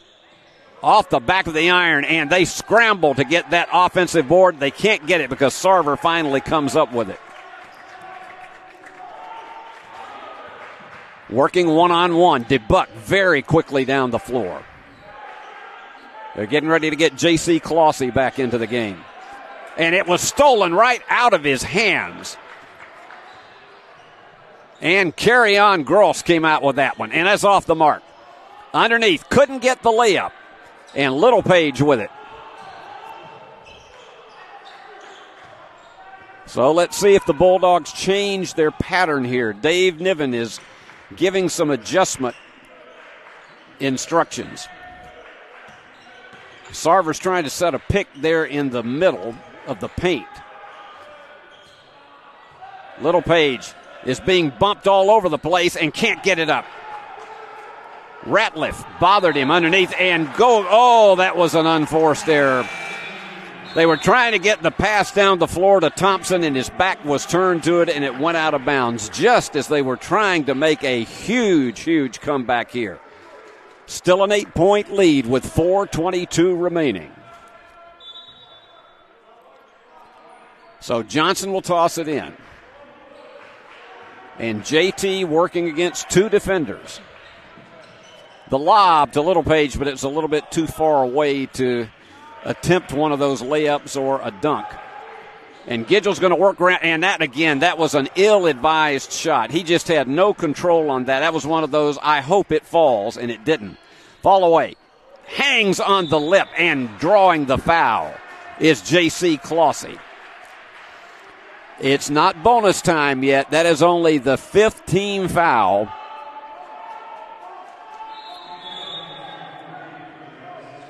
And we are now with our final media timeout. It is still an 8-point lead for the Bulldogs, but there's still a little bit less than 4 minutes remaining. Stay with us. Are you looking for a Christian college or are starting the college search process? I want to take a second to tell you about my school, Union University in Jackson, Tennessee. Union is a private 4-year university known for its rigorous academics, Christ-centered community, and the success of its graduates. My favorite part about Union is the faculty. The professors here are so intentional about helping students grow not only academically, but also spiritually. You should check out Union for yourself. Come for a visit. I know you'll love it. At Union University, you'll be transformed. This is less intense from Dave Niven on this timeout. In total timeouts remaining in the game, Dave still has 2, only 1 remaining for Mississippi College, so that could be a big factor down the stretch, because if Coach Bolden wants to try to talk it over with his team, he's only going to have 1 more opportunity to. They have been really tenacious in the way they have made this comeback from what at one time was a 51-33 Union lead, and they have outscored them 22-12 to cut this lead down to 63-55. Dave Niven, one of the finest defensive coaches you'll see anywhere, and that also goes for his assistant, Easton Bozzoli. He is just, I got to tell you, the kind of confidence that Dave has in him. Easton's such a tremendous, tremendous assistant coach. He's in his 6th year as part of this Bulldog program. And they got the full court pressure, and Little Page manages to come away with it. And they're going to triple team him again, but he manages to get it across. Little Page got it! The dunk!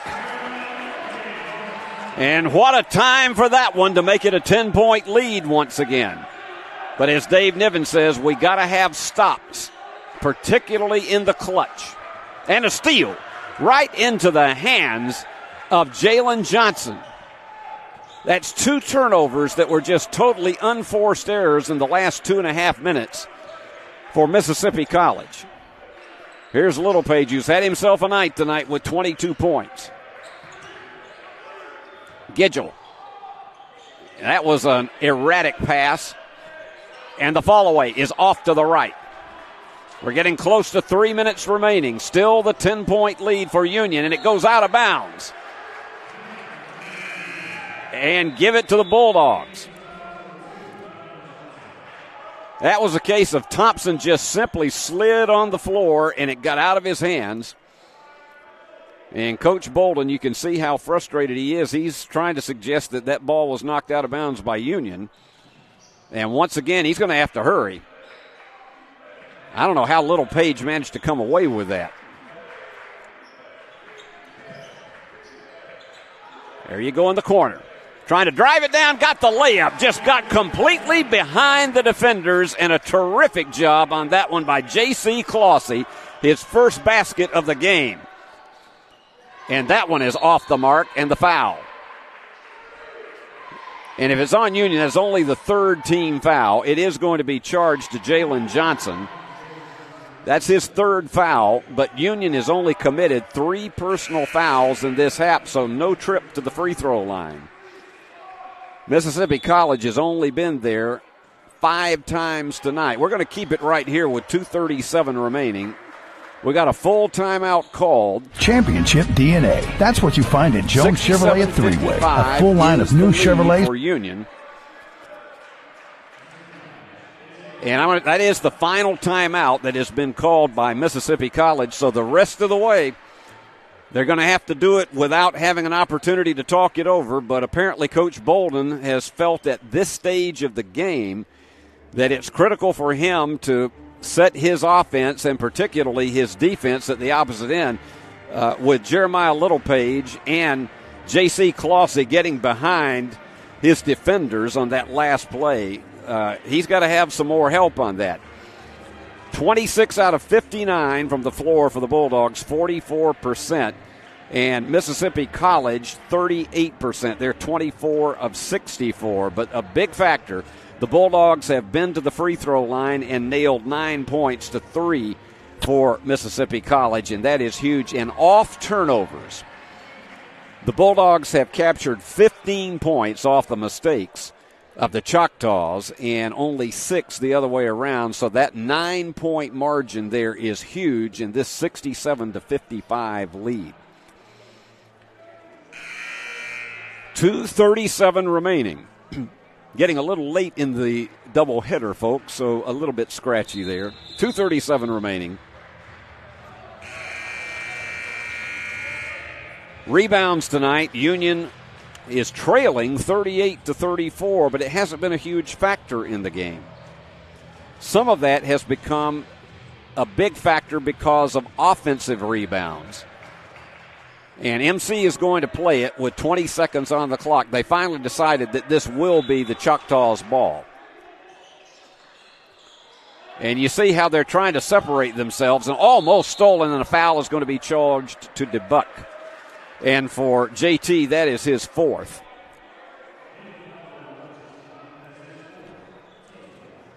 But I don't think Dave is going to worry about that at this point. 2:36 remaining in the game. And that is only the 4th Union foul, so they're a long way from being in the bonus. And that one, oh my goodness, that was the worst possible thing that could have happened. J.C. Clausey commits a foul on that 3-point shot. And so it is going to give a 3-point opportunity to Tre'Davious Thompson. He's got 8 points in the game tonight. He has not been to the free throw line, but this could close a 10-point lead down to 7.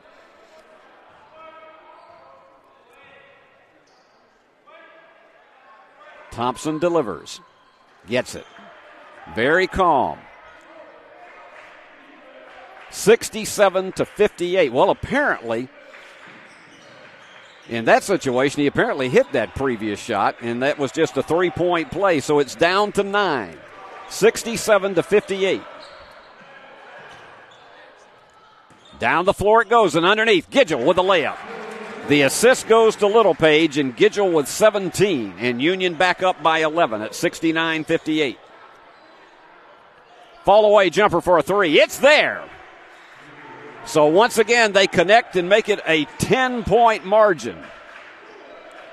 Under 2 minutes. Union's calling timeout because they can't get anybody open. It's a 30-second timeout, so we'll keep it right here. 69-61. An 8-point lead. It is still a 3-possession game for Union, but this is one of those situations that you have to wonder if they're going to try to go to the foul to try to get somebody on the free throw line that they don't think can connect very well. So far tonight, As far as free throws are concerned, only 3 Union players have been to the line. Little Page 4 out of 5, Gidgel 3 out of 4, and Johnson 2 out of 3. So pick your poison where that's concerned. And they do not have a timeout remaining, namely Mississippi College. And they've got the YMCA going on the opposite end of the floor. And we'll see how Dave Niven's going to play this one. The key thing is ball control, and it has been difficult, so they're going to bring everybody over midcourt. And JT comes up with it. They got 5 to get it across, and they do. Inside it goes. Union's going to shave as much off the clock as it can. 13 on the shot clock. Gidgel. In the corner it goes. 6 on the shot clock. And tossed away. Turnover for the Bulldogs and goes out of bounds through the legs of Williams. Oh, you've got to know Blayton Williams is just beating himself up over that one. He had the steal and just lost it between his legs. So Union, with 20 on the shot clock, gets a huge reprieve with this 8-point lead.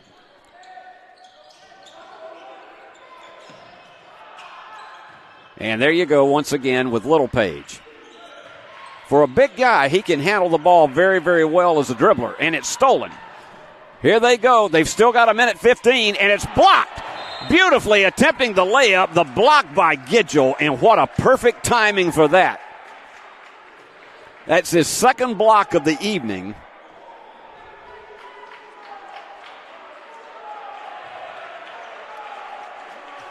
So Union will play it underneath with 74 seconds remaining. There's still plenty of time. If you get turnovers here, there's plenty of time to make this one work for the Choctaws. Well, they're going to back off of it now. Again, remember, Mississippi College has no timeouts. Little Page in all kinds of traffic. And they're going to get a held ball situation.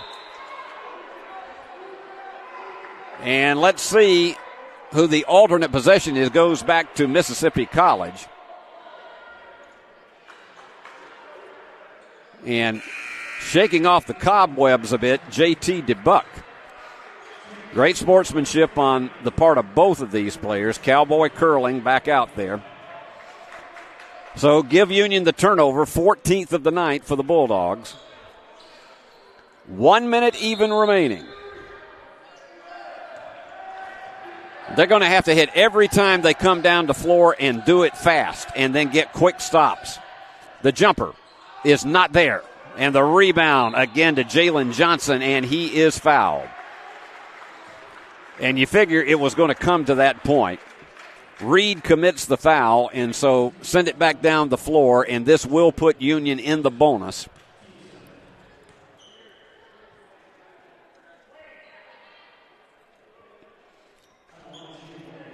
So Johnson goes to the line. He's got 15 points in the game. He's 2 out of 3 from the free throw line.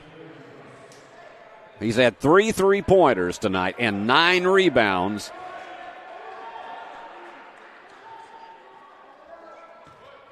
And here we go. Big free throw, 70-61, because that makes it a full 3-possession lead. And you got to know Dave Niven is not going to take a timeout here. He's got 1 left. He's not going to take a timeout unless somehow they get into another scramble. In and out. And the rebound coming off to Ratliff. They still have an opportunity. And toss it away down at the opposite end. And checking out of the game is Johnson. And getting back in is Reed for the Choctaws. So here they go. They're going to try to apply all court pressure on the toss in for Union. Almost stolen, and it is. Just a dangerous situation. And underneath, and the foul. Reed with the basket, and he will go for a 3-point opportunity that could cut this lead down to 6. Would make it a 2-possession game, but once again, remember, Choctaws with no timeout. Coach Bolden took his last one with 2 minutes and 37 seconds remaining.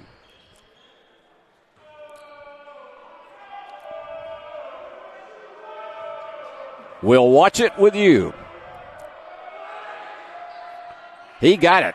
70-64. It was a big steal and Union throws it away. Oh my goodness, the bounce pass was so wide. Big break for Mississippi College. And they don't really have to try a 3 at this point. All they have to do is really just work it in the inside. But the only problem they have with that is that they don't have timeout. So they may decide they have to go for a 3. Instead, almost tipped away by Union. They got to throw one. In and out. Oh, that was so close. And Gidgel is fouled. Union has a huge breather on that one because that could have made this a very interesting finish. Gidgel will go to the line, 17 points tonight, 7 of them in the second half. He's 3 of 4 from the line. Again, a 1-and-1. Got it. That was big. 71-64.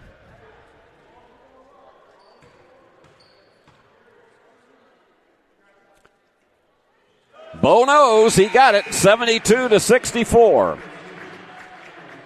It got almost as quiet as a morgue in here during that. So they're going to spread their offense out. Anything they can do to try to put up a 3-pointer. Instead, Union's glad to give them the layup there with 18 seconds left. Miller connects, 72-66, and they're going to have to try a foul unless they can get a quick steal. Well, they're not. Yeah, they finally did. The problem was that they let 5 seconds get off the clock. So we'll come back down at the opposite end. The foul fest is underway, ladies and gentlemen. It appears that Union is going to win this one, but that is still the 1-and-1. It is not a 2-shot opportunity, so it's not a done deal yet.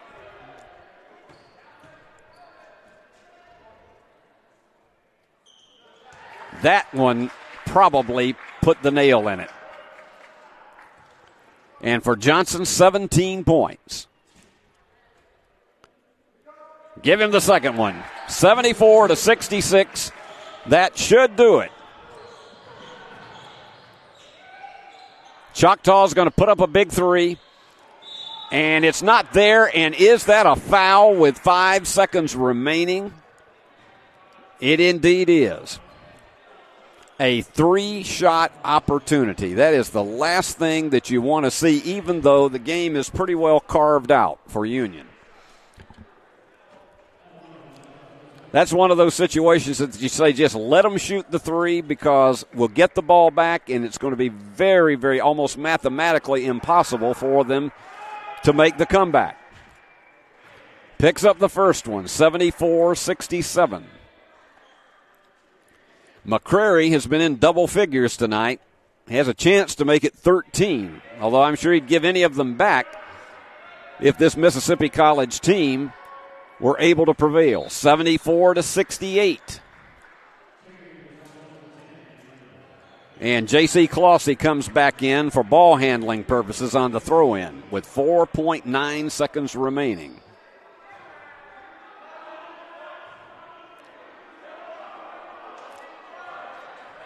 Here goes the last of the 3. 74-69. Getting that first throw-in possession is crucial. And he kicked it out of the baseline and picked it up himself, and they threw it away. Now there's 2.5 seconds remaining, and it's highly unlikely that they could come up with the combination to come back and win this game. But let's see how strange it could get. Union just with a horribly unforced error there at the end, with that all-court pressure in their face. And Dave Niven calls everybody over here. Let's take a break one more time. 74-69, 2.5 seconds remaining. Don't go away. Championship DNA. That's what you find at Jones Chevrolet at Three-Way. A full line of new Chevrolets plus West Tennessee's largest used car inventory. State-of-the-art service work and pre-approved auto loans online at JonesChevroletHumboldt.com. Shop with a winner. Jones Chevrolet at Three-Way. The most important benefit when you buy from Jones Chevrolet at Three-Way? Peace of mind. Jones Chevrolet's warranty forever comes with every qualifying new and pre-owned vehicle. Powertrain coverage for as long as you own your vehicle. Find out more at Jones Chevrolet in Three-Way. Well, it seems like it may have taken the full length of the evening to play the final minute of this game. Paul Schultze, our executive producer, pondering the future. But this Mississippi College team has been scrappy, despite getting down by 18 and late in the game down by 10. And Union has to absolutely play defense on this possession. Big three. No, it's off the mark. That could have cut it to 2, and they can't get it off. Well, they had an opportunity to close it to a 2-point lead, but it was not enough as the Bulldogs prevail 74-69 over Mississippi College in one of these that had just about every turn of the wheel that you could have imagined. I'll give you the final totals on this as Union opens up its conference race with a victory and is now 2-1 on the season. Let's take a look at Mississippi College, led by Galen Smith, their big post player, 21 points on the night. He was 9 out of 14, but late in the game committed his 5th foul, so they did not have him at the end. And then also in double figures was B. McCrary. Most of his came in the second half. He had a dozen and ended up, along with Ratliff, coming in with 9. Most of his came in when he was substituting for Galen Smith. And the leading rebounder was Miller, point guard with 9. Let's shift over to Union. Had 3 players in double figures tonight, and you had 8 Bulldogs that scored during the contest. The leader was Jeremiah Littlepage with 22 points. He was 9 of 20 from the floor, 4 of 5 from the free throw line, 6 rebounds, 3 assists, 1 blocked shot. He did just about everything. Bo Gidgel had 10 points in the first half, and then he had to really come on strong in the latter going when they were doubling down on Littlepage. He ended up with 19 points on the night, 7 of 15 from the floor. He had 5 out of 6 from the free throw line, including some really, really crucial ones down the stretch. 6 rebounds and 3 assists, 2 block shots. And then 18 points for Jalen Johnson. He had 3 3-pointers on the night. That was half of Union's output from behind the arc. It was not a long bomb night for the Bulldogs. He also was 5 of 7 from the free throw line and was the leader in rebounding with 9 tonight. Again, having a guard to lead your team in rebounds. And so you look across the board on this, it is somewhat difficult to choose our player of the game, but I think we have to go with Jeremiah Littlepage, 22 points on the night, those 6 rebounds, 3 assists, and a block shot. And so many of his came at a time when Union extended that lead to 18 points and tried to really put the game out of reach, but you knew this Mississippi College team was going to make a run for it, and they indeed did. Quick tally on the stats, and then we'll get you out of here, and we'll get it ready for Saturday afternoon's game. For Mississippi College, 39% from the floor, Union 45%. In 3-pointers, the Bulldogs were 33%, 6 out of 18. Their precision from long distance was just not good tonight. But the Choctaws 5 out of 19 for 26%. So as I say, this was not a long bomb game by any stretch of the imagination.